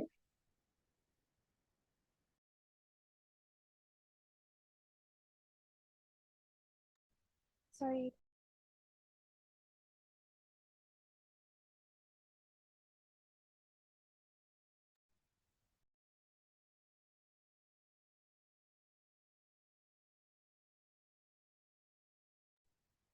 Hello, can you hear me? Soraya, when you're sharing the video, it will give you the option at the bottom of the Zoom display. You have to click on the sound sharing while sharing the screen. Yeah. Right, yeah. Hold on.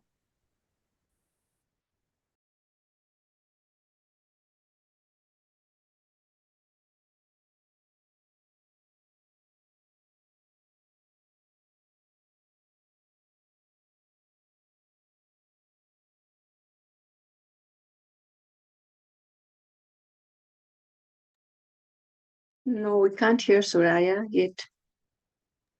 I think she's still trying to figure out. Okay.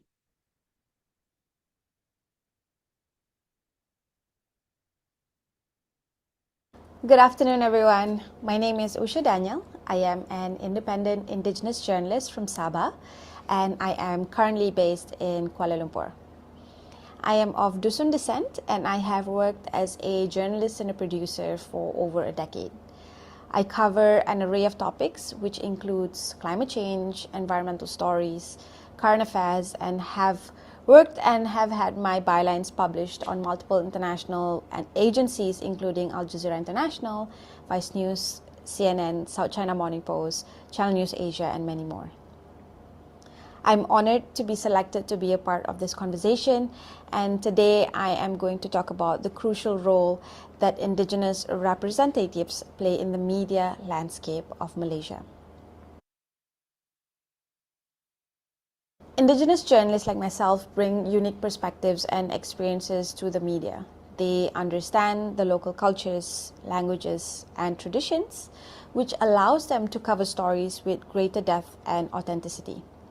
This is particularly important in Malaysia, where indigenous communities often face marginalization and their voices are underrepresented.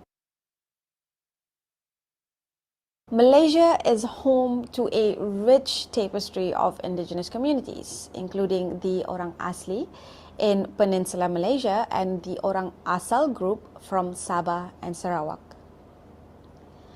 These communities have a deep connection to their land and environment, making their insights invaluable for discussion and publishing on mainstream media.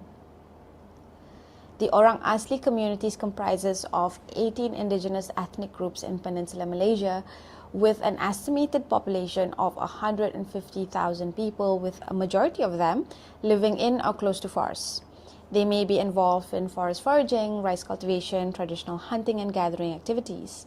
And coastal communities like the Mahmeri groups practice fishing for sustenance and as a source of income. For the Orang Asal groups from Sabah and Sarawak, these are indigenous groups that are from the Bornean states, and Sabah's population is made up of 33 groups that communicate in over 50 languages and 80 ethnic dialects. Sarawak has 27 ethnic groups that spreads across the state. Majority of the population live close or in the forests, with many ethnic groups practicing agriculture and farming for subsistence as well as income. If we look into the topic of climate justice, for example, climate justice is about addressing the disproportionate impacts of climate change on marginalized communities. And with indigenous journalists highlighting how climate change affects their communities, bringing to light issues like land rights, deforestation, loss of biodiversity, this reporting can ensure that these critical perspectives are included in the broader climate discourse. Indigenous journalists and members of the press or in media face multiple challenges, and despite their important role, indigenous journalists face significant challenges. And this include limited access to resources, threats, and harassment, lack of recognition within the mainstream media. Supporting indigenous journalism is essential to overcoming these barriers and ensuring that their voices are heard.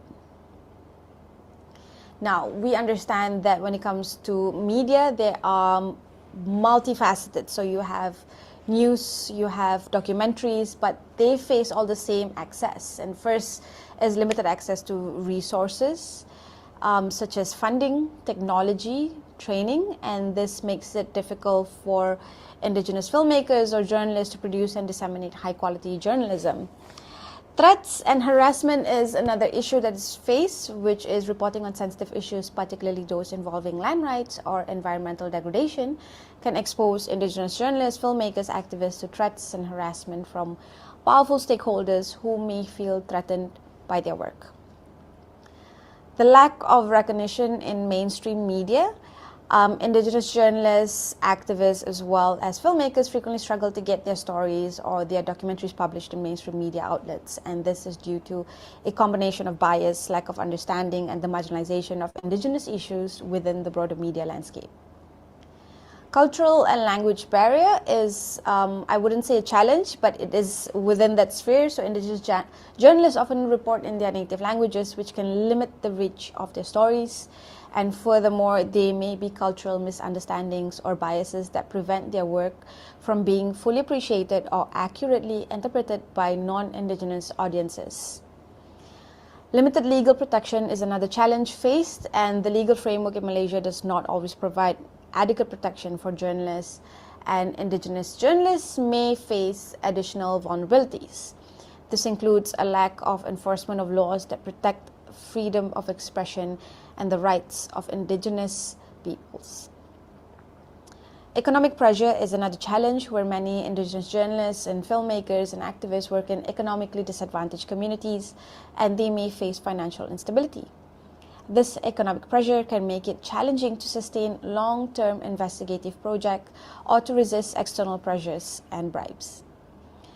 Case examples of challenges faced is instances of indigenous journalists facing intimidation and threats for covering environmental issues, including illegal logging, that are well documented in various news reports and articles about the struggles of journalists in Malaysia, but also in other regions.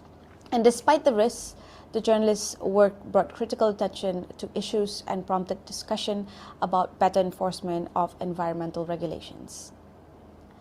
The lack of education and healthcare access to indigenous peoples and communities and aspiring journalists is another challenge, where indigenous communities often have limited access to education and healthcare. This marginalization can result in fewer individuals from these communities pursuing careers in journalism, which reduces the pool of indigenous voices within the media landscape.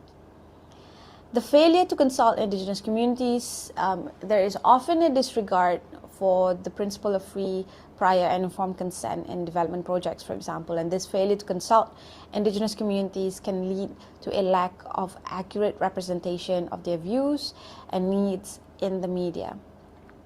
The indirect impacts of development, especially in areas, forested areas, is development projects near indigenous settlements can indirectly affect the quality of life, such as water pollution and the disruption of food supplies. This nuanced impact are often underreported, and another example is as Malaysia sprints towards clean energy, scrutiny intensifies over the adequacy of plans for indigenous communities. This is a story that I reported, and I reported on the impact of a large-scale dam project on the Orang Asal communities in Sarawak. And the project led to a displacement of entire villages with severe disruption to their traditional way of life. My reports, which includes direct testimonies from affected individuals, face significant pushback from project proponents. And despite these challenges, the coverage helped to spur conversation within climate decision makers to include indigenous groups in solutions moving forward. I'm currently part of the working group member for the National Planetary Health Action Plan, the first ever in the world and in ASEAN, which includes multifaceted conversation and the inclusion of indigenous communities in both Peninsula and Sabah and Sarawak. By understanding and addressing these challenges, we can better support indigenous journalists and ensure their vital contributions to media and society, which are recognized and valued. So how can we support indigenous journalism? Supporting indigenous journalism involves providing funding, training, and platforms for indigenous voices. Collaboration between mainstream media and indigenous journalists can amplify their stories and ensure that they reach a wider audience. Encouraging the next generation of indigenous journalists is also crucial. This is to ensure that there will be continuous storytelling involving indigenous groups, and providing funding, training, and platforms for indigenous voices is key to ensuring that there is sustainability. Encouraging the next generation of indigenous journalists is a sure way to ensure that more stories can be told from an indigenous perspective. And some suggestion is providing scholarships and training programs specifically for indigenous individuals who are interested in journalism. Establishing grants and funding opportunities to support investigative journalism projects focus on indigenous issues. Creating partnerships between mainstream media outlets as well as indigenous journalists to ensure a wider dissemination of their work. In conclusion, indigenous journalists play a vital role in Malaysia's media, particularly in areas of climate justice and environmental stories and just transition and so many more. Their unique perspectives and commitment to their communities bring critical issues to light and drive meaningful change. It is our responsibility to support and elevate their voices.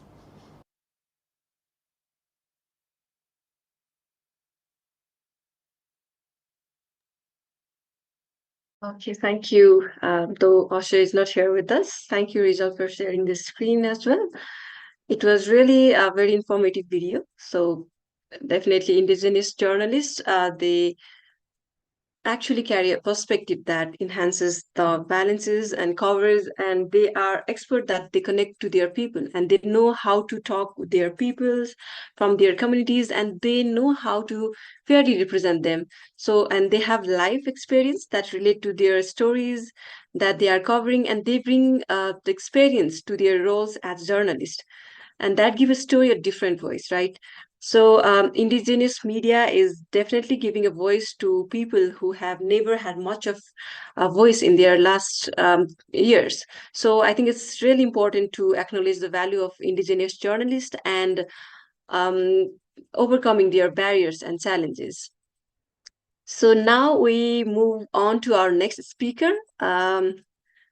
We have Windy from Indonesia, and Windy will be talking on very interesting topic, that is oil palm plantations as livelihood of indigenous people in Kalimantan, Indonesia. So let's welcome Windy.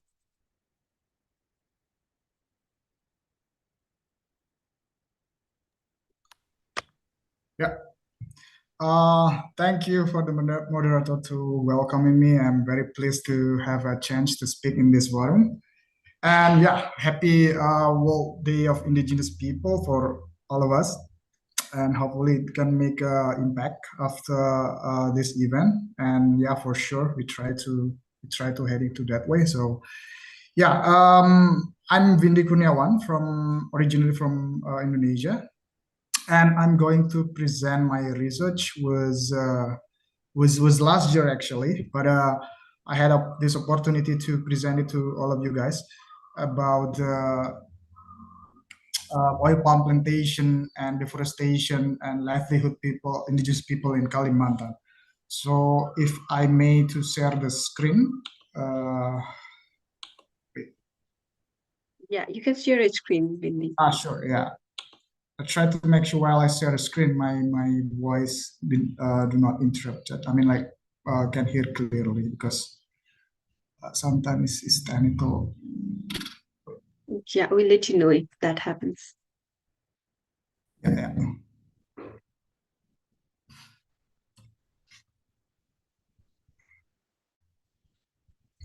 Can you see it? Can you guys see it? Yeah, we can see it. Yeah, cool. Wait. Let's see. Oh, Jesus.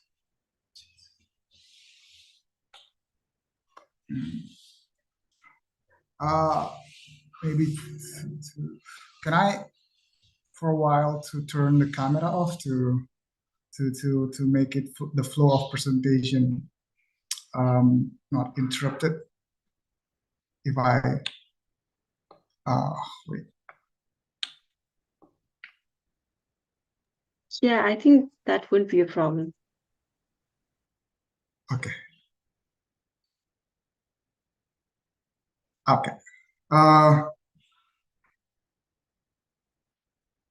Can you hear me just fine, or hello? Yeah, it's fine till now. Okay, cool. All right. Sorry. This is my research in West Kalimantan that I did last year's oil palm plantation and indigenous people livelihood in West Kalimantan.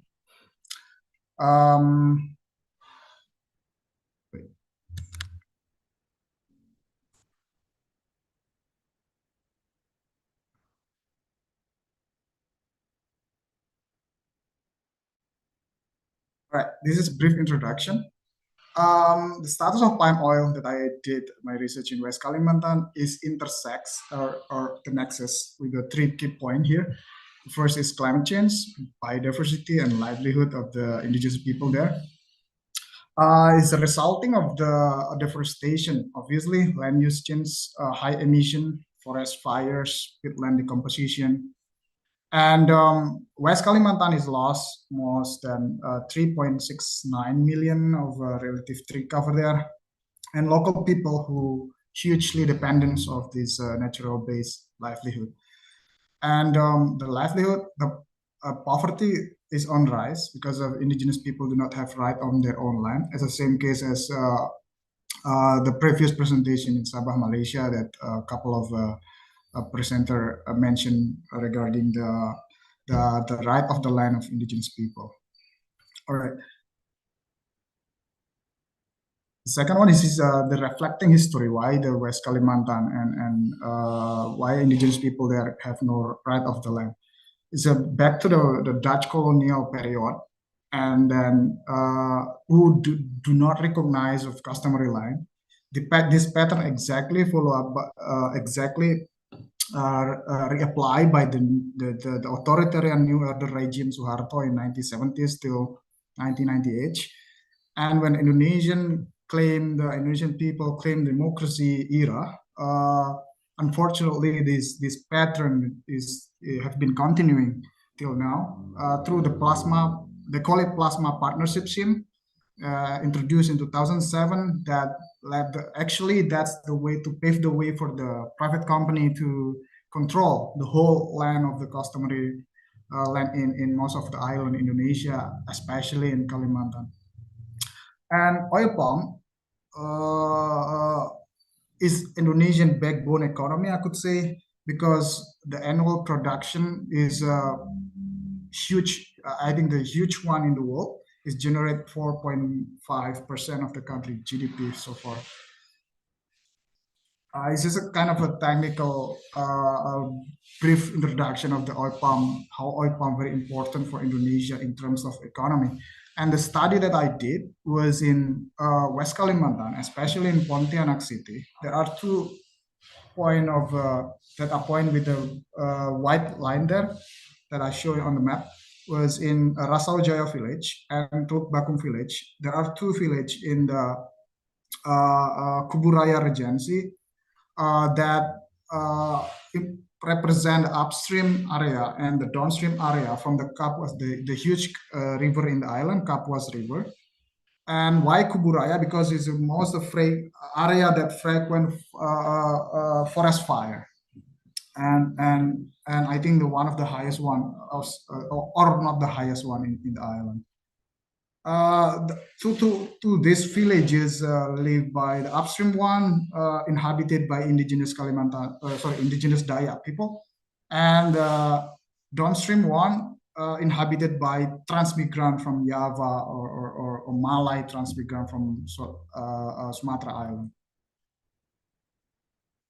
And rationale of the research, as a oil palm plantation company coming the island, and then the situation is massive expanding of the oil palm plantation area could threaten definitely the biodiversity and deforestation for obvious reason. And given that the Kalimantan is the hotspot, third largest island for orangutan, one of the famous endemic from Indonesia, I think one of the only in Indonesia this orangutan exists. And I depart from this objective and equation to determine to assess the land use change and determine climate biodiversity and livelihood interlinkages, because this topic hasn't exactly discussed by some of researchers in this field.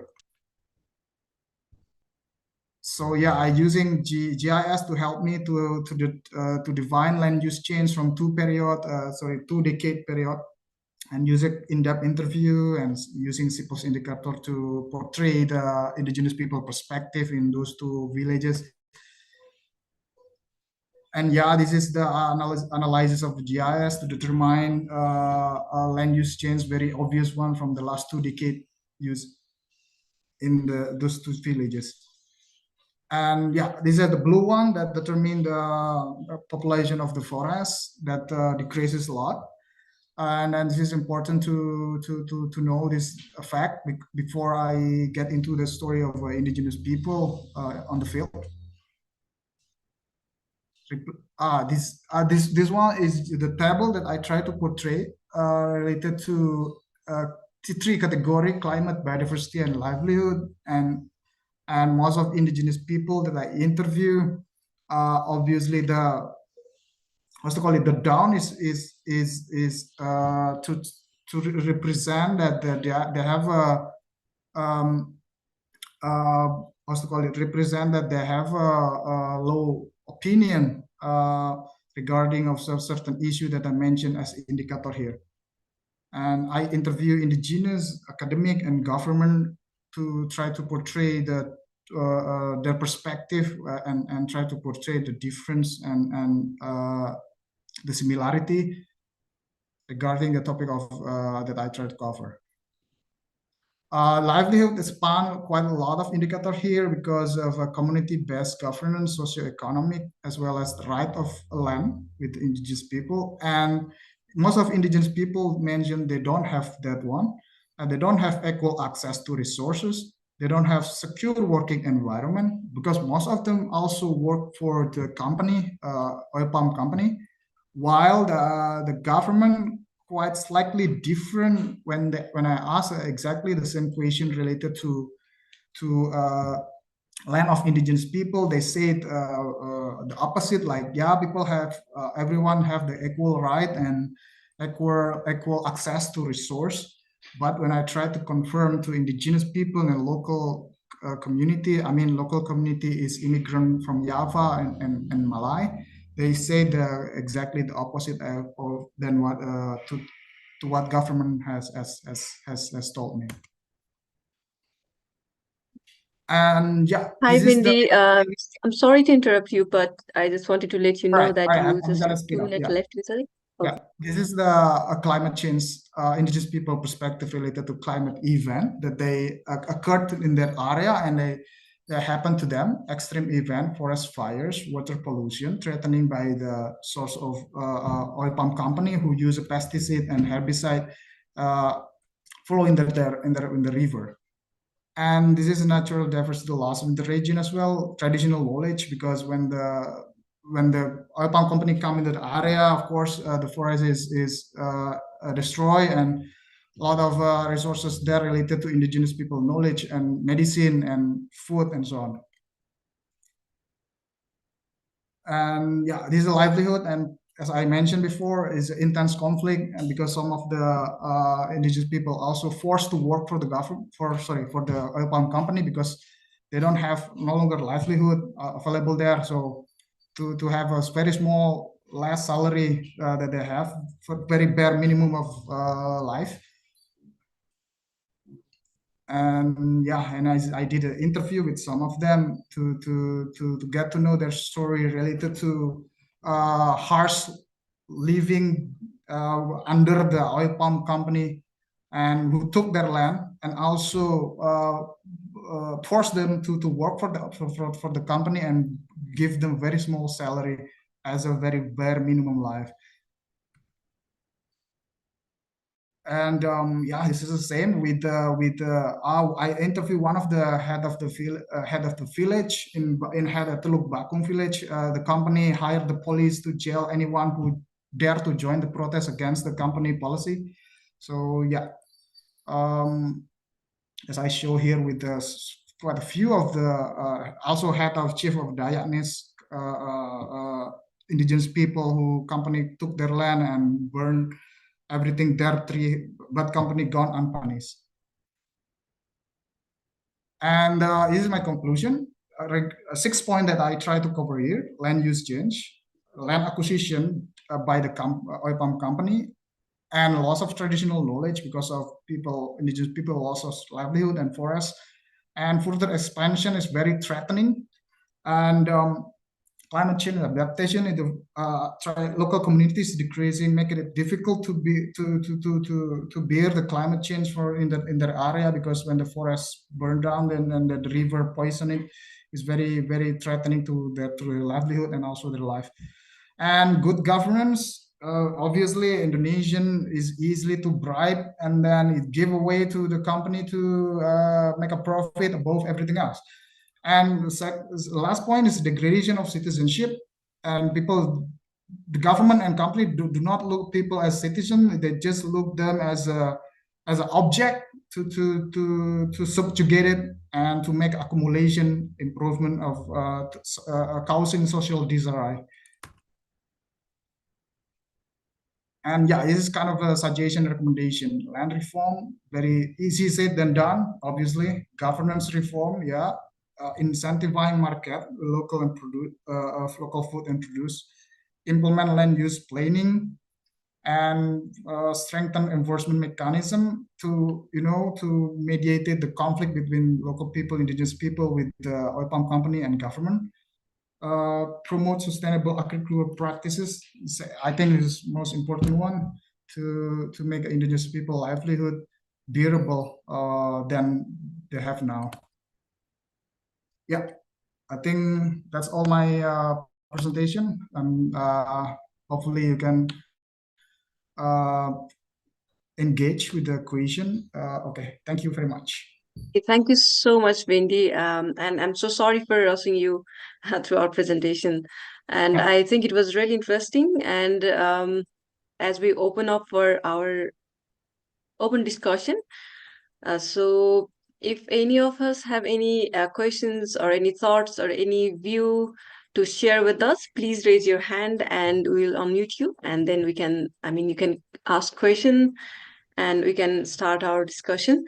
And also you may put your question in the chat box as well if you do not want to speak. And in the meantime, I can see a comment or question in the chat box.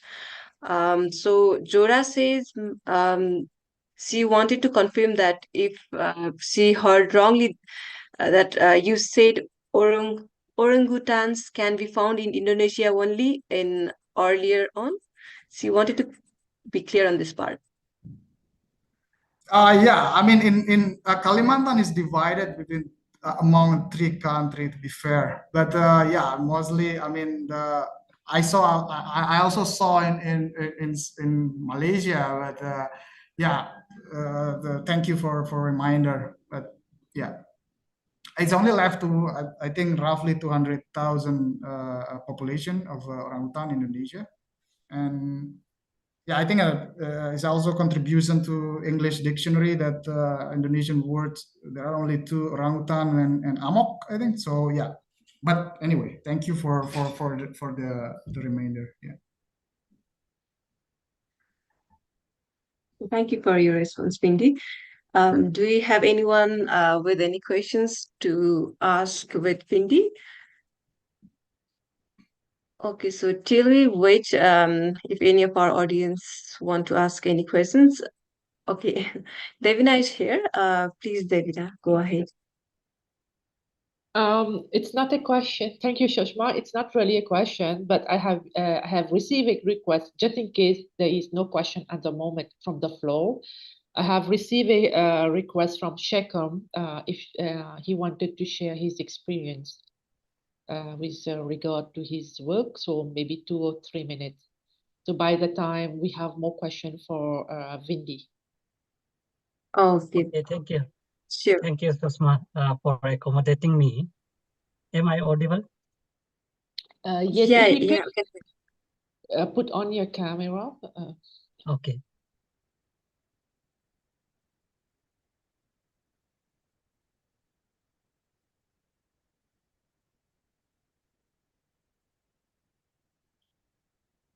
Yeah, is the screen visible? Yeah, I cannot. Yes. Yeah, it is visible, but you may keep it in presentation mode, maybe. Okay.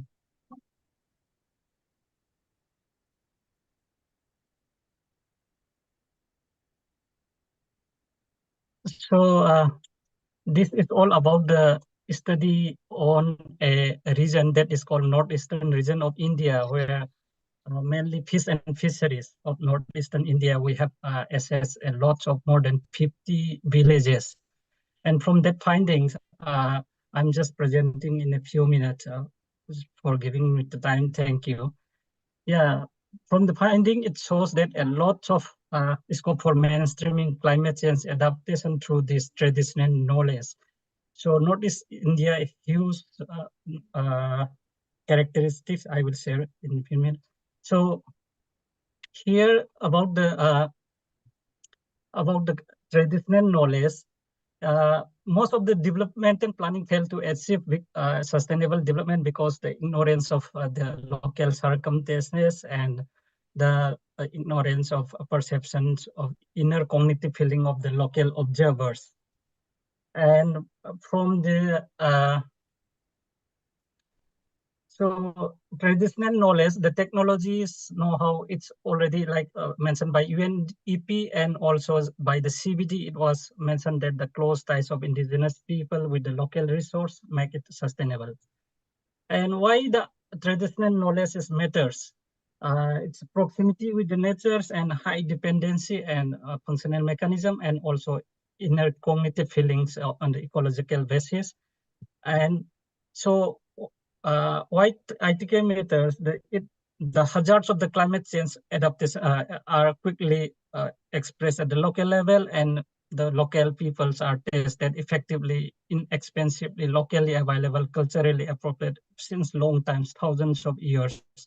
And so it's better to understand the traditional knowledge with scientific knowledge as well. So in our study, we have more than 130 tribes from the Northeast, more than 200 ethnic groups, and it's also one of the cultural hotspots of India. More than 6,000, around 7,000 villages are tribal population. We have assessed the fish related with this. So from the finding, it found that the traditional knowledge of fish and fisheries were successively passes through generation and generation. It acts as shock absorbers for these people. And so I won't make much time. So the finding was published in numerous papers and journals, and even at the FAO documents. And yeah. So these are study area I don't want to mention in details. So more than 53 villages. And what are the findings? So how it is related with the traditional knowledge were proved by the scientific one. So during the forecast of weather, a lot of traditional knowledge or practice were related with the scientific one. It was published like that, like predictions of behavior of the insect, where predicts when rain will be stopped, when rain will be start. It was mentioned in the practiced by the traditional people. The same thing it was published in the Nature's, like by some other people, not by us. So how it related, and the same related with the traditional knowledge and Western science, like the early warning systems for the all that birds, before the hours of raining, it was predicted by the traditional people. The same thing, the behavior of the barometer and temperature changes published by some scientific researchers. The same thing, the behavior of the frog, the behavior of the flowering plants. It was the same thing published in some research journal. So how richly the traditional knowledge is. So like the way of strategies by the traditional local peoples, and it was also like in some local journal it published that they have in fishing bans and all this help in revival of the fish. So like the community fishing methods, how they gathers the vegetation, locally available vegetation, and all they help in this fishing. So all this technique, just I'm showing like how the flood resistant they are practicing, and how this traditionally available plant can be helped in resistance of flood and adaptation to climate change. And also the traditional custom and belief, how it helps in bringing the good health and prosperity for the local people. The release of some particular catfish, which help in controlling mosquito. By hundreds of years they have practiced for releasing in the nearby water body like this. and also like feeding of the child in the 7 days of the childbirth for the good health. And in this way, scientifically, it has logic. And also like the traditional customs of like, sticky fish, a particular fish which helps to tide coffin during the wedding night they have it. And it also proved that those particular fish have high nutritious and hormonal support in the coffin. The same thing like in the good health for the mothers, pregnant mothers, which type of fish, particular fish has feed. That particular fish has a logic of high countries and nutritious materials. Like that, a lot of, I'm just giving some example here from our study and related with the scientific related. And while fishing, a lot of anesthesia, locally made available plant oil use, which is sustainable way. And lots of tools and technique are available. We access numerous tools which are traditionally made and sustainable rather than plastic and all. So the main challenge here is that this traditional knowledge are now degrading, and the root unequal political powers and easy to combine, but it has different roots and different views. It cannot be replaced by the Western world.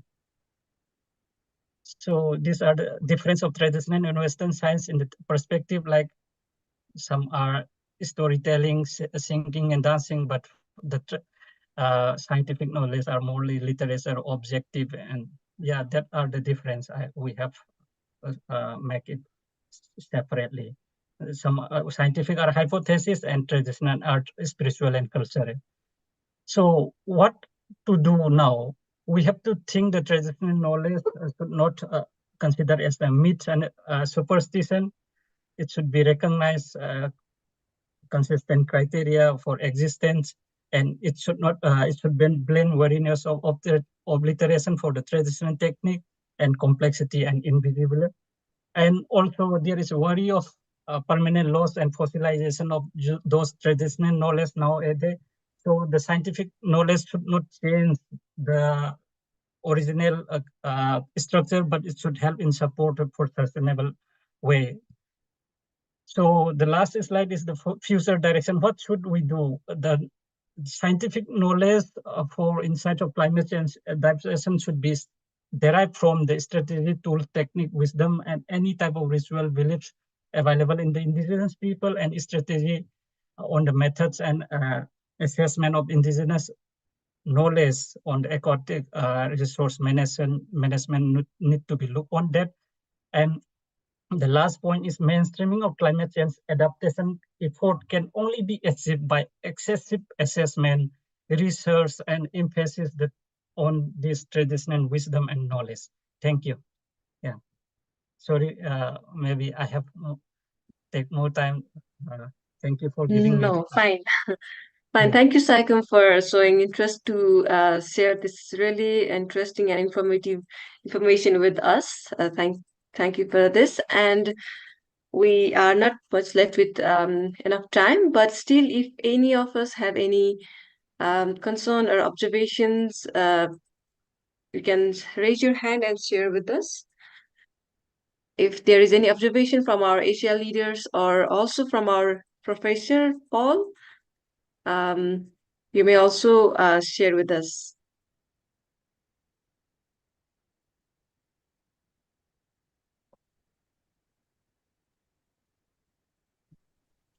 Okay. Yeah, please go on, Professor Paul. Thank you very much. I've been in the background, listening attentively and admiring the many presentations.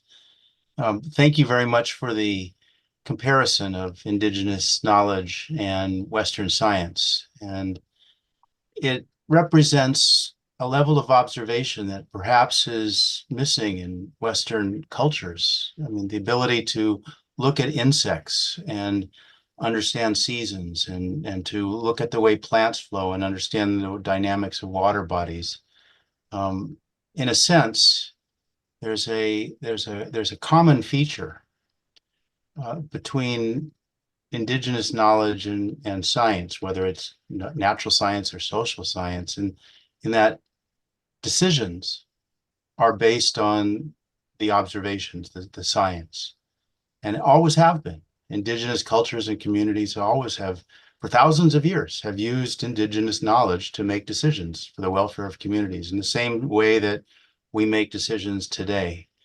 And my hope is that this type of dialogue among the indigenous youth brings the richness of these cultures that have survived for thousands of years, been resilient in the face of change, and elevates it in ways that the rest of the world can understand how to operate across generations. So you invited me to speak, but clearly as neither Indigenous nor youth in this discussion, it's an honor as well as pleasure to participate. Thank you.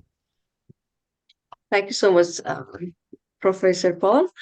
With this, we are wrapping up with this session of open dialogue.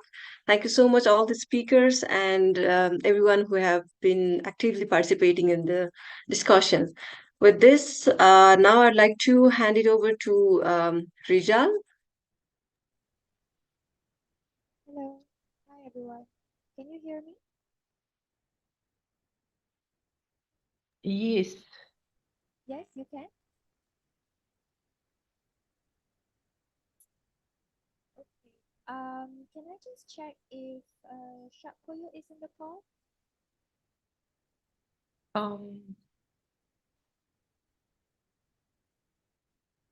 Shakko. Yes, I'm Psycho. Yes. Okay.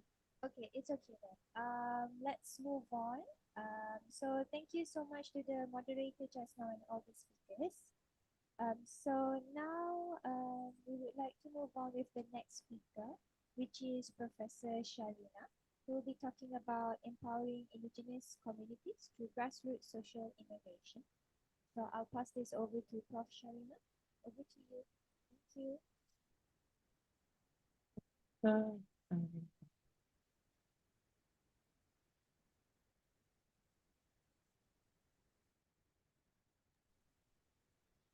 Hello, can you hear me?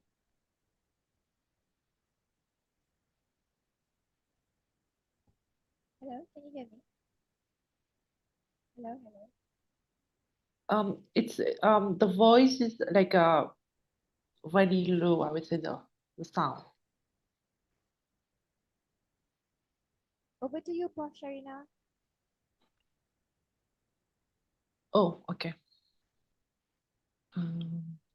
Okay.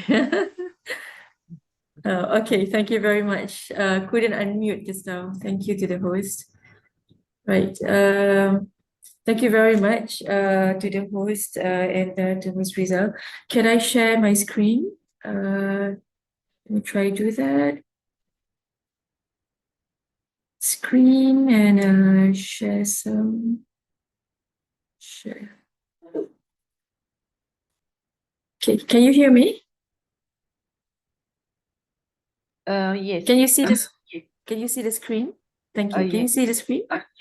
Yes. Okay, thank you very much.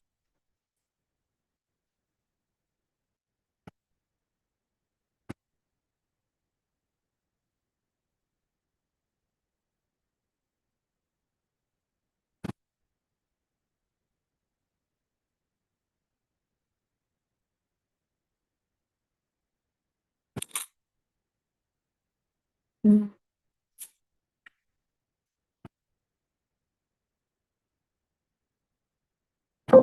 It's a bit of a problem there.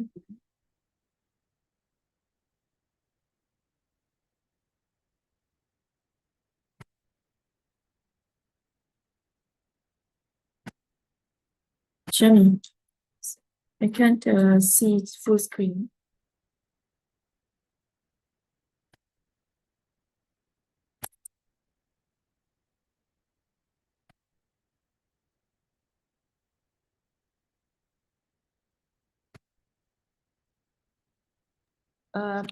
Professor Shakya, maybe if you go on if you share the slide.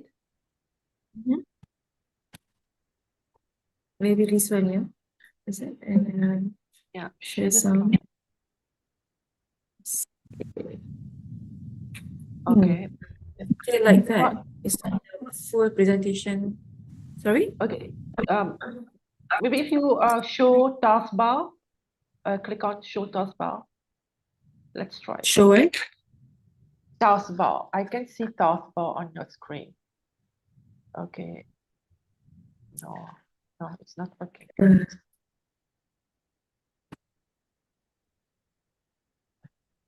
I think it's okay. You can give the presentation without having the full screen. It should be okay. Let me try again. One last time. Okay, maybe it's in display setting. I don't know. Okay, so can you see full screen now? Can you see the screen? Hello, can you see the screen? Yes, we can see that. Okay, cool. Thank you very much. Sorry for the technical difficulty just now. So the title of what I'm going to share with you today is Empowering Indigenous Communities Through Grassroots Social Innovation, which is towards Uplifting Lives program. I'm going to explain a little bit about what grassroots social innovation mean to us, and also what does it mean by TULIP. I'm presenting on behalf of Institute of Smart and Sustainable Living from University Technology Petronas. And this particular program is actually in collaboration between University Technology Petronas together with Petronas, Yayasan Hasana, and Peduli Insan, Mardi, and a few other collaborators. Just to give a little bit of a background, when we talk about social innovation or social business, we look at from a holistic viewpoint, where we conceptually we look at, number one, what is the aspiration of the selected indigenous community that we went into, because we would like to share what their aspiration is, and also to look at what are the opportunities, and also to involve relevant stakeholders to realize the dreams and to realize the intent of the project, and we also measure the impact. Now, TULIP is looking at specifically for socioeconomic growth and also societal well-being. Now, just now I mentioned that we looked at TULIP. The project name is TULIP, and we actually have been working with many communities, and one of the communities that we worked with is we were very privileged to work together with the Lun Bawang indigenous community in the highland of Sarawak in Lawas. So in Lawas itself, there are about 202 settlements, especially across the Petronas Sabah Sarawak gas pipeline. So when we wanted to do a social impact program, so we wanted to look at the villages along the operations of Petronas, and we would like to look at how can we actually have sustainable programs with them and not just once-off program. So over there in Lawas, there are a number of indigenous communities, tribes. We have Iban, Bidayo, Malanao. We have also Melayu, but majority are, when we go into the villages, majority are all Lun Bawang communities. So there are a number of phases that we went through. The phase one is looking at the needs assessment, the basic needs. For example, like electricity, because over there, when we first went in, there was no electricity because they were using generator, because it's very deep in the forest. And then, for example, clean water. Yeah, we also worked with them on that. And then we also designed together with them on the kinds of skills that are needed when to go for socioeconomic empowerment. And the third one is to implement together with them the developed and designed program. And finally is phase 4, which is more of the handing over and also looking at exit plan, because after such social impact program, after going through several phases with them, we would actually go to another community to also grow together again with them. Right, so we call it as integrated social innovation through social businesses for the indigenous communities, which we chose. One of the villages is deep in the pristine forest or highland remote areas of Sarawak, and we were looking at two things primarily. Which the first one is to increase the chances and opportunities for employability of the youth of the indigenous communities in those areas. And number two is also to increase the income level of the underprivileged communities through social entrepreneurship, through skills development, for example. There are four main activities that we actually have done together with them. Which the first one is a signature product with unique identity. So we wanted to look at what are the products that would be close to their heart, and at the same time, they would feel the ownership to grow in terms of, for example, the market expansion, market penetration, for example, and to ensure that the project or the program is sustainable. So we lived and stayed with them to understand the cultural values and what would be the signature product for the economic gain that we can actually bring out from the communities into the market. And number two is technical skills, capability, and entrepreneurship training. So that comes together with a line or a series of trainings. And we also look at small cottage businesses because we wanted to look at not only one signature product, but the whole value chain of the cottage businesses. And we also wanted to look at how we have integrated products across the business and also the villages, because there are quite a number of villages and settlements across along the road from Lawas up to until Bakallalan, which is just the border to Indonesia and border to Brunei. So Bakallalan there. The video shown here is the video of the project, about the project where we engaged them to develop the signature product and also the trainings. So at the bottom, those are just a quick picture of the products, but I'm going to share with you a little bit more after this. Right.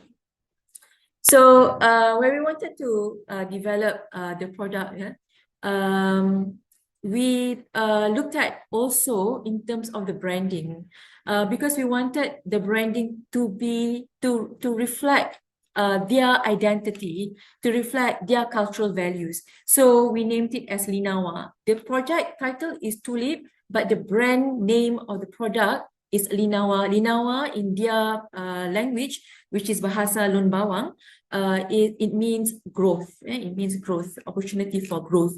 So they have what they call as beras adan or adan rice, which is similar to barrio rice, but a bit different. It's a short grain, fragrant short grain. And when we sent to Mardi, Mardi is in Malaysia. It's a research institute that looks into the food. For beras, for example, and they identified what are the nutrition values of properties of the beras adan, and it's one of the best rice actually that Mardi has encountered. Apparently, they say what Mardi reported to us. So if you can see the brand, it's the colors reflect their culture. Green, red, yellow, Hi, and gold. so sorry. So sorry, Professor. Could we please wrap up? I'm so sorry to bother you. Thank you so much. Yeah. Yeah. Okay. Thank Because you. it So was a sorry. technical glitch just now, Yeah. right? Okay. Never mind. Yeah. Okay, I'll No try. worries. Yeah. Okay. Go ahead. So this one is for coffee. Yeah, coffee. Coffee brand. And just a quick video, less than 1 minute. I hope you can hear the music. Dari This is desa where Tanah the Tinggi, project is. produk tanaman dihasilkan secara semula jadi.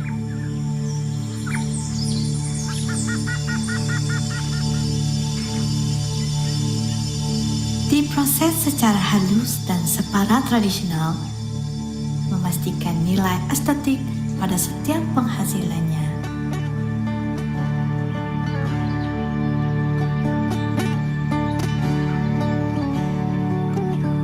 Cipta memori bersama tatkala menikmati keunikan aromanya.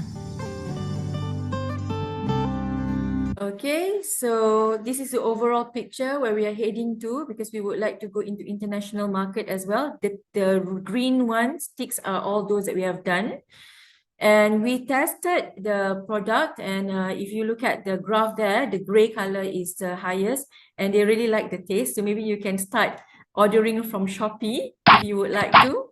And this is where we have our cabin for the production. And we have been having end-to-end trainings with them, right from ideation until financial management. And we also have developed with them, together with them, the website, the social media, and also the promotion video. But of course, it went on without challenges, because there were a lot of challenges along the way, because the area is quite remote. So with that, these are the prices, and thank you very much. Thank you so much, Professor. Thank you so much.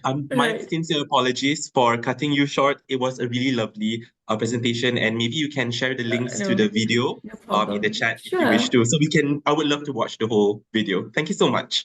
All right. Thank you. Okay.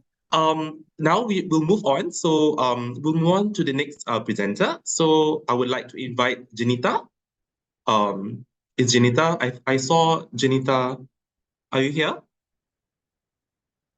Janita? She was here. Yeah, she's here. I see you. Can you hear? Yes. Hello, hi. All right. Okay, without further ado, I can see over to my you. face here. You see my, We can can't you see your hear? face. We can hear you. Yes, we can see you now. All right, over to you, Janita. Thank you so Okay. much. I hope I can handle this slide, but let me share first. Am I allowed to speak in Bahasa? Yes, please go ahead. So the translation portal will then have to be switched to Bahasa Indonesia. Thank you so much. Let's see, yes. Okay.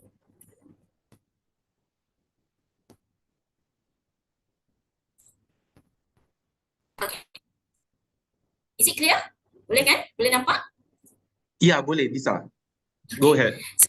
Everyone, thanks give me a chance to share about community learning center that I work with the community, directly with the community actually. So my name is Janita. So let's start there. So Community Learning Center atau kita panggil sebagai pusat didikan komuniti adalah idea asal di mana semasa saya bekerja dengan NGO 10 years, 15 years ago. So I'm working closely with the UNDRIP, Declaration of Indigenous Peoples, and then the same times we look into the issues yang berlaku di kalangan masyarakat orang asli.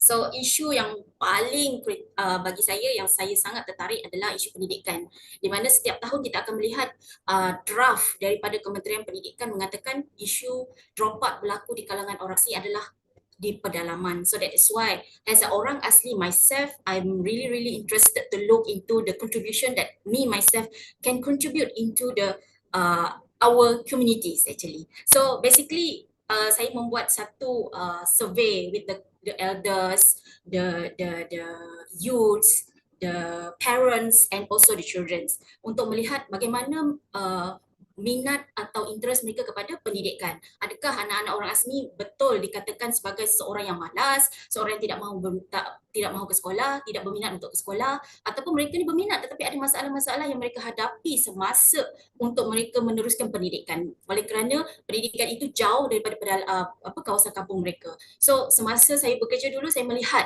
banyak isu-isu yang menyebabkan keciciran berlaku di kalangan anak-anak orang asli. Ya. Kalau kita lihat dekat sini, isu-isunya of course pengangkutan, jarak sekolah dengan kampung sangat jauh, dan masalah sosial di antara pelajar orang asli dengan pelajar bangsa Melayu, Cina, India apabila mereka ke sekolah menengah, dan di kalangan masyarakat di kalangan pelajar orang asli, sesama pelajar orang asli pun berlaku bully dan sebagainya. So this is very for me crucial lah sebagai orang asli, sebab saya belajar di sekolah kebangsaan. So sekolah yang sangat dominan Melayu, and saya satu-satunya orang asli at that time.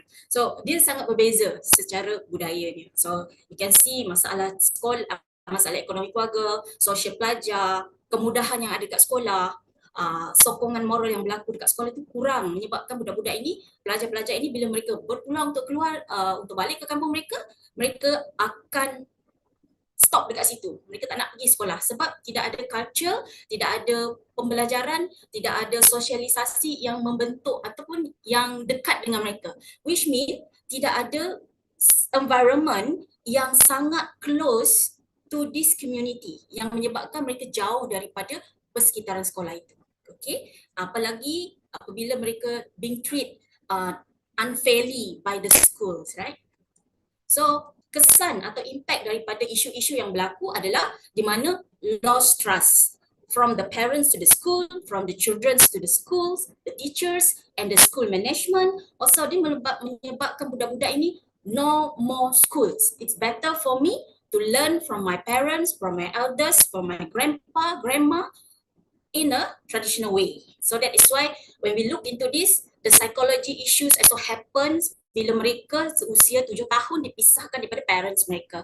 So parents nak pergi melawan anak pun sangat susah sebab masalah pengangkutan, masalah jarak kampung ke sekolah. So because this is all the impact lah. Okay. So penubuhan pusat didikan komuniti. So after saya membuat survey bersama parents, community leaders, elders kan, apakah mereka menghalang anak-anak mereka daripada bersosialisasi dengan luar ataupun belajar dekat luar. None daripada survey itu mengatakan mereka tak nak anak mereka ni pergi sekolah. Tak ada. Kebanyakannya nak anak mereka belajar lebih daripada mereka tahu membaca, menulis, mengira, berbahasa kedua berbanding bahasa ibunda mereka, which is bahasa Melayu pun cukup, apatah lagi berbahasa Inggeris. So itu adalah keinginan ibu bapa ataupun elders di kampung. Mereka nak generasi ini lebih advance sedikit dari mereka. Lebih tahu macam mana nak menyuarakan apa yang mereka mahu. Artinya dalam self-determination for their futures, for their economic, for their management of the kampung tu sendiri. Supaya mereka rasa they have their own autonomy, they have their own ownership of their lands, of their kampung, of their pentadbiran. So all this yang parents, elders, especially all the great elders ni nak the new generations be advanced than them. Okay, so that is why I take initiative to further my study on the diploma in early childhood education, and right after that we closely working with the community di pedalaman di Kuala Lumpur untuk menumbuhkan pusat didikan komuniti. So basically tujuan kita menumbuhkan pusat didikan komuniti ini ataupun community learning center ini bukan untuk bertanding dengan sekolah-sekolah yang ada di bawah Kementerian Pendidikan. No, it's totally sangat-sangat tidak benar. Kita hanya ingin merealisasikan keinginan ibu bapa yang duduk jauh di pedalaman di mana generasi kedua, ketiga mereka masih tidak boleh membaca, mengira dan menulis, apatah lagi bercakap dalam bahasa kedua. Jadi that's why tujuan kita adalah untuk mengurangkan peratusan buta huruf di kalangan masyarakat orang asli. So ini sangat-sangat kita pentingkan, iaitu we believe that every every individual is unique. They have their own time, the ability to adapt some things, new things ataupun new knowledge. Yeah, we have to give them a chance to develop their ability to adapt different environment, different socialization with others. Yeah. So kita punya matlamat ataupun goal kita adalah 5M. Membaca, mengeja, menulis, mengira, menakul. So all these 5 elements is very important that we need to achieve with the children. But we have to respect their ability to adapt, to accept. Maaf Jenita, pasal kita kesuntukan masa suntuk. Jadi boleh kita pergi mungkin kepada ada yang format 10 syllabus format. Boleh kita pergi ke sana? Mungkin yang lain boleh kongsi melalui pautan lah. So we can share the rest through links and then we'll go straight to the 10 syllabus format. Terima kasih ya, maaf ya. Boleh. Okay, so far kita bekerja dengan 15 learning center lah. So this is the model integrasi budaya tradisi orang asli that we integrated lah. So this is the structure yang kita buat di mana guru-guru ataupun the selected teachers yang disenaraikan oleh community itu sendiri yang akan membantu kita membuat research, all the traditional knowledge, all the tradition practices, so that we integrate it into a module syllabus. So okay, this is the syllabus ataupun modules yang kita develop together dengan orang kampung ataupun cikgu local teachers. Asal-usul, cerita rakyat, sewang. So we have 20 modules with 79 topics inside, which related to the traditional practices of the orang asli itself. Okay, so basically we will run a workshop with the teachers, local teachers, which is from their own kampung, and from SHIs they were capable to talk, to share. So this is the output. Their own stories. This is a history, cerita-cerita yang berlaku di kampung mereka. So this is a mapping, drawing by the teachers, you know. So this is the apa dipanggil tu aktiviti jangka panjang, which mean mereka mewujudkan satu replika rumah-rumah tradisi related to the topic lah. So this is folio. This sama seperti sekolah biasa, tapi kita integratekan into budaya mereka seharian. So we developed the teaching aids as well. So this is pictures dictionaries using their own mother tongues. So this is the class run. See, and this is the sharings. So this one is for weavings lessons by the elders to the youngest.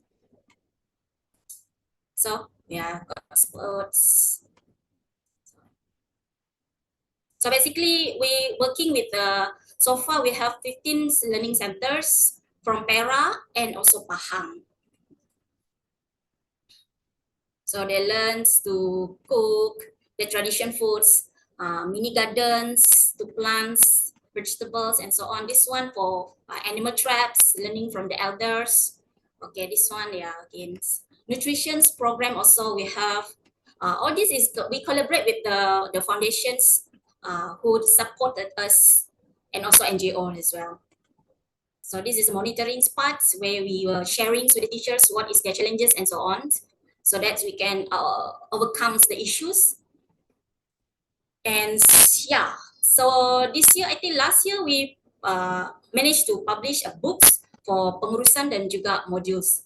So the challenges, of course, it's not easy. So once you enter the community learning centers, there is no endings.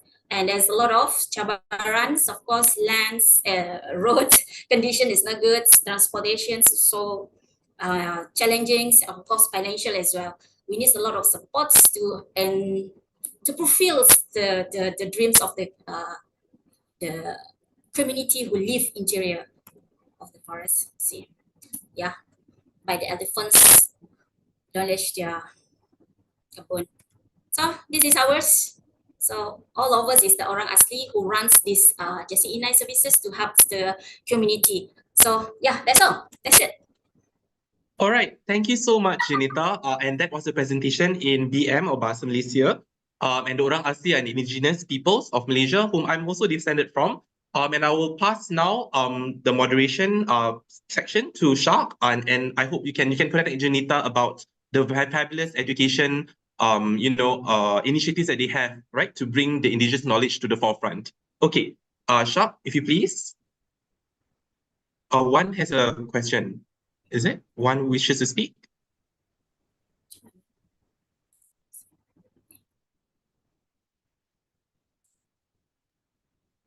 Or if not, maybe Shark can take over.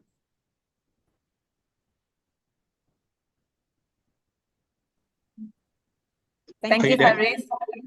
Can you hear me? Can you hear me? Yeah, we can hear you. Yeah. thank you. This question is actually for Puan Janita.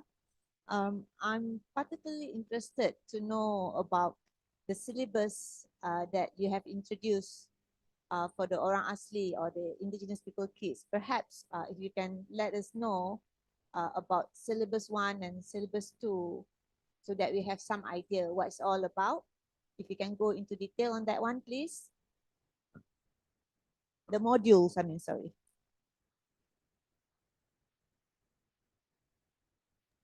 Sorry, I think Kak Wan's voice might have been a bit soft. So the question was, could Janita go through the modules specifically in a bit of a detail about the curriculum? Yeah? Module 1, Module 2. Janita, if you're there. Can you hear me? Okay. Thank you, Kak Wan. I suppose to say Kak Wan. Okay, so basically for the modules ones, kita lebih fokus kepada asal-usul di mana seperti yang saya sebutkan tadi, banyak berlaku isu bully di kalangan di sekolah, right? Jadi kita nak menerapkan the identity parts of the children supaya mereka bangga menjadi orang asli. That is why modul 1 asal-usul kita meletakkan topik dia adalah diri saya, keluarga saya, saudara saya, bahasa saya dan juga komuniti kampung saya. Kita nak melihat how proud they are to be as orang asli. That is why modul 1 sangat-sangat penting.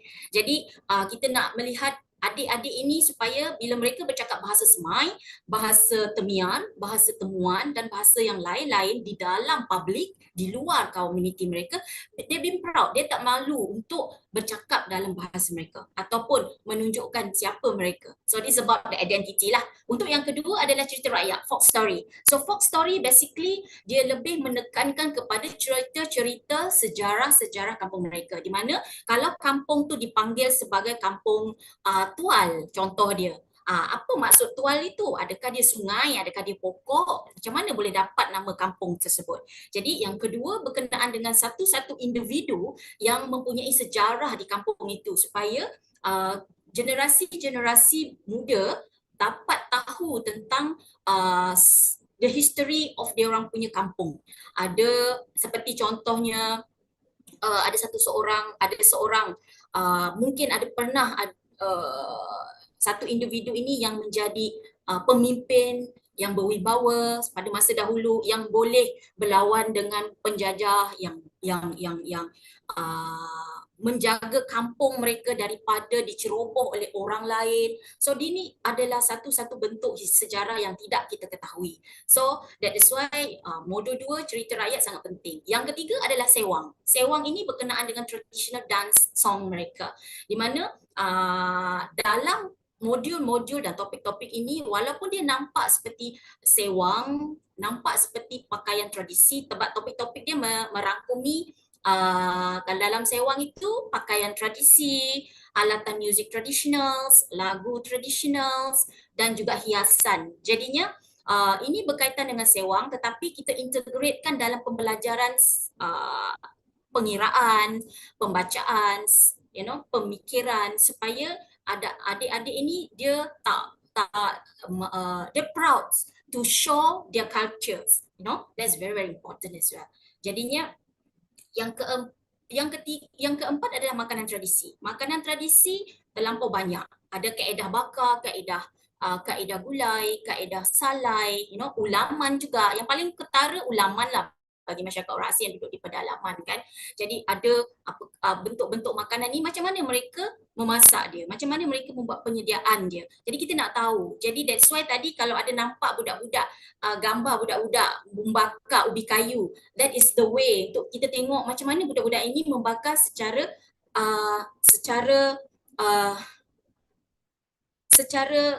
sistematik macam orang tua buat.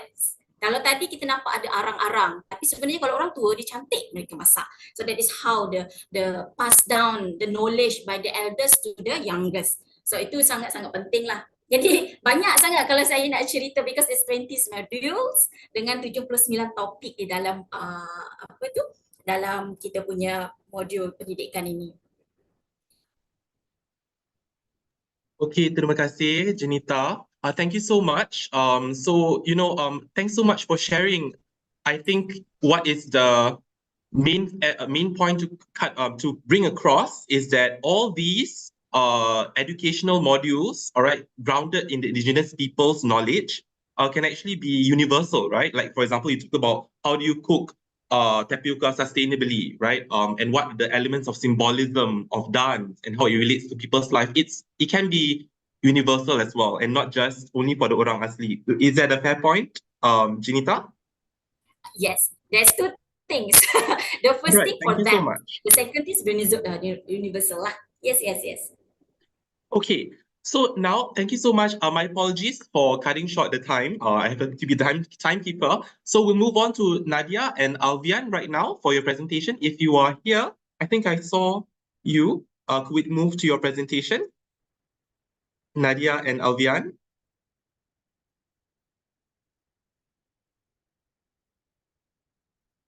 Nadia and Alvian Wardana.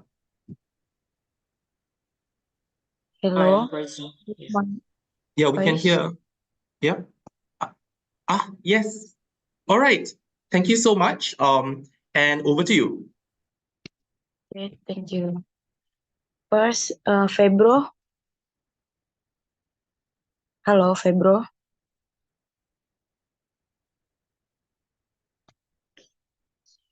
Feb. Are you able to share your slides? Share Yes. screen? Yeah. Wait. Ya, ikon di tengah-tengah ya. Ya, ya. Thank you so much. Sorry, boleh bukakan unmute atas nama Febro Gerungan? Febriano Gerungan. Febriano Gerungan. Maaf. Oke. Sudah. Sudah. Okay, thank you. Bisa di unmute? Oke. Okay, wait, I will share screen.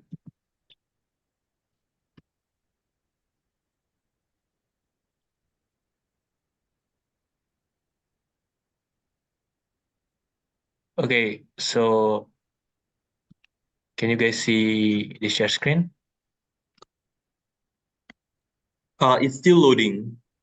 Yeah, we can see it now. Rempang Island, Pulau Rempang. Go ahead. Thank you. Okay. Okay, so thank you for the opportunity for me and my friends to be here and present the case of Rempang Island and later on Borneo. So I'm here with my friends. I'm Febriano and I and my friends are Nadia and Alfian. Okay. So just let's start the presentation. We will talk about first the case of Rempang Island with the title Rempang Island, Indigenous People and Their Forbidden Land. Okay, so Rempang Island, you guys can see, it's an island that is located within the Riau Archipelago of Indonesia. It is a captivating destination known for its pristine beaches, rich biodiversity, vibrant local culture. It is located close to Batam and Bintan, which forms the part of the Batam-Bintan Karimun Free Trade Zone, making it a strategic area for economic development and tourism. So the island's lush landscapes, coupled with its serene environment, offer a stark contrast to the bustling industrial zones nearby. Historically, Rempang Island has been inhabited by the Malay community, whose traditional lifestyle and customs continue to shape the island's cultural heritage. And the local population primarily engaged in fishing and agriculture, maintaining a close connection to the land's natural resources. The island's natural beauty is complemented by its ecological significance.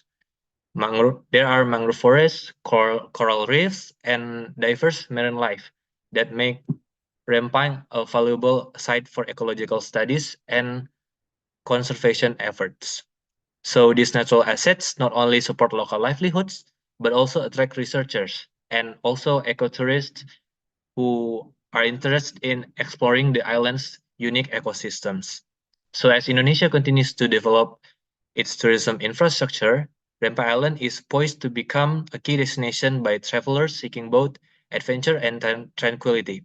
Its accessibility from major cities like Singapore further enhances its appeal, making it an ideal spot for short getaways. So Rempa Islands really holds the potential to emerge as a sustainable tourism model in Indonesia. But there's a conflict that has been happening there. And for that specifically, I will continue this presentation to my friend Nadia.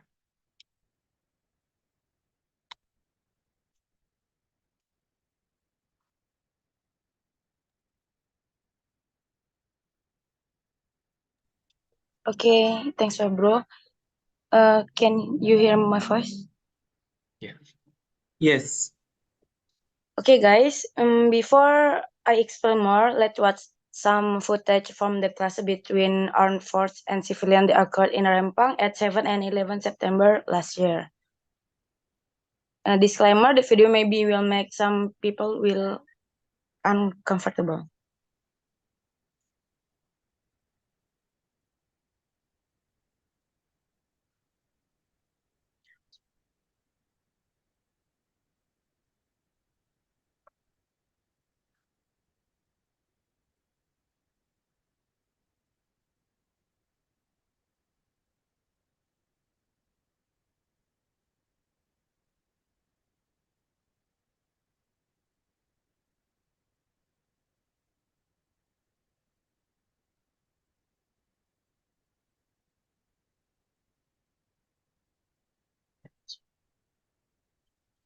Okay. The reason why the clashes happen is because the government trying to force 16 indigenous villages to move from their lands. It because Rempang will be the place of national strategic program. In this case, we can see that the government tend to prioritize the interest of investor, which actually they should be able to act as a relation between the interest of investor and society, not as a protector for investors to obtain their interest. This is so that the government has failed in carrying out its function and that is next slide. Not only have negative impact on cultural sector, it also has an impact for the environment. At least there are three things that will happen if this program is implemented. First, the loss of civilization that has been going on for generation. Because the program forced indigenous people to move from their land. This thing also be the reason why the villages refuse the program. Second, threat to marine ecosystem. The National Strategic Program is a program that invites companies engaged in glass production. One of the reasons Rempang was chosen is because of its natural resource, especially beach. The sand of the beaches of Rempang Island is a type of sand that is very good for making glass. And the third is air pollution. Like other factories, of course, this glass production will have an impact for environment. This is also the reason the government asks villagers to leave their land, because the pollution activity will damage the village health. This thing actually can be a reason for government to reject or review this program, because the progress of nation is not only measured by economic sector. Culture and nature are also important too, but in fact, they decide to continue the program. Okay, next part, I give to Febro. Okay, thank you, Nadia. So we're at almost the end of Rempang Island case. From the case of Rempang Island, you guys can see that the government does not to prioritize the continuity of Indonesian people's culture, their livelihoods, their land, and of course the preservation of natural resources. Instead, the government only prioritizes economic interests, which ultimately only benefits the private investors. And also from this case, the government seems unconcerned about the climate change issues that are happening specifically on Rempang Island. Okay, next we will hear about the case from Borneo, and I will continue this presentation to Alfian.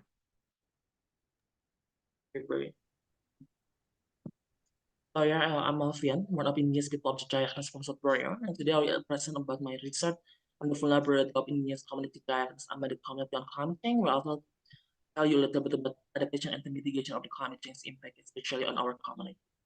Please next. we need to understand that 80% of disasters right now in the worldwide are caused by the climate change, and we are Indigenous people already impacted the most, especially when it comes to the climate change effect. That's why we need to make an assessment of the community that lead into understanding of the vulnerability to make sure how we can make sure the community is more resilient. And in my regency, which is Hulu Sungai Selatan, we are one of the 200 region which is most vulnerable to climate change in Indonesia. And there are 100 sub-district in Hulu Sungai Selatan, regency which are disaster-prone area. One of which is Loksado sub-district, which Dayak Das Amandit are located. Please. So in this village, we have like 132 households where I try to understand, especially the identification of the climate change by two factors. The first one, I try to compare the Earth's surface temperature map in 91 and also 20 and 21. So it 30-year differences, and I found out that there is a rising temperature degree until 3 degree is more than the climate change impact that already identified like every year is 1 degree, but in this 30 year of the time framework, it show the rising temperature is 3 degree that show indication of the climate change impact in this village. This. It also shown by the rainfall map in 30-year differential of the time framework that show there's a very different of the rainfall from the 90 to 21 from the number of the millimeter of the water and etc. And it show also that lead into or failure into flooding and etc. Next, please.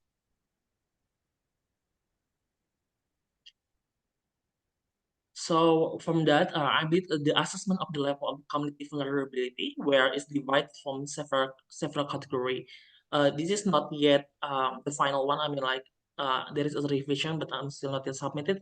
But we need to understand there is a for variable that I use for assessment of this vulnerability assessment. The first one is about physical vulnerability, including infrastructure, construction, agriculture. Second one is social vulnerability. The third one is the economic vulnerability, and the last one is the climate change adaptation perspective, especially from the indigenous people. Next, please. So like from these 4 kind of the variable, there is like 34 of the sub variable that you use that you can see in the left of the side of the slide, and from that side, this analysis also use like there is like kind of the scoring analysis that every single of the sub variable are asking with the 5 question, and there will be measure with like this kind of scoring analysis, and these projects, especially this research, are targeting in 152 households back in the Alahum village. Next, please. So from that result, especially in very simple surveys of the level of the vulnerability, I found out that 99 households are vulnerable and 33 household is moderately vulnerable. Can you show the percentage of vulnerability, please? Next. Okay. And based on the story, so what the indigenous people already do, especially when it comes to the adaptation and mitigation of indigenous people. The first one, we as the indigenous people, we already have a special mapping system where we dividing the agricultural landscape, we're also dividing the protected area. Like this mapping that you can see, like on the right side is the mapping that it's actually already protected area that people cannot use it as agriculture, and the yellow one is the area that you can use as agriculture, also as a settlement. And the second one, we also have the dry farming system. We also use hydroelectronic power and change in using the energy that more sustainable. And we also make like this legalization and the forest law, their adaptation made by the people by local to keep the forest can be more can be usable. Next, please. So, Okay, already. Alfian, sorry, we would like, could you please wrap up, please? Thank you so much. Apologies once again. Okay, thank you. I think that's for my end. I think yeah, all good. All good. Sure. Back to Madam. Is that all? Oh, okay. Thank you so much. Thank you so much, Alfian, Nadia, and Fabriano, for the wonderful and actually very practical steps for us to take. Thank you so much once again. So we'll move on to the next presenter, and I would like to highlight that our next presenter is the youngest speaker for this summit at 15 years old. I don't know what I was doing at 15 years old.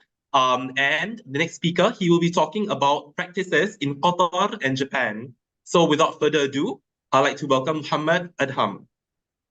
Muhammad Adham, are you there? Yeah, Assalamualaikum. Waalaikumsalam warahmatullahi wabarakatuh. All right, go ahead. Are you okay with the technical? Yeah. Yeah.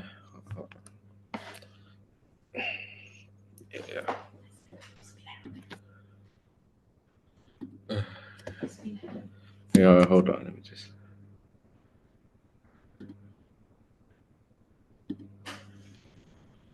Can you hear me?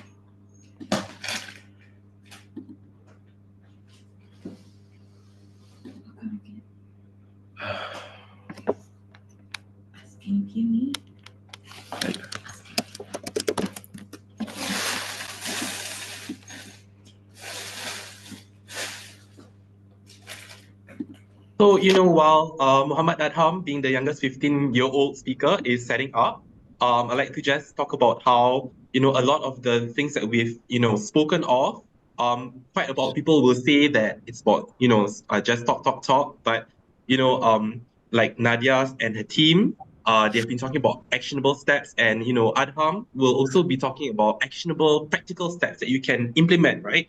Just like how we had Janita and all these modules that they're talking about, trying to actually promote a sustainable way of cooking, for example, right? Okay. Adham is in environment and art. Go ahead, Adham. Thank you. Hold on, please. Just say next when you. Okay. Wait. Hey, okay. Hold on. Okay.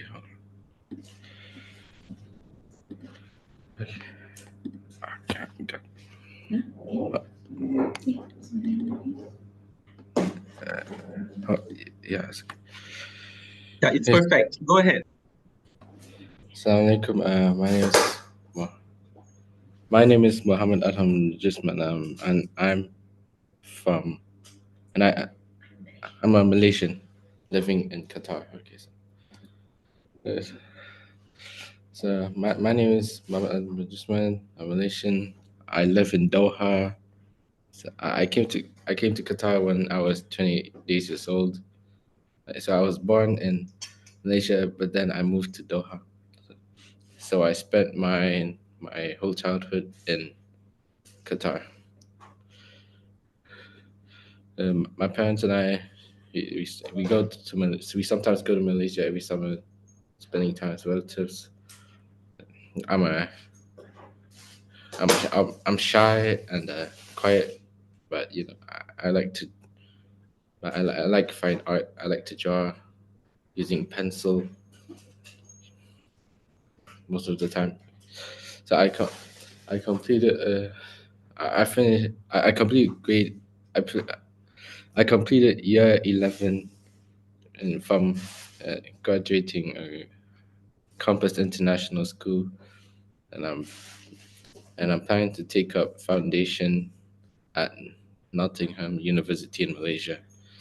Hopefully I'll be able to be able to get in touch with my birth country. So as time passes, environment gets more and more damaged. Global warming causes icebergs to melt, which in turns increased sea level. Trees are being cut down to make room for plantation and building and urbanization. Pollution is an all-time high. Air pollution, land, seas, and rivers polluted with litter, chemical waste, and increase in harmful bacteria. Despite all the unpleasant and unhealthy conditions that still some of nature, unaffected by human activities or protected by people who wants to preserve it. And you and I could be these people who can make a difference in our life to enjoy the earth without damaging it for the next generation and for flora and fauna. Hmm. So my last holiday, I went to Japan, and it's a lot different. So the streets, they're pretty clean.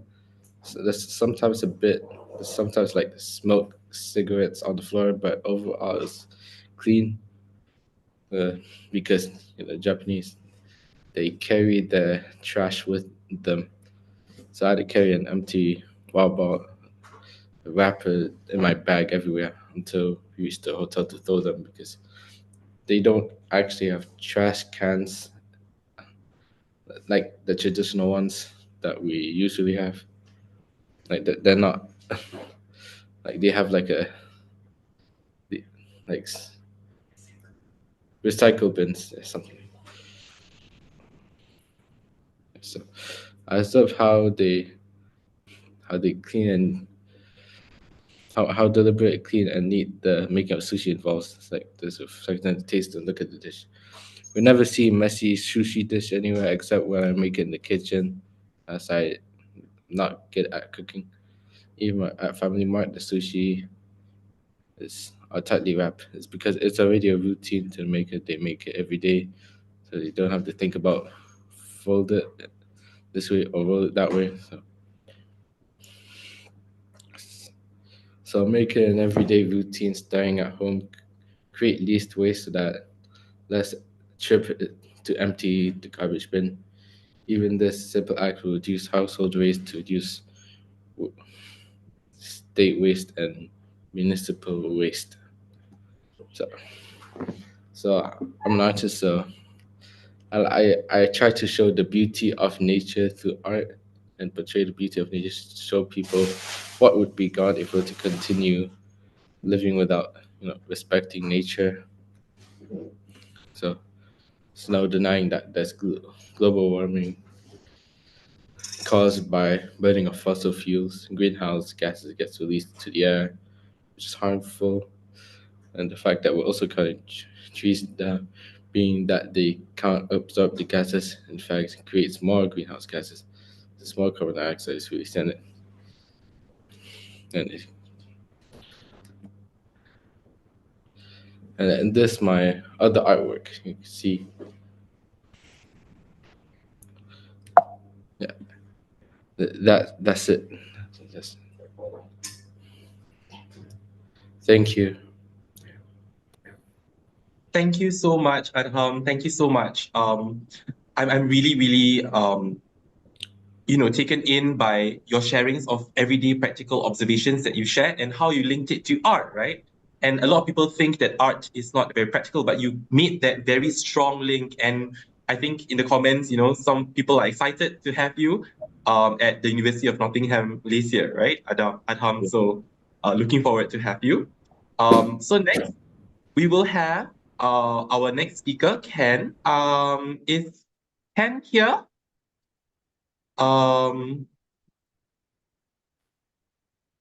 No?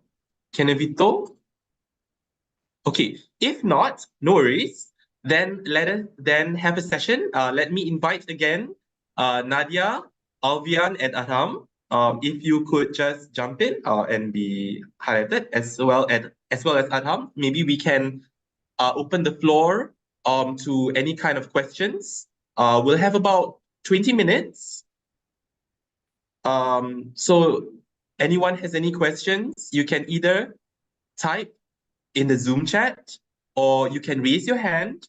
I think there's an emoticon where you can raise your hand and then I'll invite you to speak. So do alert me if I don't see you. Anyone has any questions? Oh, yeah, Adham, you unmuted yourself. You want to say something? That's an accident. Okay. Anyone else jump in? Please, speakers, feel free. Fabriano, Nadia, feel free to jump in as well. To have anything that you want to share. If not, I will ask the questions, and I would love for others to ask the questions. As well as Janita, if you are here, Janita, because I can't see everyone here. Janita, if you're here, please share with us. Maybe the other speakers are still cooling down. So Janita, why don't you share with us again? Maybe how you can see the modules, all these very ground up modules benefiting indigenous populations, so orang asli, as being applied everywhere, right?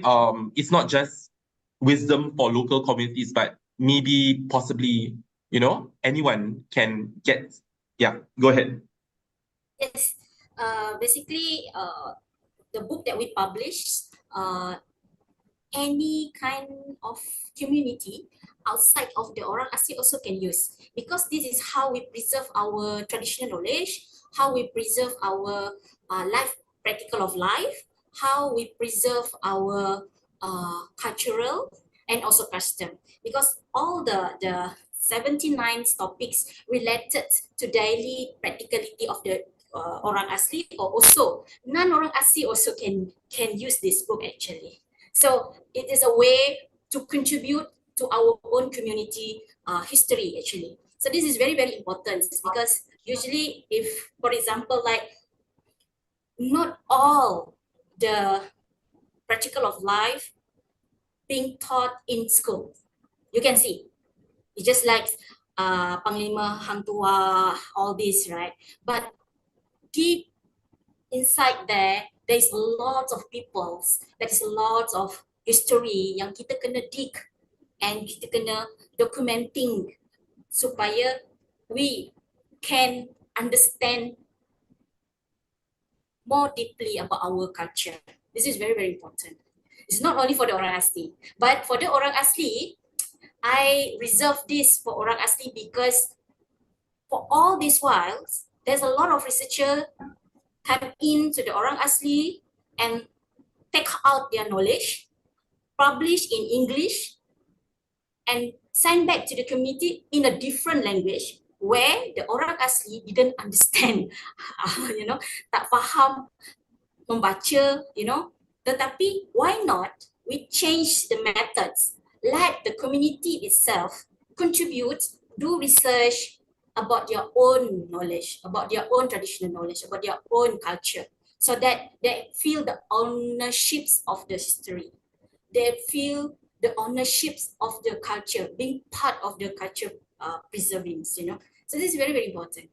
So yes, Faris, this book is for everyone, not only for us. Yeah, thank you so much. Did I answer your question? Yes, you did. I'm sure, Nadia and her team, as well as Adham, might have a bit to say about that as well with your Nadia, right? But before I move on to the other speakers, maybe Wan, I think you raised your hand. Do you want to share your question or comment? Just a short one. Well done, Adham, for your bravery. Here. I'm sure you will do well in the future. Thank you.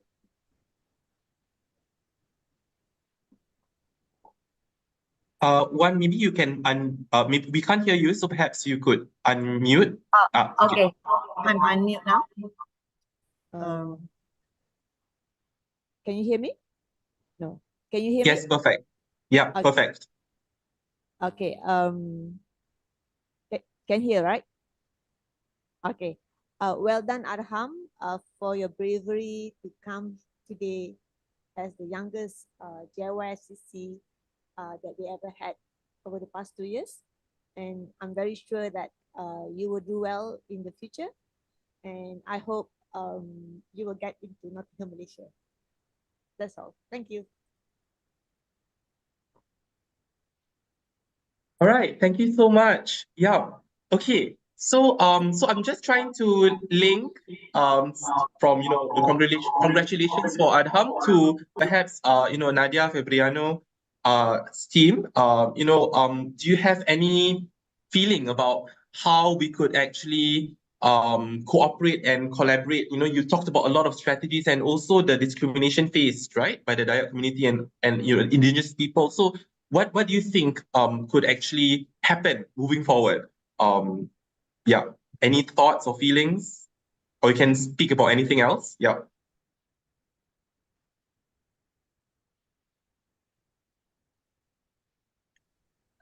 Sorry, I'm not fluent in English. Can you repeat your question with bahasa or Malay? Yeah, sure. Jadi yang saya tanyakan tadi adalah tadi kan kita sudah dengar banyak strategi untuk membantu orang asli, yakni orang yang pribumi kan, orang lokal. Tapi dari kearifan lokalnya, uh, kearifan lokal ini juga universal. Jadi bukannya tempatan saja ya, jadi bukan kearifan lokal tapi bisa diuniversalisasi. Jadi untuk dari hemat ataupun pendapat Nadia dan pendapat Febriano dan pendapat Alfian ya, apa mungkin boleh kami lakukan dari segi kolaborasi atau dari segi kerjasama, kerana sekarang semua dalam lingkungan sendiri ya. Jadi mungkin boleh bergabung semangat ataupun bergabung perkara-perkara yang praktikal. Mungkin itulah soalan yang saya ajukan. Terima kasih ya. Oke, terima kasih atas pertanyaannya, Faris. Kebetulan saya bahasanya tuh fokus ke yang Rempang. Ya, saya setuju bahwa sebenarnya untuk menyelesaikan masalah diskriminasi terhadap warga tempatan itu tidak dapat dilakukan hanya oleh orang tempatan tersebut, melainkan juga harus melibatkan pihak luar. Khusus kasus Rempang, karena kasus ini merupakan kasus yang cukup baru terjadi, saya rasa hal yang perlu dilakukan ialah buat menginformasikan apa yang terjadi. Karena mungkin karena kondisi orang Rempang merupakan orang yang tertinggal, jadi mereka kurang bisa buat mengutarakan keinginan mereka. Seperti mungkin saat mereka mendapatkan diskriminasi dari dalam hal ini pemerintah, mereka membutuhkan apa yang harus kami lakukan ke depannya. Karena mereka sudah melakukan perlawanan terhadap pemerintah seperti yang terjadi pada insiden 7 September lalu, tapi hasil yang mereka dapatkan yaitu mereka dikriminalisasi dan masuk ke polisi. Apakah cukup jelas? Apa perlu diulang kembali? Yeah. So let me just so there's a translation. There's a translation link as well in the group chat. So I just tried to interpret. Please forgive me if my simultaneous interpretation is not accurate. But I'll just speak in English because there were just to let you all know. So the panelists are all in. So we'll just talk about how Nadia and her team, Alfian and also Viriano shared about how a lot of the things that they're facing in Rempang really has to do with not only discrimination but actual legal implications, which are very difficult to solve locally. And also it is also about underdevelopment, which is that they are left behind, tertinggal ya, mereka tertinggal kan, left behind. And I think that ties in quite beautifully with what Adham was mentioning about learning from different cultures, when he saw in Japan and all that. But also, Janita's talk about how they're trying to empower, which like what you said, right, Nadia, mereka perlukan kerjasama, kolaborasi antara orang yang luaran ya. They need cooperation with others as well to kind of help to empower them to understand what they said, which also went back to how Janita talked about how other people took the indigenous wisdom and then sort of give it back to the indigenous people, right? So it's really empowering them. So without further ado, I'm looking at the time. Is there any other questions that you'd like to bring out for the speaker. So any comments in the Zoom or online, you can raise your hand. Fabriano, you want to say something? Yeah, I think for me, one of the simplest thing that we can do is actually to never stop to talk about this. So if you see on the internet, there's such thing as, like Twitter, do your magic, TikTok, do your magic, so that if something goes viral, the authorities will quick to manage it. So I think it's important to always talk about this and always bring this into the surface so that more and more people know about this, and because of that, there will be some kind of, I don't know, maybe some public the public will push the government and uh other authorities to tackle this issue. And of course, with the public know about this, the government will be held accountable for what they have done, and what will they plan to do. And I think so by talking about this, like later we will, make some published studies about this. I think it's really important to bring this into so that more people know about this. I think that's all for me. Thank you. Thank you so much, Fabriano. And I think like what Nadia mentioned as well, and what your teammate, mentioned as well, your other teammate, Alfian, it's really important to raise awareness, right? So that people can actually, share, and also the best practices, right? Is Shak here is Shak here? Maybe you want to share any of your comments, please join in. Anyone else? Anyone else participating, you can share your comments in your own languages as well. Go ahead. We'll try to see whether we can raise awareness and collaborate to kind of see whether we can help each other translate, right? We're all working together. Any other questions? So, Adham, go ahead. Mohammed? So about the oil and gas people in Malaysia, like how many are there left? The oil and gas That's just a question. Like the population. Kak Wan or someone? Kak Wan, please.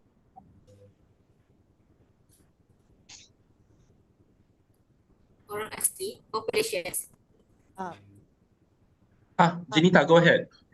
120,000 is 0.7% of Malaysian populations. 120,000. 120 at least.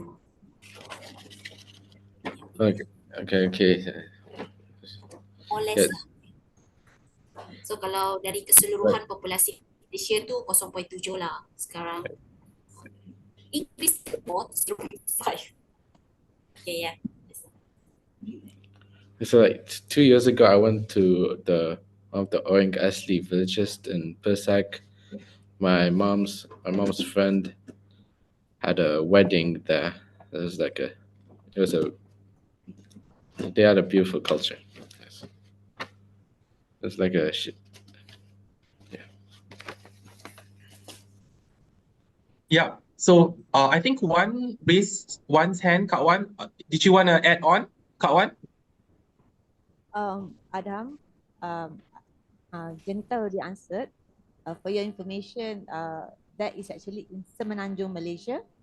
It is not excluding the one in Sabah and Sarawak who are known as orang asal. Okay. Thank you. Yeah. Thank you. So that wraps it up. So we still have some more time, 5 more minutes. Is Ken here, by the way, in any chance? No? All right, okay, no worries.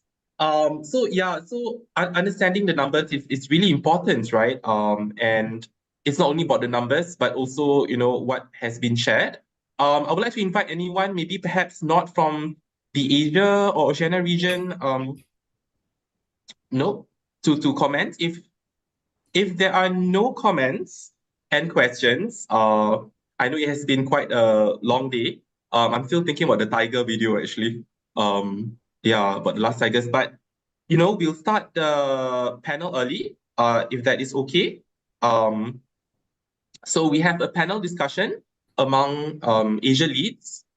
So myself, I'm involved, and then I would like to invite Dr. Himangana, Saurav, and Rauf as well to participate. So this is a panel dialogue, and the dialogue is actually not. I mean, it says a panel discussion, but really it's really about dialoguing, right? An encounter of beings from different places and customs and traditions and the areas and contexts that we have. And we are really speaking about the topic of our Earth has two lungs. One is green while the other is blue. Biodiversity loss and climate change being two sides of the same coin, right? And IPLCs are the protectors of our natural heritage, right? So without further ado, I think I've been speaking for a lot. I don't want you to be bored of me. So maybe I'll invite Dr. Hima or anyone else to jump in. Yeah. Thank you so much, Farid, for your wonderful moderation. And I'd like to start the panel discussion, but I want to share my screen if it's possible, like show a presentation as well. It works.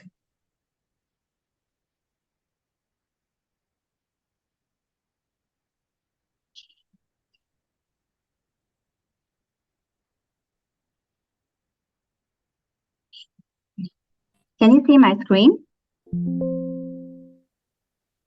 Yes, we can. Yeah, so you just said that Earth has two lungs. Just continuing from there, that how climate change, as you can see in the picture in the right, how climate change is actually pumping pollution into that lung. So this is the climate biodiversity linkage that we talk about, but also the fact that it's us who've actually been responsible for carbon emissions, the humanity as a whole, and that has been impacting the biodiversity. On the other side, deforestation also caused by humanity is reducing our capacity to deal with climate change. So it's like a double-edged sword, and there's a huge science policy gap in this area. If you see about the major conventions on the United Nations Framework Convention on Climate Change and the Convention on Biological Diversity, both of which right now they are trying to promote youth interventions about even indigenous youth interventions on biodiversity and climate change issues. But if you see academia, there was almost no research on the interlinkages between climate and biodiversity in 1992. And if you see now in 2021, it is so high as the global decisions on these issues have been taken. So there are many interconnected drivers and impacts related to land use change and climate change. And also it is strongly related to demographic change, overexploitation, which ultimately leads to livelihood loss. And this is not just about climate and biodiversity nexus. As you've been talking since morning about food security, about agriculture issues, about land grabbing, etc. So there are so many issues together, and we have major targets to achieve. We talked about the Paris Agreement and the GBF when we started in the morning, and there is also the SDG Zero Hunger and Stopping Degradation goals, which are linked to biodiversity, sustainability, climate change. So, starting with coming to the indigenous communities, what the IPES and the IPCC both together say is that if you really want to achieve something, we need a plan and iterative participation of the local communities. For example, we saw the Indonesian cases today, we saw the Malaysian cases today. The problem is that we do not engage the community, and that is why the gap between biodiversity and climate change is increasing. And that is the role of the indigenous communities that they have been promoting for so long. This is hundreds and thousands of years of knowledge that is being protected by the indigenous communities. And this kind of untapped potential we are not able to gain because of our current policies. So the participation and consideration of the indigenous and local communities when implementing climate solutions is going to have a positive impact on biodiversity. And I want to share 4 case studies with you, very brief. One is from Japan, where the local school children, they helped to raise a forest, which helped in both climate mitigation and biodiversity conservation. This is another case where the indigenous communities, they helped to raise a forest through agroforestry, and they improved their local ecosystem, and they reinforced community solidarity. This is another case from the Philippines where the mangrove conservation was made possible by engaging the community that was dependent on mangrove ecosystems. Everybody knows that mangrove conservation leads to climate resilience and also biodiversity conservation. And this is one more case from Kenya where the community was conserving the local ecosystem and actually reducing the fragmentation of the forest, setting up tree nurseries so that they can protect the ecosystems, and also they were reverting back to the cultivation of traditional crop varieties. So these cases, which I've just shown to you in very short, they actually show that it is totally possible to have a positive climate biodiversity nexus and engage the community in such action on the ground. And it is in our generation, in the hands of our generations who are going through this phase of transition to make a change. So I want to present one of the brief documentaries that I have prepared, and I'm going to show a fast-forwarded version of it just to keep it in 4 minutes. Can you hear the voice? Youth, the custodians of future Earth, are beginning to make their eco-footprints visible to the world. They are engaging other youth and creating awareness to spearhead action on climate, biodiversity, and sustainability. Let's see what the youth are doing for their environment in different parts of the world.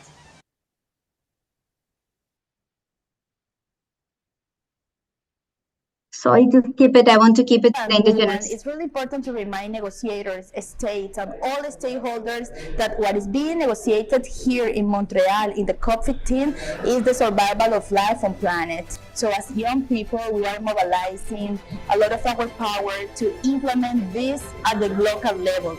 An example of this is Barranquilla Plus 20, a youth-led organization working in Colombia and in coordination with many Latin American countries on how young people are key players for solutions for biodiversity conservation, water governance, and climate action. So it's really important that you take into account our work, our contribution, because they are doing the most difficult job, that is implement what is being decided at global level at the local ground. As a lawyer in Colombia, I've been involved in the declaration of climate emergency in the Atlántico. We have a lot of limitants towards access to information, to participation as a youth, to defend biodiversity, and to conserve a wetland in the north of Colombia called La Ciénaga de Mallorquín. So in these situations, I've been involved and been addressing a lot about how youth can be more involved, have guarantees of participation in different scenarios in towards to defend and protect biodiversity. Alliance, Zambia in Chiankara district. Due to climate change, our people or the local people have decided to come up with indigenous solution to adapt and survive in this climate change.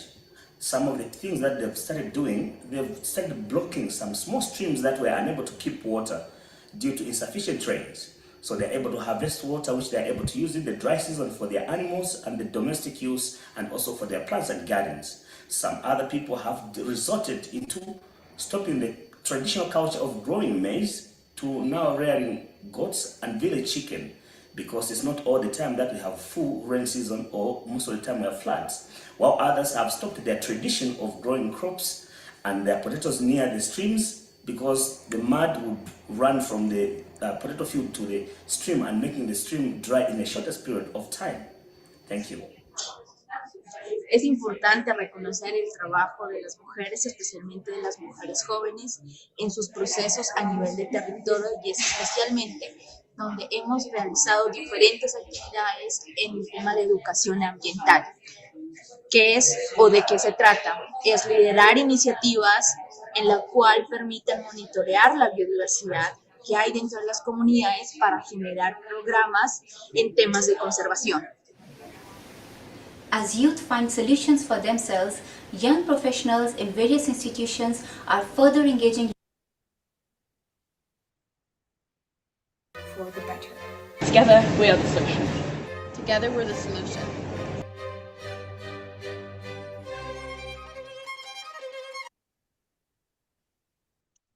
Sorry. I hope I have not.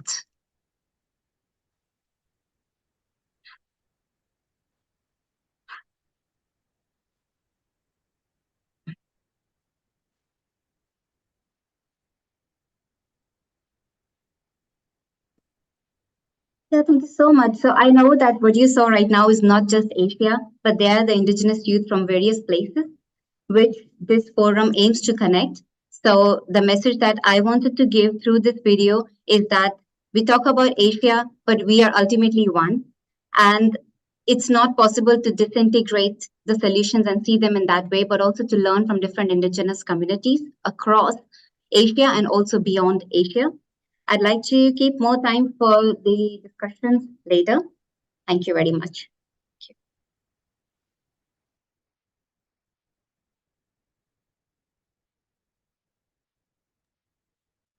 Thank you so much. Is there any comments or from the ground? If not, I think before we move to Dr. Himas and the rest of the panelists, I think Vito Christopher is here, right? Hi. Would you like to give us perhaps a shorter version of what you have prepared? Is it okay if you presented what you have prepared, but maybe a shorter version? Is it possible? Yeah. Yes. Thank you so much. Yeah, go ahead. My apologies to the panelists and everyone. So Vito is here. So go ahead. Yeah. So hi everyone. I am Vito Christopher from India, a small state called Nagaland, in the northeast part of India. So am I audible, by the way? Yes, we can hear you clearly. Yeah, okay. So I don't have like any presentation as such, but the kind of thing that I'll be sharing will be more or less verbal, if that is okay. So basically, I just wanted to share with you the little that we're doing here in the backcountry, which is Konoma, a small village. So even here, like the kind of activities that we're doing, especially in the field of conservation, is all very indigenous. And we are sort of trying, to improvise it, sort of promote it to meet the demands of the current generation. So talking about my village in a gist, in a nutshell, Konoma village is about 500 years old and inhabited by the Angamis of Nagas, Angami Nagas. So when our forefathers they first came to settle in this small place called Konoma, they found one particular plant in abundance. And the name of that plant in local, it is called Kfano.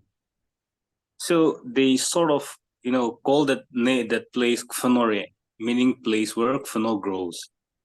Now they started to settle and they named themselves Kfanomie, meaning the people of Kfano. So when it comes to my people, my village, we have three things which are very, very important to us. The first thing is agriculture, because that is a main occupation. And the second thing, which was something very important to them, was also hunting. And the third thing, which was very important to them, was festival. So when it comes to agriculture, we practice two systems of agriculture. One is called the terrace cultivation, and the other one is called Jum cultivation, which I will come to detail about Jum cultivation. So in terrace cultivation, we practice crop rotation, where paddy is once a year. And we just grow different types of like paddy in the form of rice.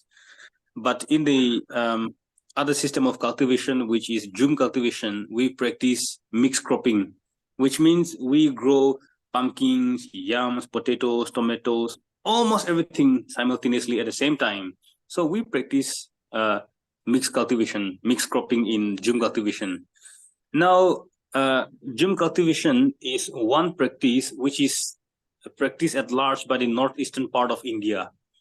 But however, the system of operation or the system of practice, the practices is different to different parts of the state. And the kind of system that we practice here in our village is something like shifting cultivation. So what happens is this particular year, we clear a portion of land and we just designated a portion of land for our cultivation. Now, after 1 or 2 years of cultivation, we abandon this place and we shift the cultivation somewhere else. So when the complete circle is over, and by the time we come back to this original place, it is already about 7 to 8 years. So in that period, the trees also grows back, the soil also gets its fertility. So that is how we are, practicing our June cultivation. And along with June cultivation, we also practice a very scientific and indigenous method, which was actually handed to us by our forefathers, which is called elder-based cultivation. Now, elder tree, which has a scientific name as Alnus nepalnensis. So this particular tree, elder tree, some people call it as magical tree, because of its very high productivity. Now, when this particular tree reaches its maturity, we cut this tree in one particular season. So when the next season comes, it gives multiple shoots. Now, among the many multiple shoots, we select the best shoot and cut the rest. So after 3-4 years, these shoots started to grow back to big trees. And elder tree is also one of the fastest growing tree here in Nagaland. So because of this practice, which is called pollarding, we could leave the rest of the forest untouched. So our forest area, our village area covers 123 square kilometer, out of which we have 23 square kilometer as our conserved area, which is untouched by human. Now, the second thing, which was also something very important to us, was hunting.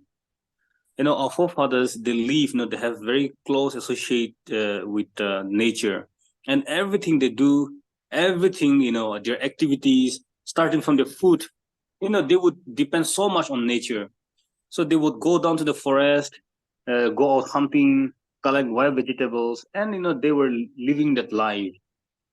But what happens is, with the coming of new generation, with the coming of modernization, so many good guns were introduced.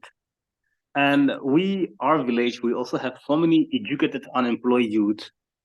And with the introduction of new guns, what they do is they would take the best gun, go to the forest, and they kill a lot of wild animals. They started to shoot down a lot of birds. And our elders, our ecologically conscious uncles, they did not like this. So what they did was, they started to come up with the idea to stop hunting and to stop logging. So they said, environment and nature is not something we inherit from our forefathers, but it is something we borrow from our children. So it is also our responsibility to give something back to our children, and therefore we should stop hunting, we should stop logging before before it is too late. Otherwise, if we fail to do now, we will not have any stories to tell your children and my children. That was the idea of our elders, our uncles. But since that was like a source of livelihood, a source of income, to the youth, they did not really like that idea. But our forefathers, our uncles, our leaders, elders, they did not give up. They organized seminars, they organized awareness programs, campings, and after so much of discussion, they could finally convince the youth. So the youth also said, okay, let us stop hunting if it is for the good of the people and if it is for the good of the community. So we started to stop hunting in the year 1998. And last year, in the month of December 2023, we celebrated our 25th year of conservation. So this is our 26th year of conservation. Of course, along the lane, we also faced, we were also faced with so many challenges, difficulties, because a small village like mine, the people depend so much on nature, on forest, to take a U-turn to be conservationist was a very tough call. And there were instances where we have this human-animal conflict, the wild animals that come to the village outskirts, they destroy our crops. Now, the system we use to tackle that conflict is we give them the permits to shoot them down, since we do not get any compensation from any government.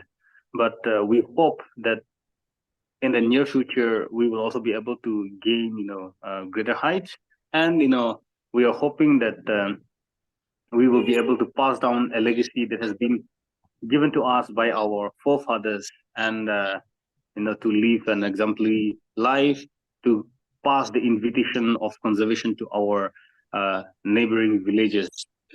And it was, in fact,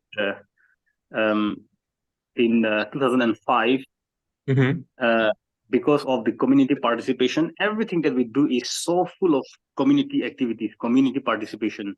And therefore, the government of India, they acknowledge this little effort that we put towards conservation, and they give us a project called the Green Village Project. So most of the time, Konoma is apologies, Kenevito. I'm so sorry. Thank you so much. I feel so bad. I'm like the bad guy here, but I would like to really thank you so much. I learned a lot. I would really love to know more. So I will probably speak to you after this, or I don't know I'm gonna learn more the different types of agricultural systems. It's very, very interesting.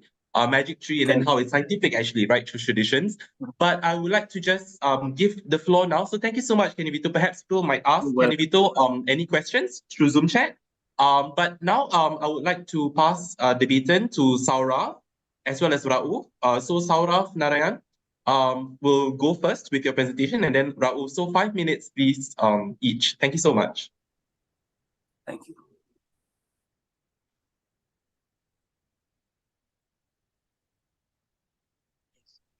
Thank you so much, everyone, for this opportunity. I'm sharing my presentation.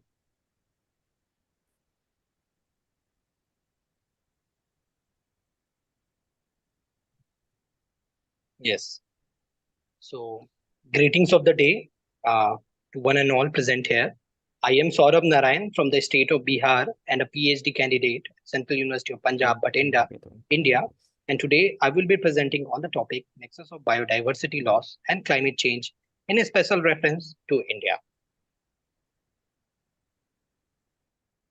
Basically, in a study published by Migul and his colleague, it was highlighted that if the global temperature were to increase by 2% above pre-industrial level, an estimated 18% of all territorial species could face a high level of extinction. This alarming figure underscores how climate change is not just altering environment, but it is also pushing species to brink as a habitat are destroyed and ecosystem disturbed. The resilience of these systems to further climate impact is weakened, creating a vicious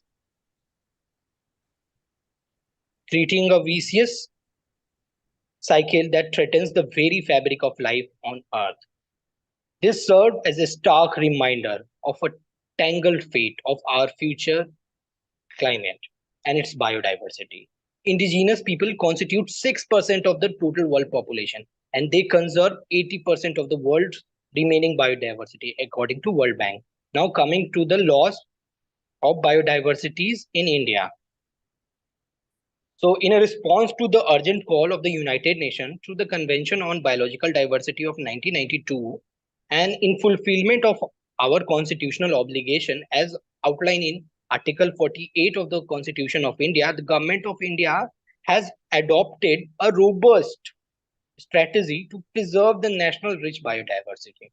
Despite India occupying just 2.5% of the total world's land, India is a home to astonishing 7.8% of the world record species, a testament to country's incredible natural wealth. In 2002, this commitment to preserving our natural heritage was further strengthened through the enactment of the Biological Diversity Act. And this act is having three objectives, which are as follows: to conserve the biological diversity, to ensure sustainable use of its component, thirdly, to share a fair and equitable amounts of benefit. Moving on to the next segment, that is climate change laws in India. Despite the undeniable and escalating impact of climate change, it is very important to note that India currently lacks a comprehensive or umbrella legislation specifically addressing this critical issue. This gap in our legal framework is a matter of concern, especially given the severity and the environmental challenge we face. However, there is a hope in our judiciary. The Supreme Court of India, in a landmark case of M.K. Rajneet Singh versus Union of India, has affirmed the crucial principle. The court ruled that every individual has a right to be free from adverse effect of climate change, a right that should be recognized under Article 14 and 21 of the Constitution. This ruling underscores the responsibility of a state to protect its citizens from the perils of climate change and emphasizes the urgent need for the legal and policy measures that can be effectively safeguard our environment and ensure the well-being for one and all. Moving on to the next segment, that is indigenous communities conserving the biodiversity and mitigating the climate change. So for this purpose, I have taken the three case studies, two from Bangladesh and one from Vietnam. So in Bangladesh, what happened is basically community managed forests not only provide essential services to local members, but also play a crucial role in preserving uh, local biodiversity. Research has consistently shown that forests under the stewardship of indigenous people experience lower rate of deforestation as compared to design as protected areas. So this could be fall under the theme of land and resource management. The second case of Vietnam, where indigenous community have practiced floating raft aquaculture for centuries. This method involves the cultivation of fish and shellfish in a floating basket or a raft in a freshwater bodies. This approach ensured sustainable production while minimizing environmental impact. And the another case is of Bangladesh, where villagers have created floating vegetable garden to safeguard their livelihood from frequent flooding. Similarly, in Central and South America, as well as in Caribbean, indigenous people are relocating their agriculture activities and settlement to area less prone to adverse effects of climate change. These adaptive strategies highlight resilience and resourcefulness of indigenous community. Now moving to the conclusion, that is, in conclusion, we could say that it is intertwined challenge of biodiversity loss and climate change demand, which calls for urgent action. Indigenous community with their deep-rooted traditional My knowledge. sincere apologies, Saurav. Could you please wrap up? I'm so sorry about the time. Could you please wrap up? Thank you so much. Yes, Apologies. this is concluding remark only. So by integrating these practices into broader legal and policy framework, we can protect our planet and ensure a resilient future for all. Thank you so much, everyone. Thank you so much, Saurav. It's so lovely how you shared all the evidence-based and research articles as well as the findings. If you wish to, you can share it in the Zoom chat, any of your works or what works, I'll move on to Raul. So Raul, if you please.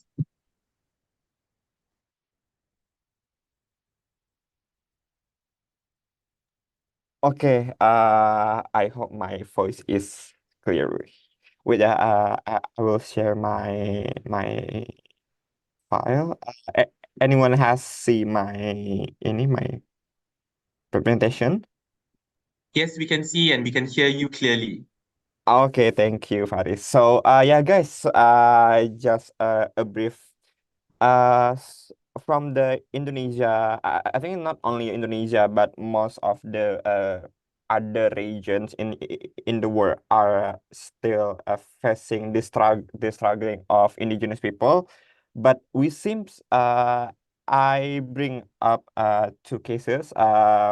Is it from West Kalimantan and Jambi? So the both cases are similar patterns because both are facing the pressure from the companies from the two oil companies. They had devastating impact on the rights of two indigenous people, one of orang Rimba in Jambi and Daya in Kalimantan. So they are happening such as land grabbing, land clearing, and anything. And the land forest shortcoming are potentially to be worse for the climate condition, such as heat waves or wildfire, storm, and anything. So and another cases that currently happening is Kalimantan to build a new capital city of Indonesia. Yeah, I think you know guys the news. So the construction of the new capital city of Indonesia are highly projected becoming new natural disaster in the next years. Because the Kalimantan, there are many sources for forests, mangrove, and anything. And many environmentalists are warned that it will accelerate deforestation in the oldest tropical rainforest and threatening the native habitats, including the indigenous community could potentially be displaced from their original place. So this is three indigenous people. They're share their feeling, their thoughts about the currently happening. As they are very very devastating and uh really angry with the government regulation with the company made in their lands. So this last slide, I have to make a shorter. So what should the indigenous people as targeted of the climate affected? First, the indigenous people, even in the world, there are so many indigenous people. They're untouched by regulations. There are no regulation covering and claiming the indigenous existence in the world, and we needed the regulation claiming. I mean, so from the case Jambi, they are 200,000 in 2023, and West Kalimantan they are about more than 200,000 people in Dayak tribe. So the indigenous community residing in two places of separated island, they are commonly living on very relying on natural resources. They are typically living in the near of forest where long distance with the government city, with the town, with the city area downtown, so that the indigenous community doesn't understand and get the access how to government policy works and how to control and how to get the claim from the government policy. And most of indigenous people are not acquire a legal recognition, as I said before. Thus, the third parties company are commonly negotiate with the government only without official representation from the indigenous community. So Okay. I think Sorry, Raul, maaf. Could we conclude? Okay, thank you so much. Lovely. All right. So I think we would love to hear questions on the board. So I think there's a question, and remember, this is not a question like we are not the experts. I mean, we all have our own understandings, but it's a discussion. It's a dialogue actually. So I'll just raise one question that Paul shared. So the question is, in view of governance initiatives in India and elsewhere on Earth, how do the rights of nature intersect with indigenous stewardship as a global paradigm? So perhaps we could have a discussion or a dialogue on this. So I know there's three faces here, but feel free to raise your hand. It's a dialogue. I know we are running short of time, but go ahead. Anyone, panelists or anyone on the board.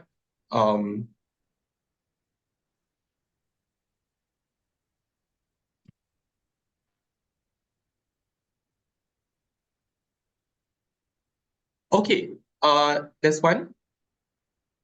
Thank you so much. Hey, there's a hand that is raised. There's a hand that is raised. Yeah. Shikon? Yes, can I come in? Yes. Yeah, go ahead. So regarding this question, so particularly in India, the Constitution of India provides one schedule is there. The sixth schedule of the Indian Constitution provide the right to the governance for the tribal land. They are giving autonomy to the tribal people. Their land should be managed, governed by the tribal people. So that is particularly in the northeastern region where more than 200 tribals were there. So they were mostly given such. And in the fifth schedule of the Indian Constitution also, the indigenous right and land stewardship were also provision. So this is very helpful. But the thing is the involvement of the local community and express their concern is very less, and involvement coordination among this learning practice sharing, it is very less. So we need exposure, such type of platform where we are observing today will be great benefit from my point of view. And also in the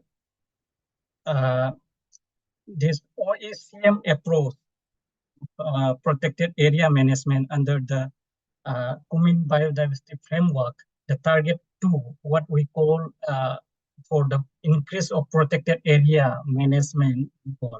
So here we have the good option and opportunity for the upcoming years for the other protected effectively management area, what we call OACM, which has a good approach where the conserved area where the tribal people or the indigenous people who are conserving those area may be designated as recognized as OACM and recognized under the international platform and support. That is another opportunity. And also there is another platform called ICCA consortium where those tribal people are recognized and support. That will be great helpful in terms of governance, in terms of technical support, in terms of sustainable management and climate change. Yeah, thank you. That's my point. All right. Thank you so much. And Saurav, would you go ahead? Yes, yes. Firstly, I would like to add in a point of Himangana ma'am, as we said that the whole world is one family and we all are a part of one family. So basically to sustain more biodiversity and adapt and mitigate climate change, we need to include indigenous people in the policy making. This is the only point which I want to add here. That the more inclusive the policy will be pertaining to the biodiversity laws or the climate change laws, the better it will be. So this is the only point I wanted to add. Thank you. Thank you so much. Thank you so much. Raul or Dr. Hima, would you like to, and anyone else, please go ahead.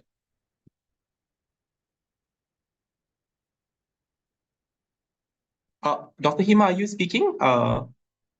Yes, by the time I can't hear. We can't hear you. So sorry, Dr. Hima. You still sorry, unmute. because I'm constantly mute and unmuted. Okay, yeah.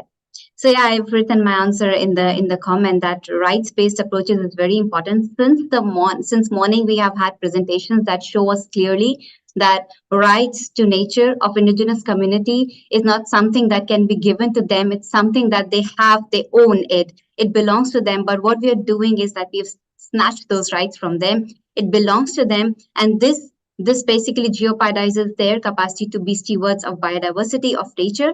So we need to implement more of rights-based approaches, like already mentioned, like OECM approach. So like other ecosystem-based conservation measures where you engage the community. Unless we do that, we are going to fail in climate action and both biodiversity action as well. Thanks. A last comment, Raul? Yeah. Oh, me? Okay. Yeah, you wanted to say something, right? Yeah, bukan? Yeah.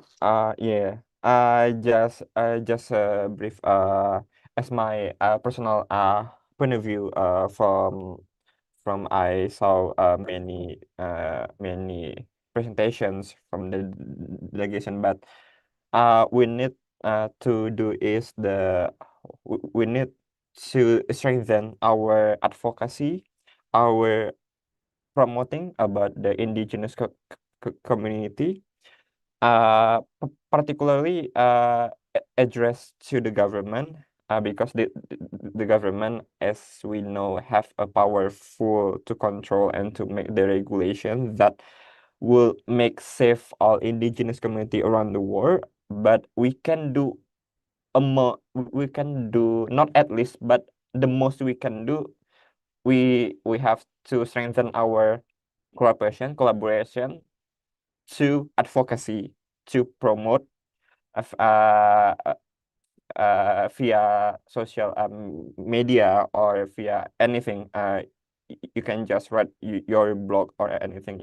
My personal message just that's it. Haris, thank you. Thank you so much. Any other last? So we're running out of time. So I do apologize to all the speakers and all the participants that it seems like we're all like, such bad cops and police people trying to, cut the time short and everything. But we have to make time for the next time zone to take over, and it's starting as soon as possible. And actually, the next time zone, if you want to access and participate, in the next session, you can check out the link. It will be in the Zoom chat. It will be posted there, so do check it out. If you missed any YouTube, if you missed any sessions or you wanted to catch up on anything, please, access the sessions on YouTube. And also, I would like to thank all 20 speakers, plus also the 7 moderators, from 12 different countries. There's a lot. And of course, Asia is so big, right? It's just such a improbable task, but we did it. All right, so the Region 2 Zoom link is there now. So I would like to invite everyone to not be shy for a while, to open your cameras. So please, everyone, open your cameras. Could I please invite everyone to open your cameras, because we're going to have a group photo.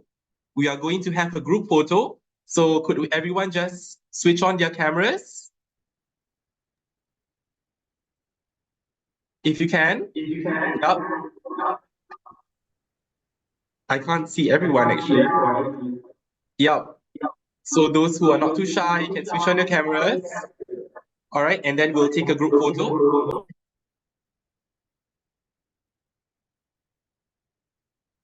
Okay, so all right, a lot of people not in their best wear, or perhaps not too keen. I'll invite again one more time for everyone to switch on their cameras if you can and you wish to. Okay, so some people are saying there's technical problems. Okay, that's fine, because I also had technical problems with the internet as well and all that. So perhaps we can take a group photo. Okay. Yay. Who's taking the group photo anyway? Someone is, right? Okay. All right.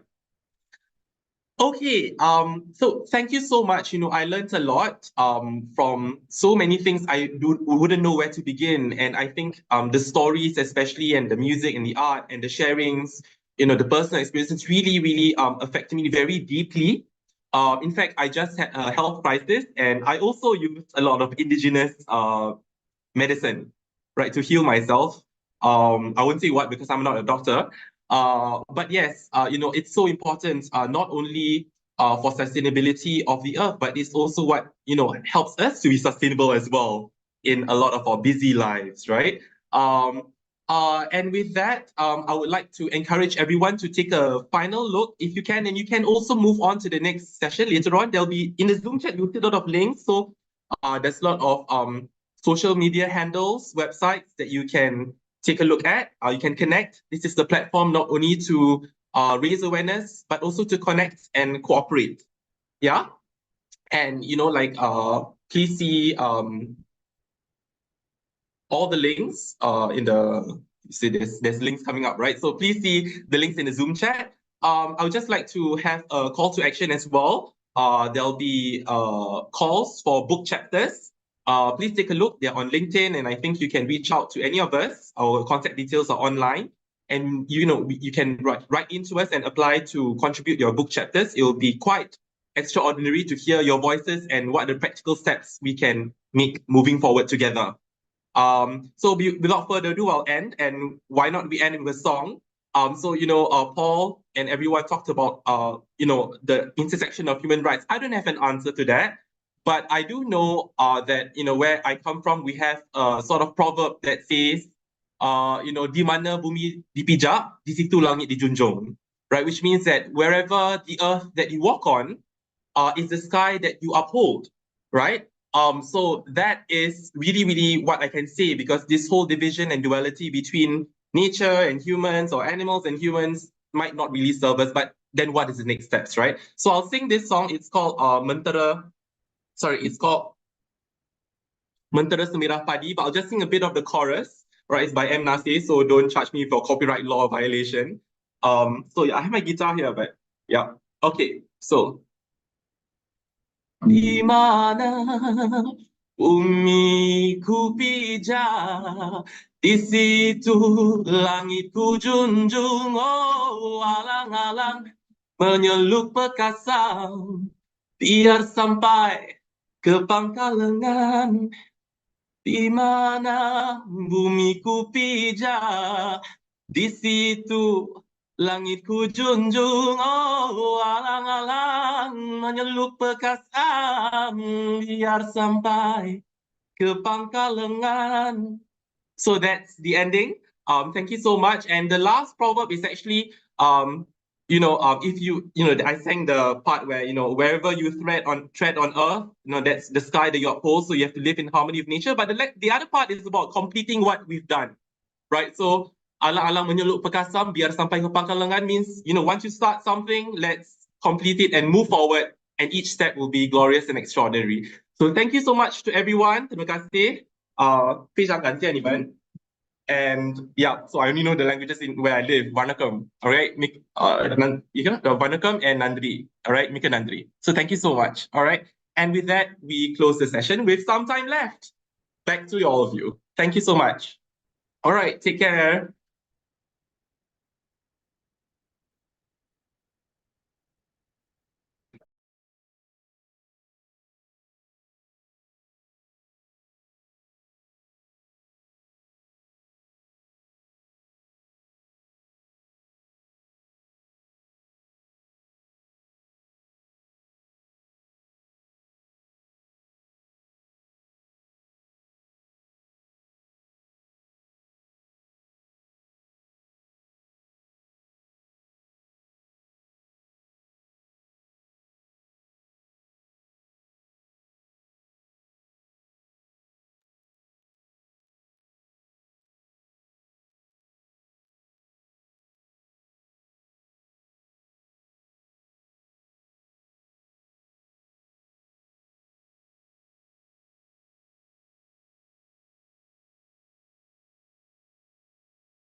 Hi Paul, are you still there?